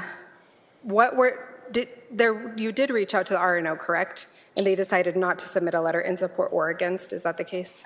Yes, ma'am. They remained neutral through PA. Okay. And is there anything that can be shared about the mediation efforts? Yeah, we initiated mediation before Ludi. At the planning board, we learned about opposition at that point. And so we felt like there were a lot of concerns that we obviously needed to hear. And so we withdrew our application or pulled it back until we could have time to do mediation. And we had some good discussions. One thing kind of became clear to us is that there was a concern with the number of people that would live next to them. And so we tried to reassure them that it's just our family and the grandparents next door. We thought that maybe putting something in writing would maybe give them more confidence. And so at that time we offered a deed restriction for no ADUs for 25 years because there was concern over what if we build a duplex. Now the ADUs are allowed. You could have 40 people, I think was their question. Unfortunately, they rejected that. We felt like we offered a solution, but at some point we just needed to proceed. We felt like we were getting pretty close with our discussions, but then in the end, the mediator informed us that they were finished mediating, so here we are. Okay, that's helpful. And was there any discussion around parking or off-street parking being provided? Was that part of it as well, if I may ask? Yeah, it sure was. Currently on the lot, there are no garages, so the tenants are all parking on the street. And so we assured our opposition that we would be building garages as well, removing cars from the street. So that is absolutely part of our plan. Our grandparents don't enjoy parking on the street. So. Great, thank you all, and that's all the questions I have for the moment. Thank you, Council President. Thank you. Councilmember Flynn. Thank you, Madam President. Thank you, Fritz, for bringing this to us. This has got to be the most fascinating, nerdiest, and I look forward to Council President's questions and comments later, zoning issue that, I mean, I've been reading it all, I've been following it, and it's just fascinating with all the conflicts and anomalies that are present here. Do you know, and by we I mean you, know how that second house got built? There's been a representation in the material we've been presented that it was added to the property in the 1950s, perhaps. The original house dates to 1923, according to the assessor. The representation is that that was built with some restrictions on it, that it was to be used only as a professional office because the person who lived there at the time used it for, I don't know, it was a lawyer, accountant, dentist, I don't know what the profession was. So do we know how that got added? You know, I don't actually. What I can say is that the applicants asked Development Services to look into it and analyze the current condition. Development Services provided a zoning compliance letter, as they do, that says the use is legal. Oh gosh, I don't want to say the wrong thing. The use, right? Legal conforming, right. Established legally, can continue. You know, I think it's a rare situation, but it's not. I hope so. Yeah, time was you might build 2 units on your property because zoning did not allow you not to, and it sounds like you may have done additional research to get into the background of it. As far as from our perspective, you know, we're really looking at plan guidance. So the existing conditions are interesting, but maybe not necessarily something that really factors too much into our analysis based on the criteria. Sure. Unless there was, according to the material that we were provided in our package, Zoning Ordinance 42 of 1954 allowed that structure in the back as a professional or home occupation accessory use restricted to a professional person, physician, dentist, surgeon, or other professional person, where they could use that as their office as long as that was part of the private residence property. Do we know how it got to have a separate address, a separate street address? That'd be the city surveyor who would do that? You know, specifically for this property, I don't know. Sorry. Okay. The reason I asked that is that I looked at some of the other 2-unit existing uses that are nearby, and I didn't look at all of them as far west as Washington Street or beyond, so I don't know about them. But all the ones that I looked at were built between 1908 and 1914, and they are 1-story terrace structures. In fact, one of them, it looks like a triplex. But the 2-unit uses are all on separate parcels. They're separately owned. If those owners were to demolish those 2-unit uses, they could not build a duplex. they couldn't replace an existing duplex with a duplex because they're on separate lots. They would have to be two single units, would they not? Well, there is actually a provision in the Denver zoning code that,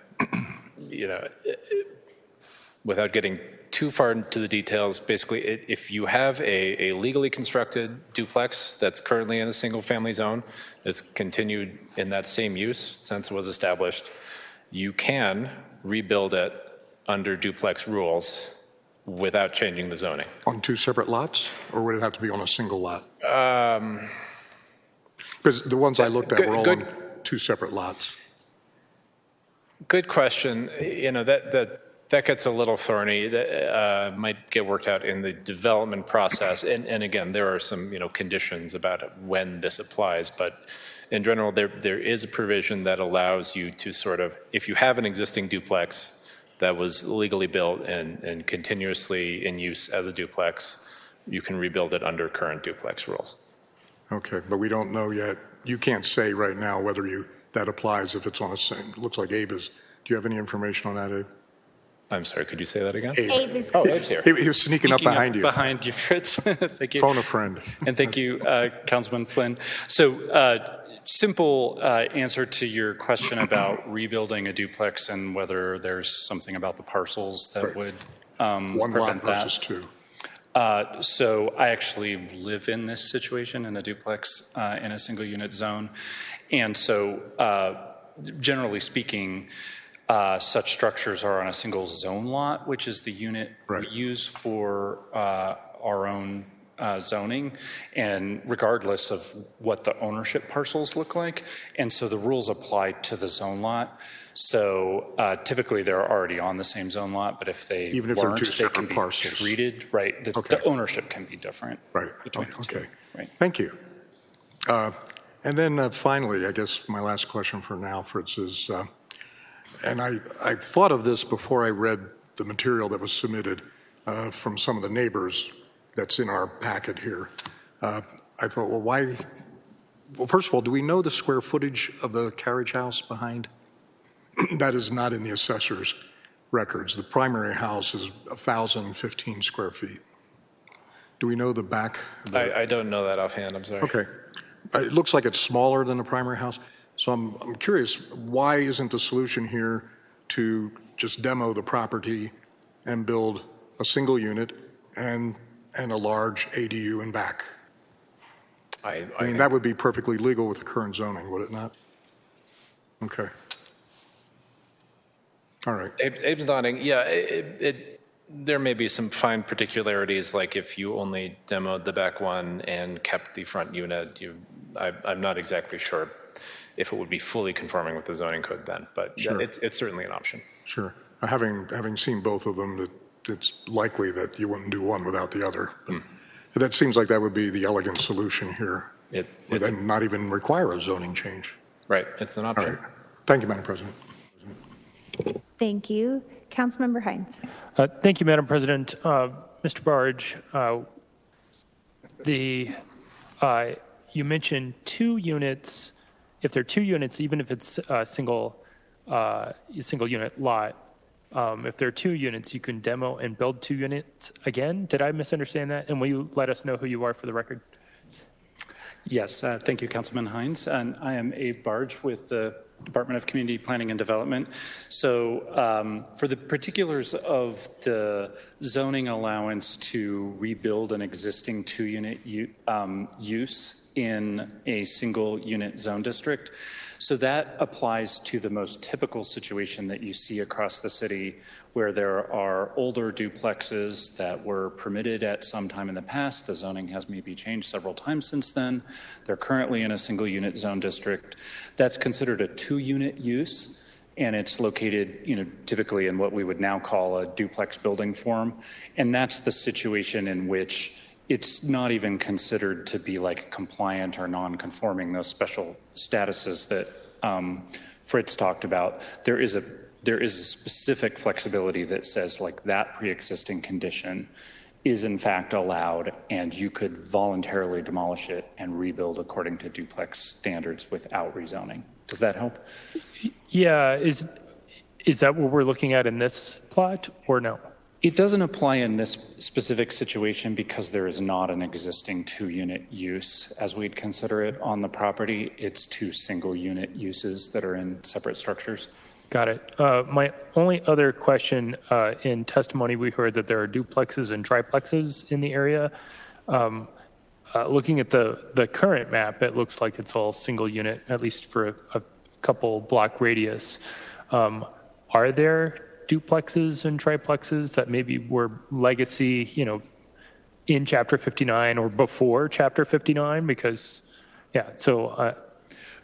Fritz can probably fill in any particulars, but yes, like in most older areas of the city, there is at least, not everything conforms with the existing zoning rules, and you'll see some things sprinkled throughout. And so I think there are some duplexes that are pre-existing in the neighborhood, as well as, within a block or two, there's actual 2-unit zoning. So, but there was a decision made in Blueprint that even though there are duplexes and triplexes, this area should be a single-family lot. Well, what Blueprint mapped the area as residential low, which is oriented towards single unit. But as you all know, Blueprint Denver also talks about the need for us to be looking for the opportunity to have additional housing options throughout the city, and including places like this. However, it also says that should be implemented through a holistic process that is citywide. And so I think there's a distinction there between, you're all very familiar with the many ADU rezonings, and Blueprint Denver also said ADUs should actually be allowed throughout the city, and we should go through a whole process to make that happen. But it then said, in the meantime, we may consider individual rezonings to allow ADUs. So it specifically opened the door for like a property by property consideration while we figured things out citywide, which we subsequently did, and City Council adopted the zoning change to allow ADUs citywide late last year. In the case of the further housing options beyond ADUs, it talks about the comprehensive process we should go through to look at things holistically and not just looking at a property by property basis for whether it should be allowed or not. And to your point, the density is based on the needs of the entire city. Not every area is meant for 60-plus story buildings like downtown. There clearly are differences in the plan guidance throughout the city, as well as the zoning that implements that plan guidance, yes. Thank you. Thank you, Madam President. No further questions. Thank you. Pro Tem Romero Campbell. Thank you, Madam President. I just had a few questions. I almost feel like with the most recent comments, it almost feels like duplexes are the new ADU. Is that pretty much what you're saying is that as we've been going one by one with ADUs, that quite possibly a different form of a duplex would be something that would come up that might not be reflected in our current zoning across the city or in single family? And thank you, Councilwoman. I'm not quite sure I understood the question. Well, I'm just wondering because I think about what this area is zoned for, and then how that reflects to how that measures up to what an interest is of kind of like this gentle density and having a duplex opportunity. Right. So we want to have that conversation citywide, and we want to think about the differences between different kinds of neighborhoods. And that's a conversation that we are planning on kicking off this year about what it might mean to allow housing options beyond ADUs, which we've already taken on in neighborhoods like this. And that's a whole conversation. So we want to give it some grace to come up with some solutions that we work out with public participation before presupposing what might be proposed as a result of that. Thank you. and I don't know if this is a question for you, or in one of the comments earlier, it was mentioned, regardless of the decision this evening, something will be built on this property. I don't remember who said that. I have that in my notes. Oh, yeah, it's you. Okay, Kate. Can I ask a question of you then? And I'm just wondering, you know, so regardless of what happens tonight, something's going to be built there. Correct. The buildings are quite old. The utilities aren't really working. So the hope is to build a duplex, but if this is denied, the likelihood is a new single-family home. Okay. And the form, or like what that single-family home looks like, would it be built on just one section of the property and not the other section? Like, because there's two addresses there? I guess does that make sense? Yeah, thank you, Council President, Councilwoman. I think because of the configuration of the two buildings, and I think Mr. Clausen mentioned this, there really isn't a way to kind of take one down and leave one from a zoning compliance standpoint. So it would be to demolish both and build a kind of typical single-family home that, you know, I'm not sure if the Harrisons, they need a duplex, so that's not their intention, but the lot is certainly kind of not conducive right now. The renters, you know, aren't in the best of conditions, and it needs to be demolished in some fashion. Okay, thank you. And then I did actually have one other question. It was brought up in another comment around planning board and we've had lots of time to just dig through all of the documents. So just know we've all gone down a rabbit hole. But with the planning board, and I was looking at the document of deliberation, and it said that the planning board vote on November 6th in 2024 was 5-1. And my understanding is that you had said you recused yourself from that vote. My recommendation moving forward, or if there is better documentation in that document, it doesn't say that. It doesn't have you as having recused or not being present due to. So I'm going to put a check on that. Oh, okay, those are comments. Those are comments. We're in the public hearing section. Let so me if you ask can that as a question. Yeah, okay. Make it into a question. Who prepared the document that was the planning board document deliberation? Okay. Thank you. Sorry. Hi, Fran Peñafiel, Community Planning and Development.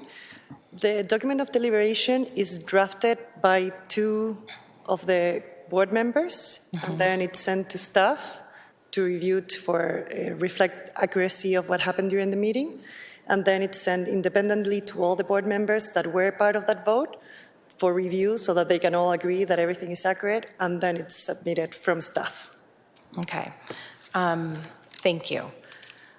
I'll save it for comments. Okay, thank you. For recommendation. And then is there I don't know quite how to ask this.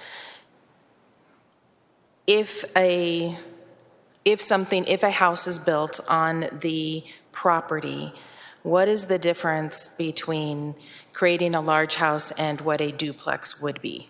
Two separate entrances? Like what qualifies as a duplex? What makes it different than a single family home? Obviously two different entrances, or? Thank you, I'm just trying to figure out. Romero Campbell. So we have a definition of dwelling unit, which involves like a complete and independent, like all the facilities for a complete and independent living, bedroom, kitchen, bathroom. And when in zone districts where we have limits based on dwelling units, in a single unit zone, it says, you know, that the allowed use is single unit, which means one primary dwelling unit. We now citywide have the opportunity to have one accessory dwelling unit with each one of those primary dwelling units. And then any additional dwelling units are, meet that definition of being another place for a complete household to live. And so a duplex, like the duplex building form, says that it allows a 2-unit dwelling use, which is 2 of those complete dwelling units. Okay. Thank you, Madam President, Councilwoman. Mr. Clausen actually had, I think, if you're thinking about the building form, which maybe you were kind of speaking to, I think Mr. Clausen has a really helpful slide comparing what is allowed for a single unit building in the single unit zone district versus what would be allowed for a duplex building form if it was rezoned to you, and kind of highlights that like the footprint of the building has to be the same regardless. The setback is the same, the percentage of lot coverage is the same, the height is the same. So the kind of the mass or the feel of the building, whether it is a duplex or a single family home, is the same, but there are 2 doors and 2 family units as was described. Thank you. I appreciate that clarification. And again, I think it's just wondering. It's a wondering. Thank you, Madam President. I don't have any other questions. Thank you. Councilmember Parody. And I'm just going to remember, colleagues, this is the questions. Yes.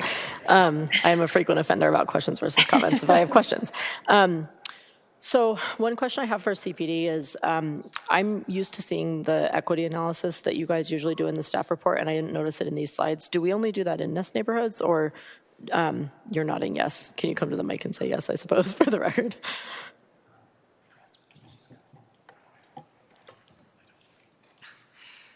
Hi, Fran Peñafiel.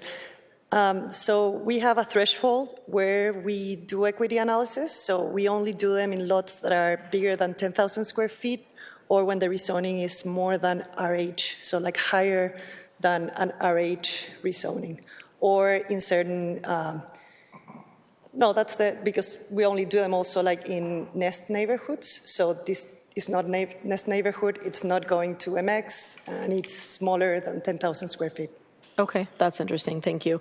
And how does this do? So, if we know for CPD, how does this area, and I guess the smallest possible area we could speak to, line up with regard to housing costs right now compared to the rest of the city? I would say either income or housing costs, but housing costs would be of the most interest. I don't know if you guys have that information at your fingertips. I don't have that in front of me right now. I'm sorry. Typically, there's a map produced as part of the equity analysis. As Fran said, this didn't meet the thresholds to perform an equity analysis. Okay. Yeah, that's interesting to me because to me that's relevant to public health, safety, and welfare, kind of no matter what. I will, I guess, represent that looking at the city's mapping tools, this is a very high-income neighborhood. Another thing I'm curious about for CPD is whether, including in the context of this new like 2 to 9 unit project that you guys are just kicking off, have we looked at how many duplexes we have in the wealthiest neighborhoods that are nominally zoned single family versus how many duplexes or triplexes or whatever we have in the least wealthy neighborhoods that are zoned single family nominally? Is that an analysis any of you have ever done? Thank you, Councilwoman Parody. Abe Barge with CPD again. I don't know if we've done that specific analysis. I think that's a really interesting question that I'll pass along to the project managers for that project as we kick it off. Okay, thank you for that. I guess there's no reason to think you would have done that, but you guys do a lot of analyzing and thinking over there, so I never assumed that you haven't. I have a question for the applicants as well, if you guys want to come back up to the mic. Thank you. And this is the same thing that I asked you all in Ludi, and I think that just was asked of your attorney, but I'd be interested to hear more about it from you. So if you're not able to get this rezoning and build a duplex, why not build an ADU? Or would you do that, I guess? I don't want to presume the answer. That's a good question, Councilwoman. Sorry. And I'm Brendan Harrison, one of the we're the applicants.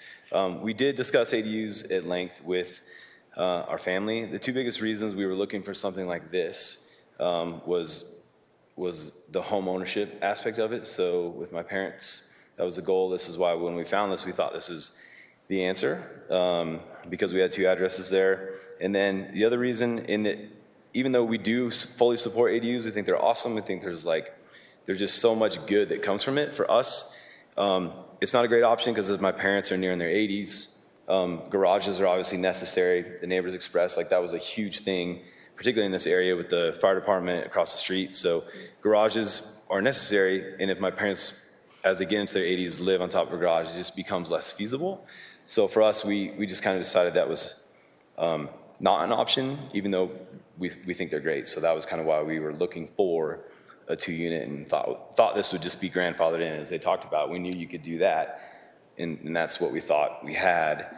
Not looking to buy something and go from 1 to 2, but rather we thought we had 2 and we could just be grandfathered in, not knowing it would be this 2-year process.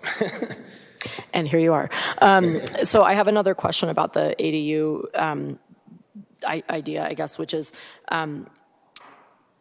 would there be a difference in the number of bedrooms or the kind of overall square footage that you could get into a duplex versus an ADU, knowing that the massing for the single family home is going to be the same as for the duplex? But how would one half of a duplex compare to an ADU for your parents to live in, if you know?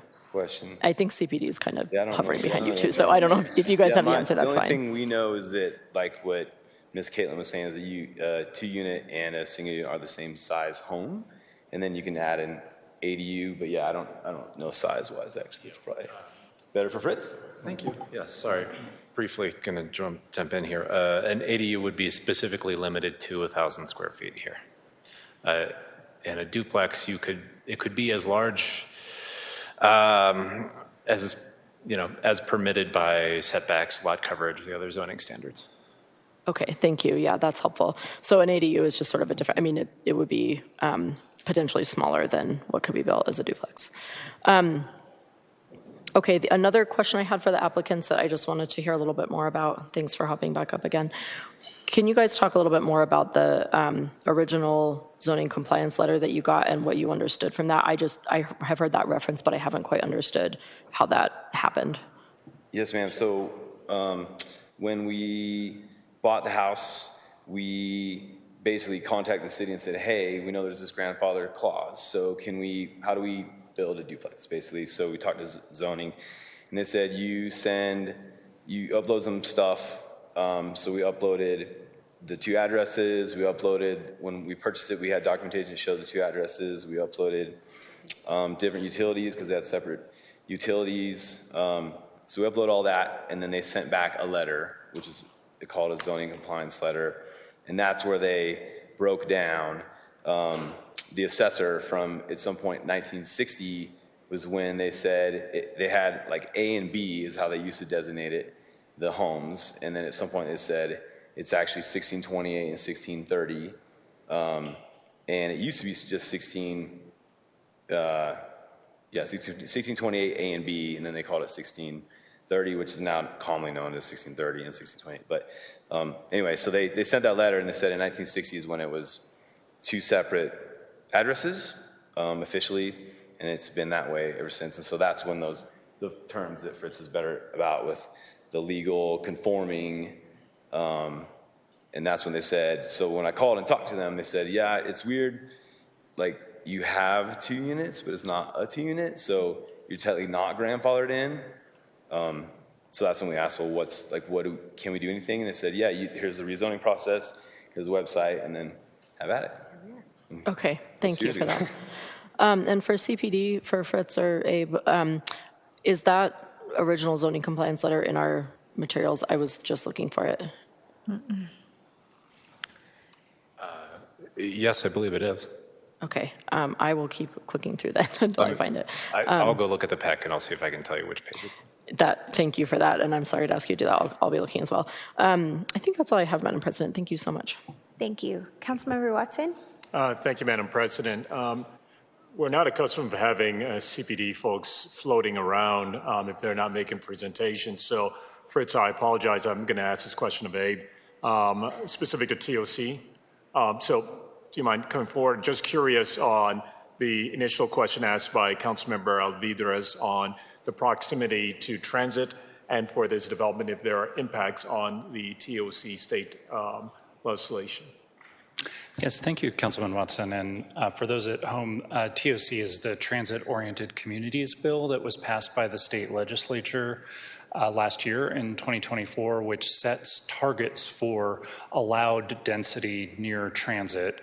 And it's my understanding that our evaluation to date across Denver of our own compliance with the bill is that we're there actually around our existing transit stations because we're allowing for the density target of 40 units per acre. I think we may have some outstanding questions to the state still going on, or conversation about exactly how they're calculating things.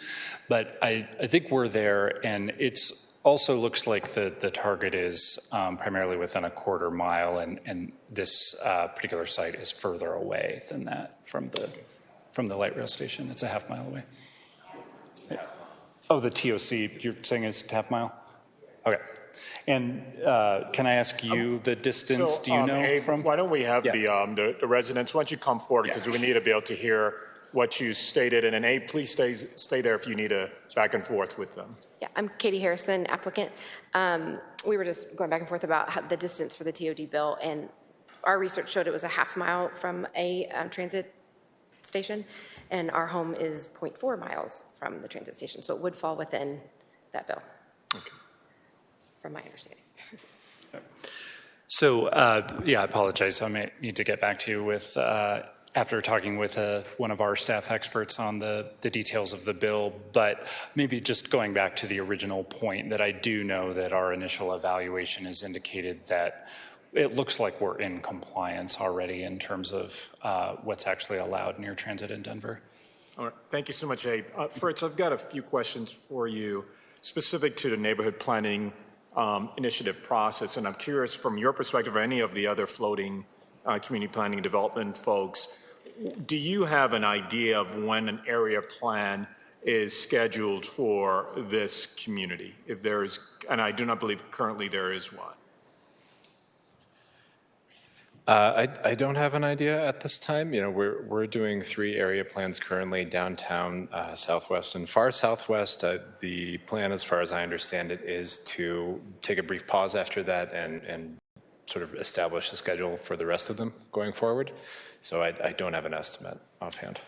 Does anyone with CPD have a plan? Because I know that obviously on the east side where I live, the north plan, northeast plan, we don't have a community planning development leader to lead those plans, but we had a timeline that was approximation based on the last presentation to Ludi. So is there anyone else from community planning development that has a sense where in District 7 and their area plan processes were scheduled? Is that 2006 or 2007? And I'll do a teacher pause. I'm married to an educator, and pauses are fine. Abe's looking it up. While Abe is looking it up, that's why it's great to have community planning and development folks floating around hearings.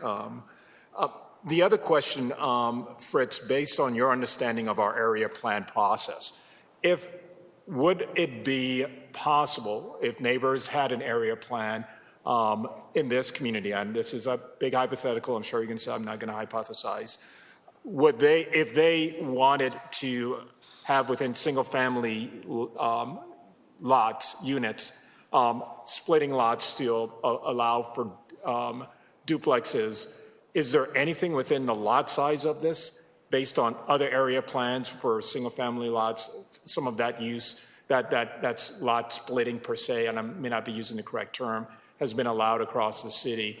Would this lot based on size not permit a splitting if the neighborhood had an opportunity for an area plan, and if the neighborhood process elevated that as a possible solution? Is it a size of the lot, or is it just simply because it was not in a current area plan that asked for it? Okay. I think I understand the question. Just stepping back a little bit.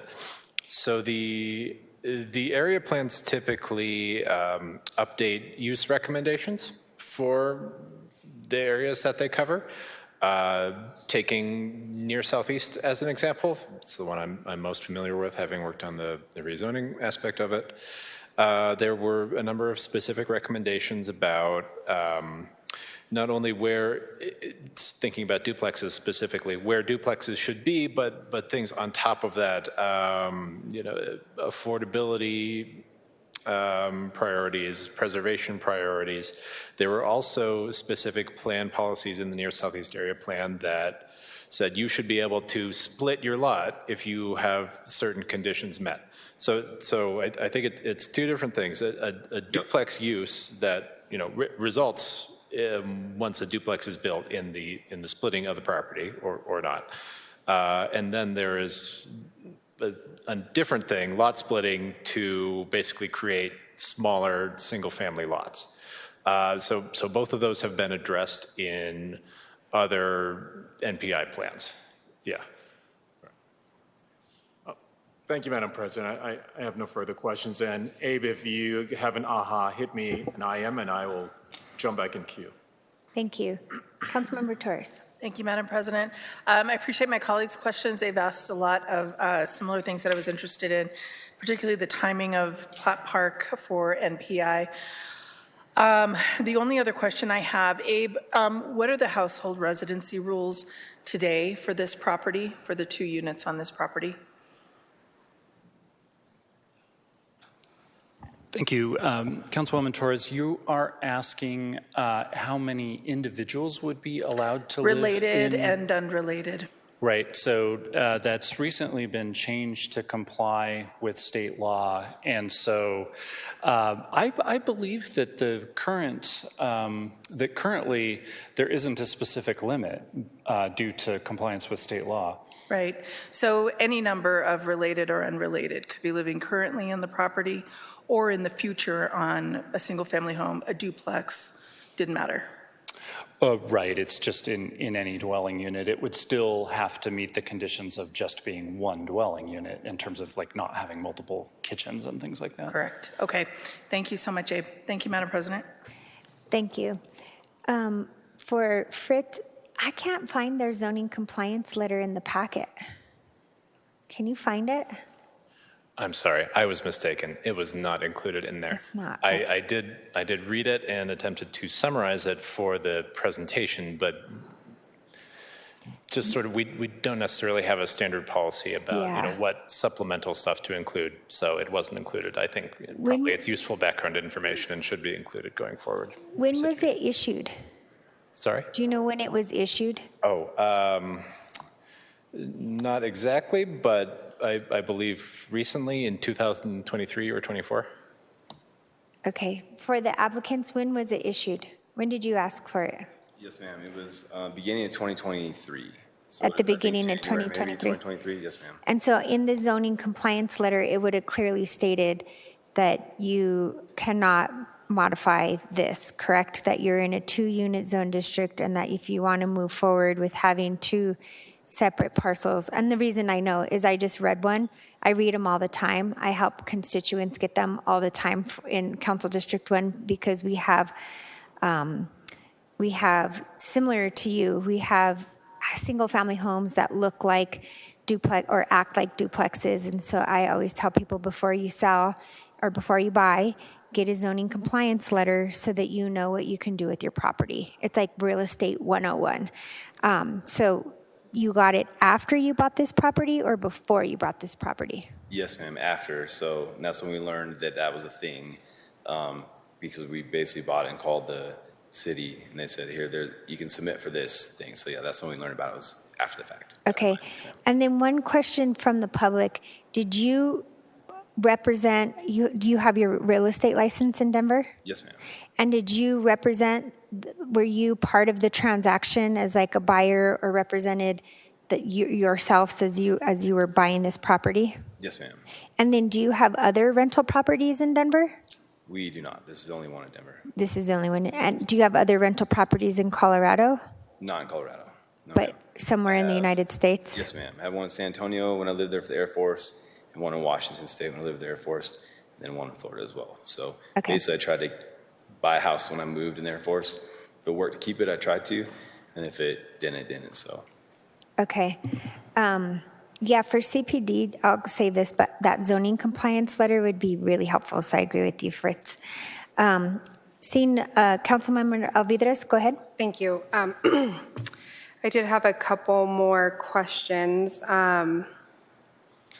One is for the woman that lives across the alley. Yeah, I would love to just ask you I didn't quite understand what your concern was, so would love to hear that. And I'm sorry that I don't remember your name, but if you could introduce yourself again.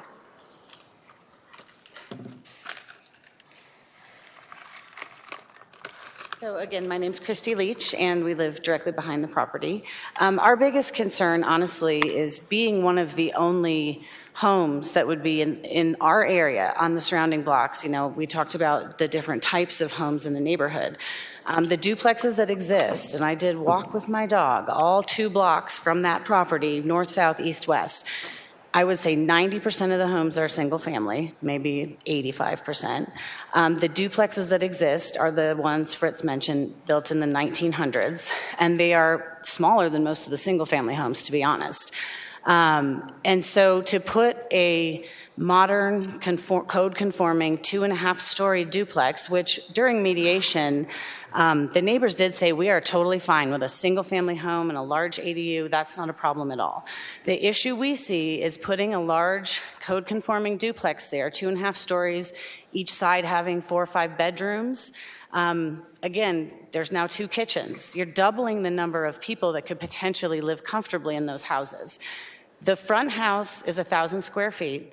The rear alley house is about the size of a 2-car garage. It's a studio, well, it's a 1-bedroom.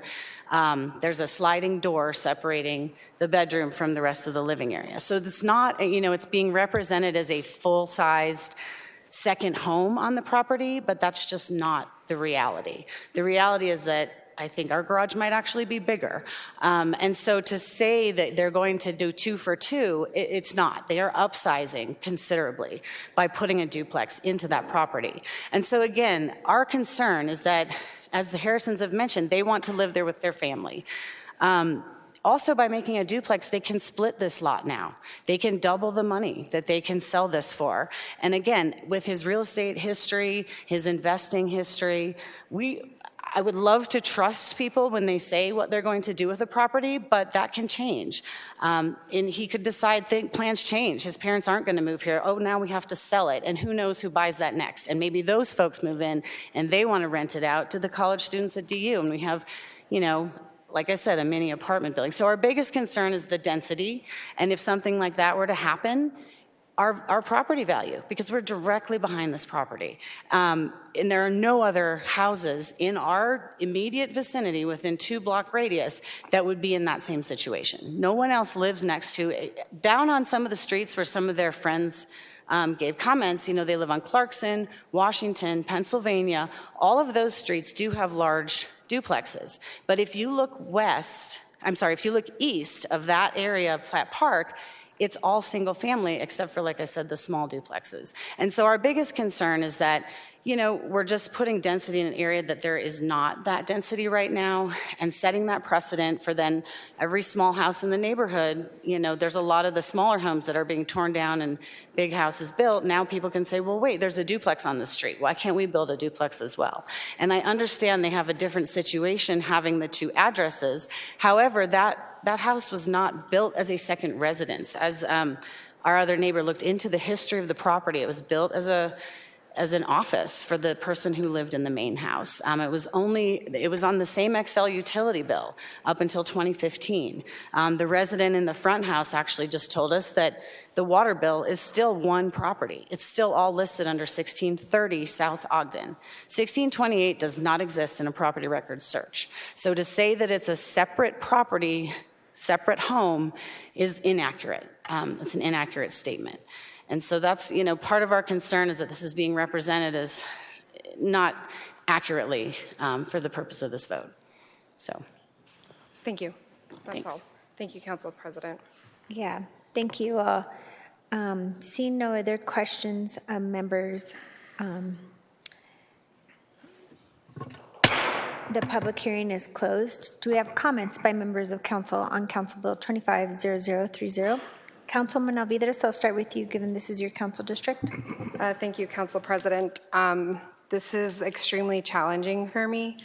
I am very much torn on this at the moment. I think Platt Park is a beautiful neighborhood, and it's a very desirable place. Living near the light rail is a very desirable thing, and it's hard for me to reconcile building less housing, and so that's where my big conflict is. This is, you know, I understand how special and beautiful this neighborhood is to the neighbors that live there, and we're really just asking for space for one more unit. And we have other parts of the city that are taking on hundreds of units at a time.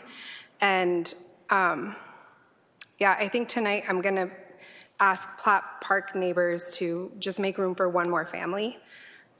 This isn't easy for me. I really appreciate everyone that has reached out and respect and love all of their decisions. But it could happen that they build a duplex and they sell it, and then one more family gets to live in Platt Park, or it could be for grandma. And I don't think picking parking over a grandma is with our values towards equity, is with our values as a city. And I think we have to get used to making just a little bit more room. So I will be a yes on this tonight. Thank you, Council President. Councilmember Flynn. Thank you, Madam President. Over my time here, I have been occasionally asking CPD presenters when they give us their staff reports and they look at consistency with adopted plans to tell us, are there areas in those adopted plans that are inconsistent with the application? Because occasionally I would find some and I would disagree with the staff on that. Because I think there's a tendency maybe when you look at an application, when one looks at an application, not you, but when a reviewer might look at an application to say, cherry pick from, I mean, I could justify anything if I were just looking at Comp 2040. They're so high level, and as a Southwest pilot, you could appreciate this when you look down on the ground, you know, everything looks brown or green or there's a river. So I have been asking CPD to tell us what are the inconsistencies with an adopted plan, and is that something that could be weighed and balanced? But here we have an instance where CPD is actually telling us that in their estimation, the application is inconsistent with two of the 5 criteria. And having begged CPD for years to tell us when you think it's inconsistent, I don't feel I can go back on that. I'm going to be a no on this tonight. I think the simple solution is to, and we don't have to lose a housing unit. The carriage house that's in the back is very small. I saw the real estate listing on it from 2 years ago when the Harrisons bought it, 3 years ago, when they bought it, and there's like this tiny little stove in there. It's clearly not a house that you would want to live in for any length of time. And it seems to me the path forward here is consistent with the existing zoning, that we can have 2 dwelling units on this property. One is the primary house and the other would be the ADU. The only handicap would be that you couldn't separately sell it. Well, that's something that may be somewhat down the road for us to consider as well. So seeing the fact that CPD itself has recommended denial and pointed out 2 of the 3 criteria, 2 of the 5 criteria rather, have inconsistencies with the application, or the application is inconsistent with the criteria. The adopted plans and the health, safety, and welfare criteria. I'm going to have to vote no on this. I don't think I have a choice. Thank you, Madam President. Councilman Cashman. Thank you, Madam President. I think the challenge that I'm getting is I'm hearing conflicting messages from the applicant's side. I'm hearing in one sense that we're not trying to rezone the neighborhood. This is a unique property. Then I'm hearing from the attorney that our plans say it's appropriate to put additional density in this neighborhood. The existing duplexes, while I agree with that, I think it was Councilman Hines who pointed out, I don't see duplexes within a couple of blocks. There are duplexes in the Platt Park neighborhood, but they were built long ago when this was just plain a working class neighborhood. And what we're facing, not just in Platt Park, but around the city now, is massive, you can use the word gentrification, increases in property values, whatever. In the near southeast plan that we voted through last year, we do look at recommending duplexes in some previously single unit neighborhoods. But that plan specifically says that we don't do that until there are tools in place to preserve affordability and character. And I think that's what troubles me here is there's been no study of this neighborhood to see what is appropriate for Platt Park. In the way, as I think was Abe said, you know, yeah, Blueprint Denver says we need to look at additional forms of density, but it doesn't say, okay, just throw them in, just popcorn them around the city. It recommends, as we did with ADUs in Denver, let's look at the city, let's study this, and see how do we fit these appropriately in each neighborhood. Let's see, what else was I looking at? I think that's about it. Oh, one thing, well, one thing that troubles me is in the tsunami of letters we got recently in support of this rezoning, at least the ones I looked at, the majority of the recent ones did not list an address or state an address. It didn't list an address in their signature or state where they lived in the body of the letter. So that troubled me a bit. That's all my comments, Madam President. Thank you. Thank you. Councilmember Torres. Thank you, Madam President. So this makes me think of an area in my district that I have that's currently zoned industrial, but there are a lot of single-family homes in it. And if they tear down one of the homes, they have to build an industrial use building in its place. They can't build another single-family home. And so it is one of the ways that I use to describe sometimes our code doesn't work the way we assume it should or would in all cases. But the plans are important because consistency is also important for us on this dais. We could override the CPD recommendation, which says it doesn't meet multiple criteria of the 5. But what about the rezonings that come through next week and the week after that? We are up here to decide on this entire city's application to plans. To you, this is a one-off circumstance. For us, our decisions have domino effects. So I'll be a no tonight. I represent a very complicated district in this city that's relying heavily on plans. And a plan that we built and the guidance that it lays out for historical equity concerns. I was looking up the history of Platt Park, and one of the sites that I saw said it was built deliberately to keep out saloons and roadhouses. Like, it was an exclusive town before it became a neighborhood in Denver. And exclusivity is one of the things that created a lot of the neighborhoods in Denver. Mine was redlined, so we didn't get homeowners for a long time. So regarding the NPI, I do want to say I find it really concerning that we don't have a plan for the future neighborhood areas.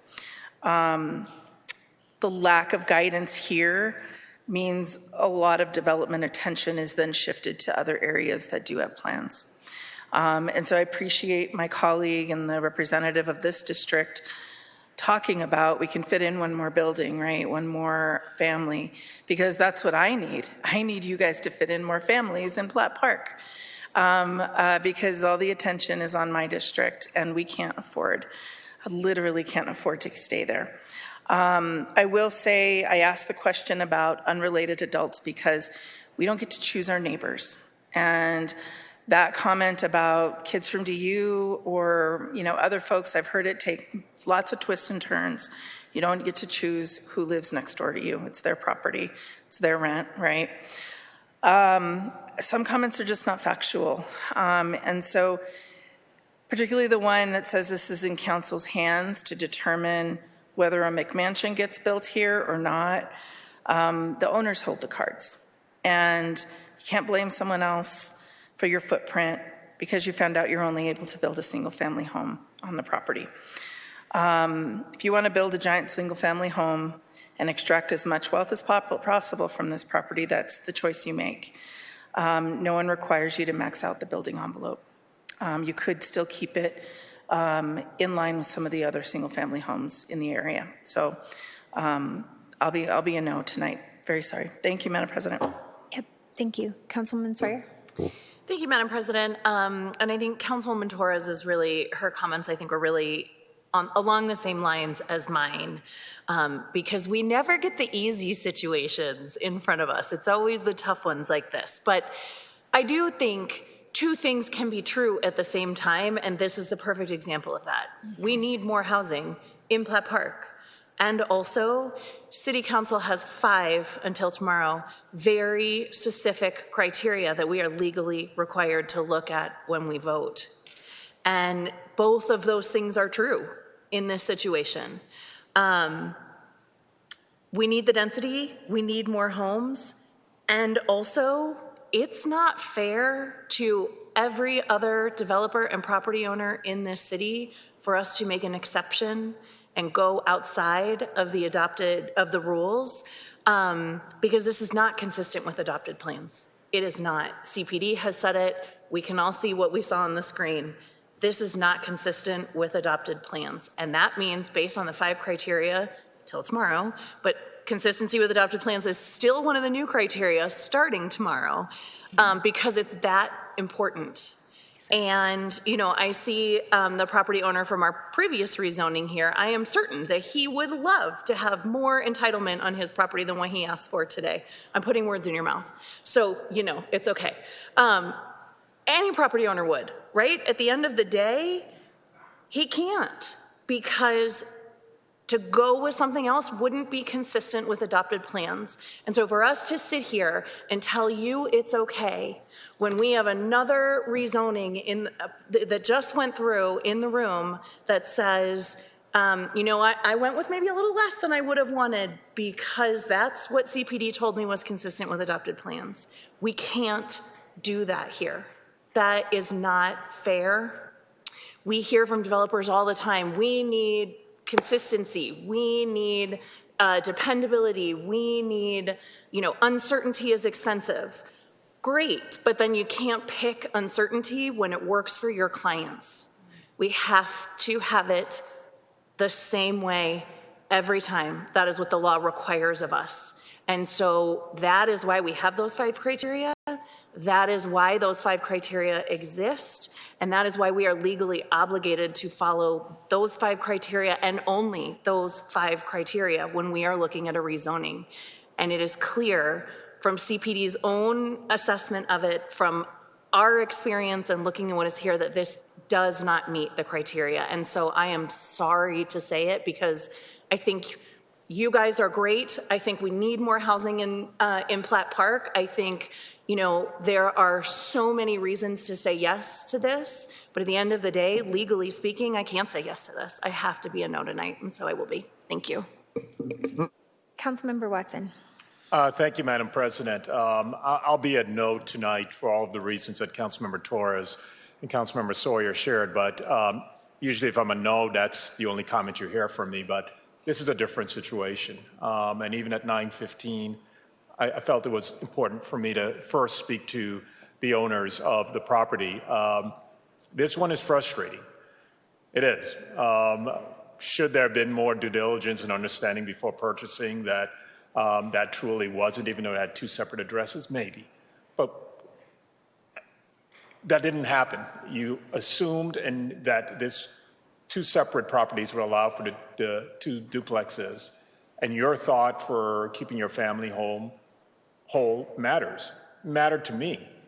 I have to focus on the 5 criteria, but I have to say what you are asking for is what I believe that we as a city should be looking at.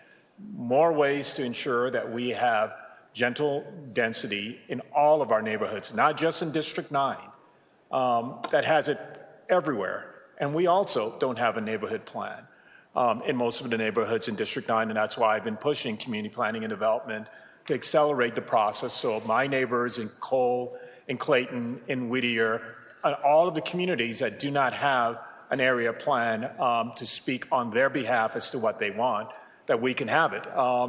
It is listening to the fact that you don't have an area plan and we are wanting more density in Platt Park was frustrating. And so I just want you all to know this no is because as a land use commissioner, I have an obligation. I can't choose because I think your story fits where zoning should be to say yes tonight.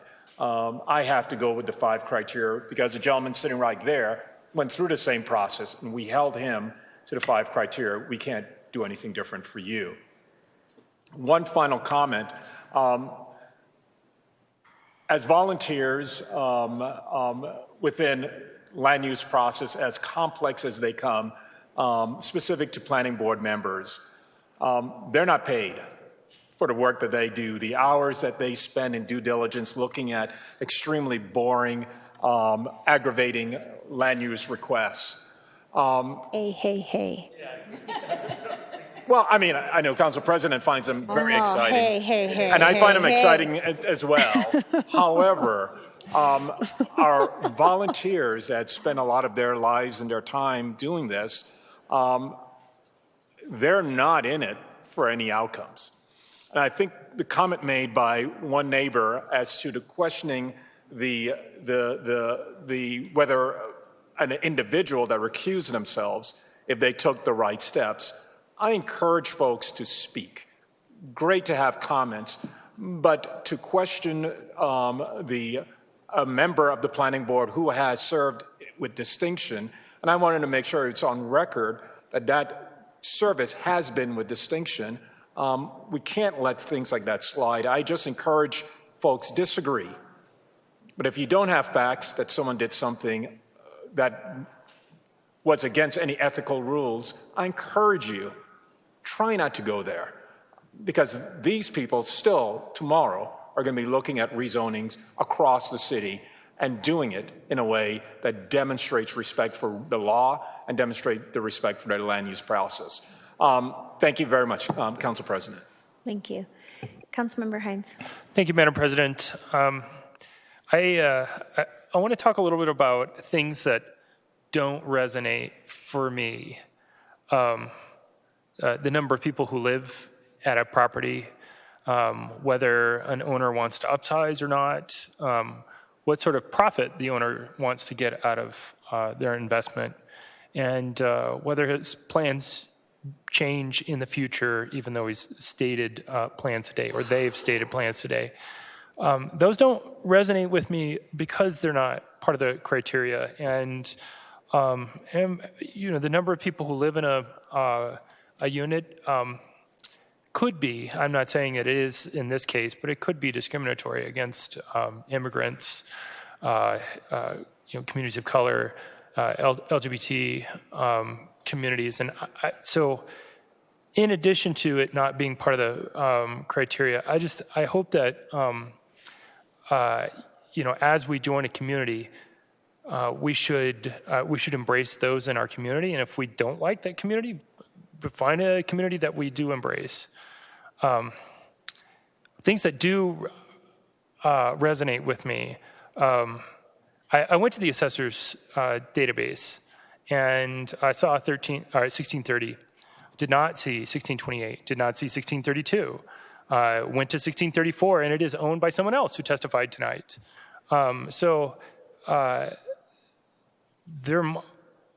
not sure exactly why the assessor doesn't have 2 addresses for this property, but it was mentioned in testimony, so I went and did my own research, and so I think it is interesting that there, at least from the assessor's perspective, there's 1 address. Something else that resonates with me is that Blueprint and other citywide plans, and even the neighborhood planning initiative, which takes 6 neighborhoods at a time, generally 6, those talk about where to place density. And for my district, which is the center city, that's just about everywhere. That's what we should do in our center city. We in the center city will take density, heavy density, so that other neighborhoods don't have. I said 60 stories, but really there are 30-story buildings planned in my district, and I'm okay with them. I think that it makes a lot of sense downtown in Golden Triangle. I don't know Council District 7 or District 2 as well as I do District 10, but that's why I live and represent District 10.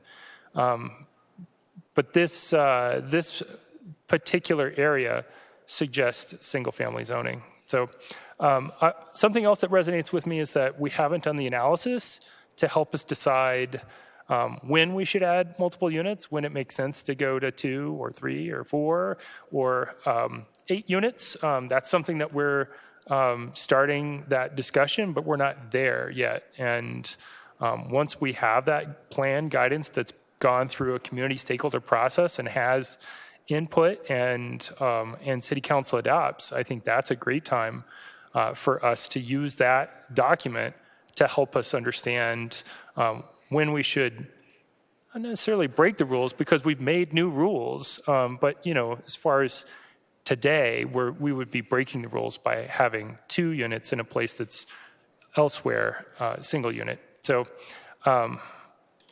tonight is the last night. We have 5 criteria, and I agree with CPD that this doesn't meet all 5 criteria. Thank you, Madam President. Thank you. Councilmember Parity. Yeah, thank you, Madam President. So one of the things that's strange about these zoning decisions is that people apply for zoning changes for private reasons, and then we have to overlay public reasons on that. And that tension is really acute in areas where we don't have recent planning guidance. So we haven't had a public process to make a public decision about this neighborhood in a long time. To Councilmember Alvidrez's point about, for example, the fact that there's a light rail station in this neighborhood, and we're now thinking more about transit-oriented development. My opinion here is, and in generally across the board, is that for equity reasons, which under our current 5 factors nest under public health, safety, and welfare, we should be focusing on the wealthiest neighborhoods and those kind of exclusive enclaves of the city as places to get more 2 to 4 or 2 to 6 or even 2 to 9 unit buildings, particularly on corner lots or lots like this one that already have 2 units on them, because we need housing. And I understand and am deeply concerned with displacement arguments, but to me those mitigate in favor of this kind of rezoning, because this is not a neighborhood that has high vulnerability there. I understand the concern that it will cascade and impact all parts of the city without neighborhood plans, but for me, I will always look at the potential for displacement as a distinguishing tool if we're in an area without current planning guidance. And so I feel confident that I can distinguish between those things and that we don't have to take that waterfall effect as a given, because vulnerability to displacement and equity considerations are something that this council is very good at thinking about, and that we have excellent assessment tools within CPD to help us look at. We should also be getting those plans done with all of these same considerations in place, and also looking at other tools to get the outcomes that we want while also adding density in more upscale neighborhoods. And by upscale, I just mean expensive. I don't even like the term upscale. So tools that can get the outcomes that we want are things like the massing being the same for single unit and 2 unit, which we have here. We're going to get the same size of building regardless, right? So if we want to make sure that we have yards, we have that here. We should also be looking at tools like, for example, scrape freeze to prioritize keeping structures intact, but then not being concerned with how many people or units go into those structures. It feels disheartening, and I recognize this, to be so far away from affordability that we know that the market price of 1/2 of a duplex in Platt Park will still be way above what the average Denverite can afford. So I'm not a pure sort of supply sider, and in fact, I don't even believe in the commodification of housing. But given in the economic world that we live in, I do think that supply has to be part of the solution, that over time, allowing things like this duplex, especially in the wealthiest parts of the city, will help take the heat out of our housing market. And for reasons of that concern about displacement, I would advocate that we focus on adding supply in the places least susceptible to displacement. Nobody's being displaced by the building of this duplex either directly or through sort of causing a ratcheting up of prices because they're already quite high in this neighborhood. Regarding our plans, we don't have an area plan here, and our citywide plans can justify either result, quite honestly, because they're very high level. For example, to quote Blueprint, at the highest levels, Blueprint advocates for creating a greater mix of housing options in every neighborhood for all individuals and families, ensuring that neighborhoods offer a mix of housing types and services for a diverse population, encouraging quality infill development that is consistent with surrounding neighborhoods and offers opportunities for increased amenities, and promoting infill development where infrastructure and services are already in place, which again tends to mean where incomes are higher. So there's a reason that we aren't bound by CPD recommendations or planning board recommendations for that matter. We on this body are particularly good judges of public health, safety, and welfare.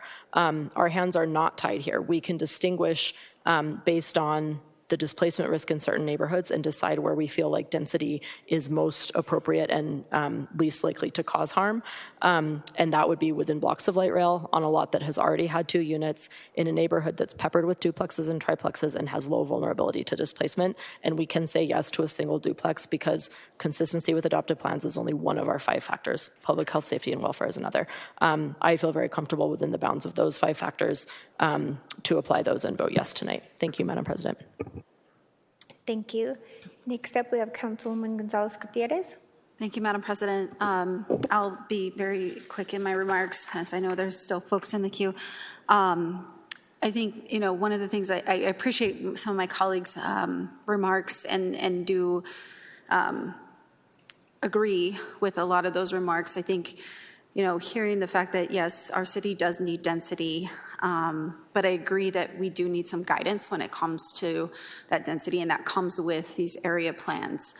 And the fact that, if we're going to talk about the need for density, that it should be dispersed more equitably throughout our city, and that there should be ability to have more diversity in how that is being, put out. Like when you think about the different districts and the different the people that live in those different districts, whether it's background or income level, it's still very separated in a lot of ways. And I think that's how we ended up in the place we are with some of the neighborhoods when we have a lot of development happening and we think, okay, well, that's going to create affordability. But instead, it did create a lot of displacement and gentrification. And my hope is that, with area plans that we can try to address those kinds of issues. I also saw that I don't believe that this did meet the criteria, all of the criteria, and so I will be voting no tonight on this because I did not see that came through.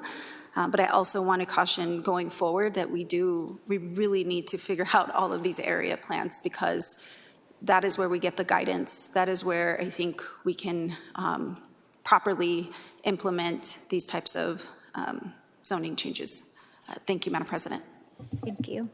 Next up, we have Councilwoman Alvidrez. Thank you, Council President. I just wanted to go back to the criteria and why I do believe the criteria does support my vote. One, I do think that the rezoning aligns with Blueprint's housing goals. Blueprint Denver supports infill development and a mix of housing types. And the growth strategy calls for this area to absorb 20% of new households. This decision does not set a precedent for upzoning all single-family housing into 2-unit zonings. This is a very specific condition. And Platt Park literally, even though on a zoning map doesn't, already has these duplexes. And so I think that is a very big contradiction, and would love to dive into legalizing all of the existing duplexes. And so I just wanted to share that those are the reasons why I do believe that this is consistent with adopted plans, and it would not be consistent with adopted plans to have to tear down 2 homes and only build 1, which is, in my opinion, against our adopted plans. That's all. Thank you, Council President. Council Pro Tem Romero Campbell. Thank you, Madam President. And I'll just make my comments brief. I do think that the consistency and looking at our plans are critically important, especially when we're looking across the city for where we are in zoning. Having those exceptions does make future decisions that are coming down the pike difficult. And my comments or my questions earlier around what constitutes a duplex, what does a duplex look like? I really do believe, and I think Councilwoman Torres, you said it earlier, it's like you as the owner get to decide what goes onto that property and what that looks like. We have to go by what the criteria is, and I deeply admire that you want to live next to your parents, and the idea that you would have a multi-generational household is beautiful, and how I think more households would definitely benefit from. And being able to do that in a single family form might still be possible. That also being said, my previous question around planning board, to be clear, the document that was in front of us talked about the criteria or a summary, and it had just 5.1. And I think for full transparency, and that the fact that you had to stand up here and say that it wasn't a conflict or that somebody assumed it, all these components, I think for our best practice moving forward is probably being able to put that into the document so that it doesn't come into question, and that it's just clearly stated. Again, it's kind of a generic document that just says there was a vote 5-1. And so to be able to have to come up and to say that it's just awkward for everyone. But with that said, that was the line of my questioning, just so that we can improve what that process is and how that's reflected. So with that, I will, this is a hard one. This is really a hard one. But with that, I really feel like tonight's just not the night, and I'm going to have to be a no. Thank you. Thank you. Thank you all, and thank you all for coming out. My predecessor used to always say what would happen if we went against CPD's recommendation, and he was an architect and knew land use. What I know now of land use is a lot from my predecessor. And I would always say, I think it would get voted down because it doesn't meet our plan guidance. And so for me, this doesn't meet our number 1 criteria, which is our plan guidance. And for me, as a land use commissioner, I just can't go against plan guidance. I will say, though, I think Councilman Sawyer's comments about is correct. I do think our communities do need density. And no one has to knock down either 2 of these houses. Like, according to everyone's assessment here, my house that was built in 1943 that has aging infrastructure before we even had a zoning code should probably be knocked down. And it doesn't. It works fine. It's 1,000 square feet. I raised my family there, has a tiny kitchen the size of like a shoebox. But it's worked. My kids are older. And so I don't believe in just knocking things down for sake of knocking things down. Things have embodied energy. This house has really embodied energy. The glass is not made like how it used to be made. Bricks are not made how they used to be made. All of these materials came from the earth. And so I don't think we just knock things down. I'll say this, it's easier to knock things down, to build conforming, Because if you don't, if you have an old 1943 home and you try to renovate it, it gets a little bit muddy. I will say that. The permitting process is not kind to people who want to redo their homes. I know that. I've tried to put in a fireplace and it was a disaster. And so now I'm going back to a wood fireplace because I can't do that. So I will just say that I do understand the need for density. I'm proud that CPD is bringing forward a project to be able to have that conversation citywide. And when we talk about equity, I do believe that things should happen on a citywide scale. I've had so many rezonings, so many pre-applications come in on corner lots throughout Council District 1 that say, hey, can we rezone to 2-story zone districts? And I always tell them, let me see your pre-application. It doesn't meet plan support. I'm not going to go against that. So I'm not going to, for all the constituents who've come to me over the last 5 years asking for the same issue. And I will say, we've had the same issue in Council District 1, where there's a primary house and then there's a secondary house in the back that's small. I have told them no. So I always say, get a zoning compliance letter before you sell, share it with your buyer so that everyone's transparent. I think it's a good learning lesson for real estate agents to know that you can get a zoning compliance letter. I don't think a lot of people know they're out there unless, unlike Councilmember Watson, you find these things very intriguing and they're not dry toast. It makes a lot of sense to me. But with that, I will be also a no tonight.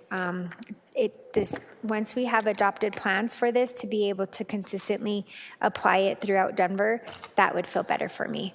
And we don't have that this evening. Council members, since Community Planning and Development has determined that the requirement for a legal protest has been met, 10 affirmative votes instead of the standard 7 affirmative votes of City Council are required to pass this bill. Madam Secretary, roll call on Council Bill 250030. Alvidrez. Flynn. Nay. Gonzalez Gutierrez. Nay. Hines. No. Cashman. Lewis. Nay. Parity. Aye. Romero Campbell. Nay. Sawyer. Nay. Torres. Nay. Watson. Nay. Madam President. Nay. 2 ayes, 10 nays. 10 nays. Council Bill 250030 has failed. On Monday, March 3rd, 2025, Council will hold a required public hearing on Council Bill 250132 concerning the licensing and regulation of business activities regarding certain natural medicine healing centers and regulation of natural medicine. And on Monday, March 24th, 2025, Council will hold a required public hearing on Council Bill 241312, changing the zoning classification for 500, 501, and 551 Wazee Street in Auraria. Any protests against Council Bill 241312 must be filed with the council offices no later than Monday on March 17, 2025. There being no further business before this body, this meeting is adjourned.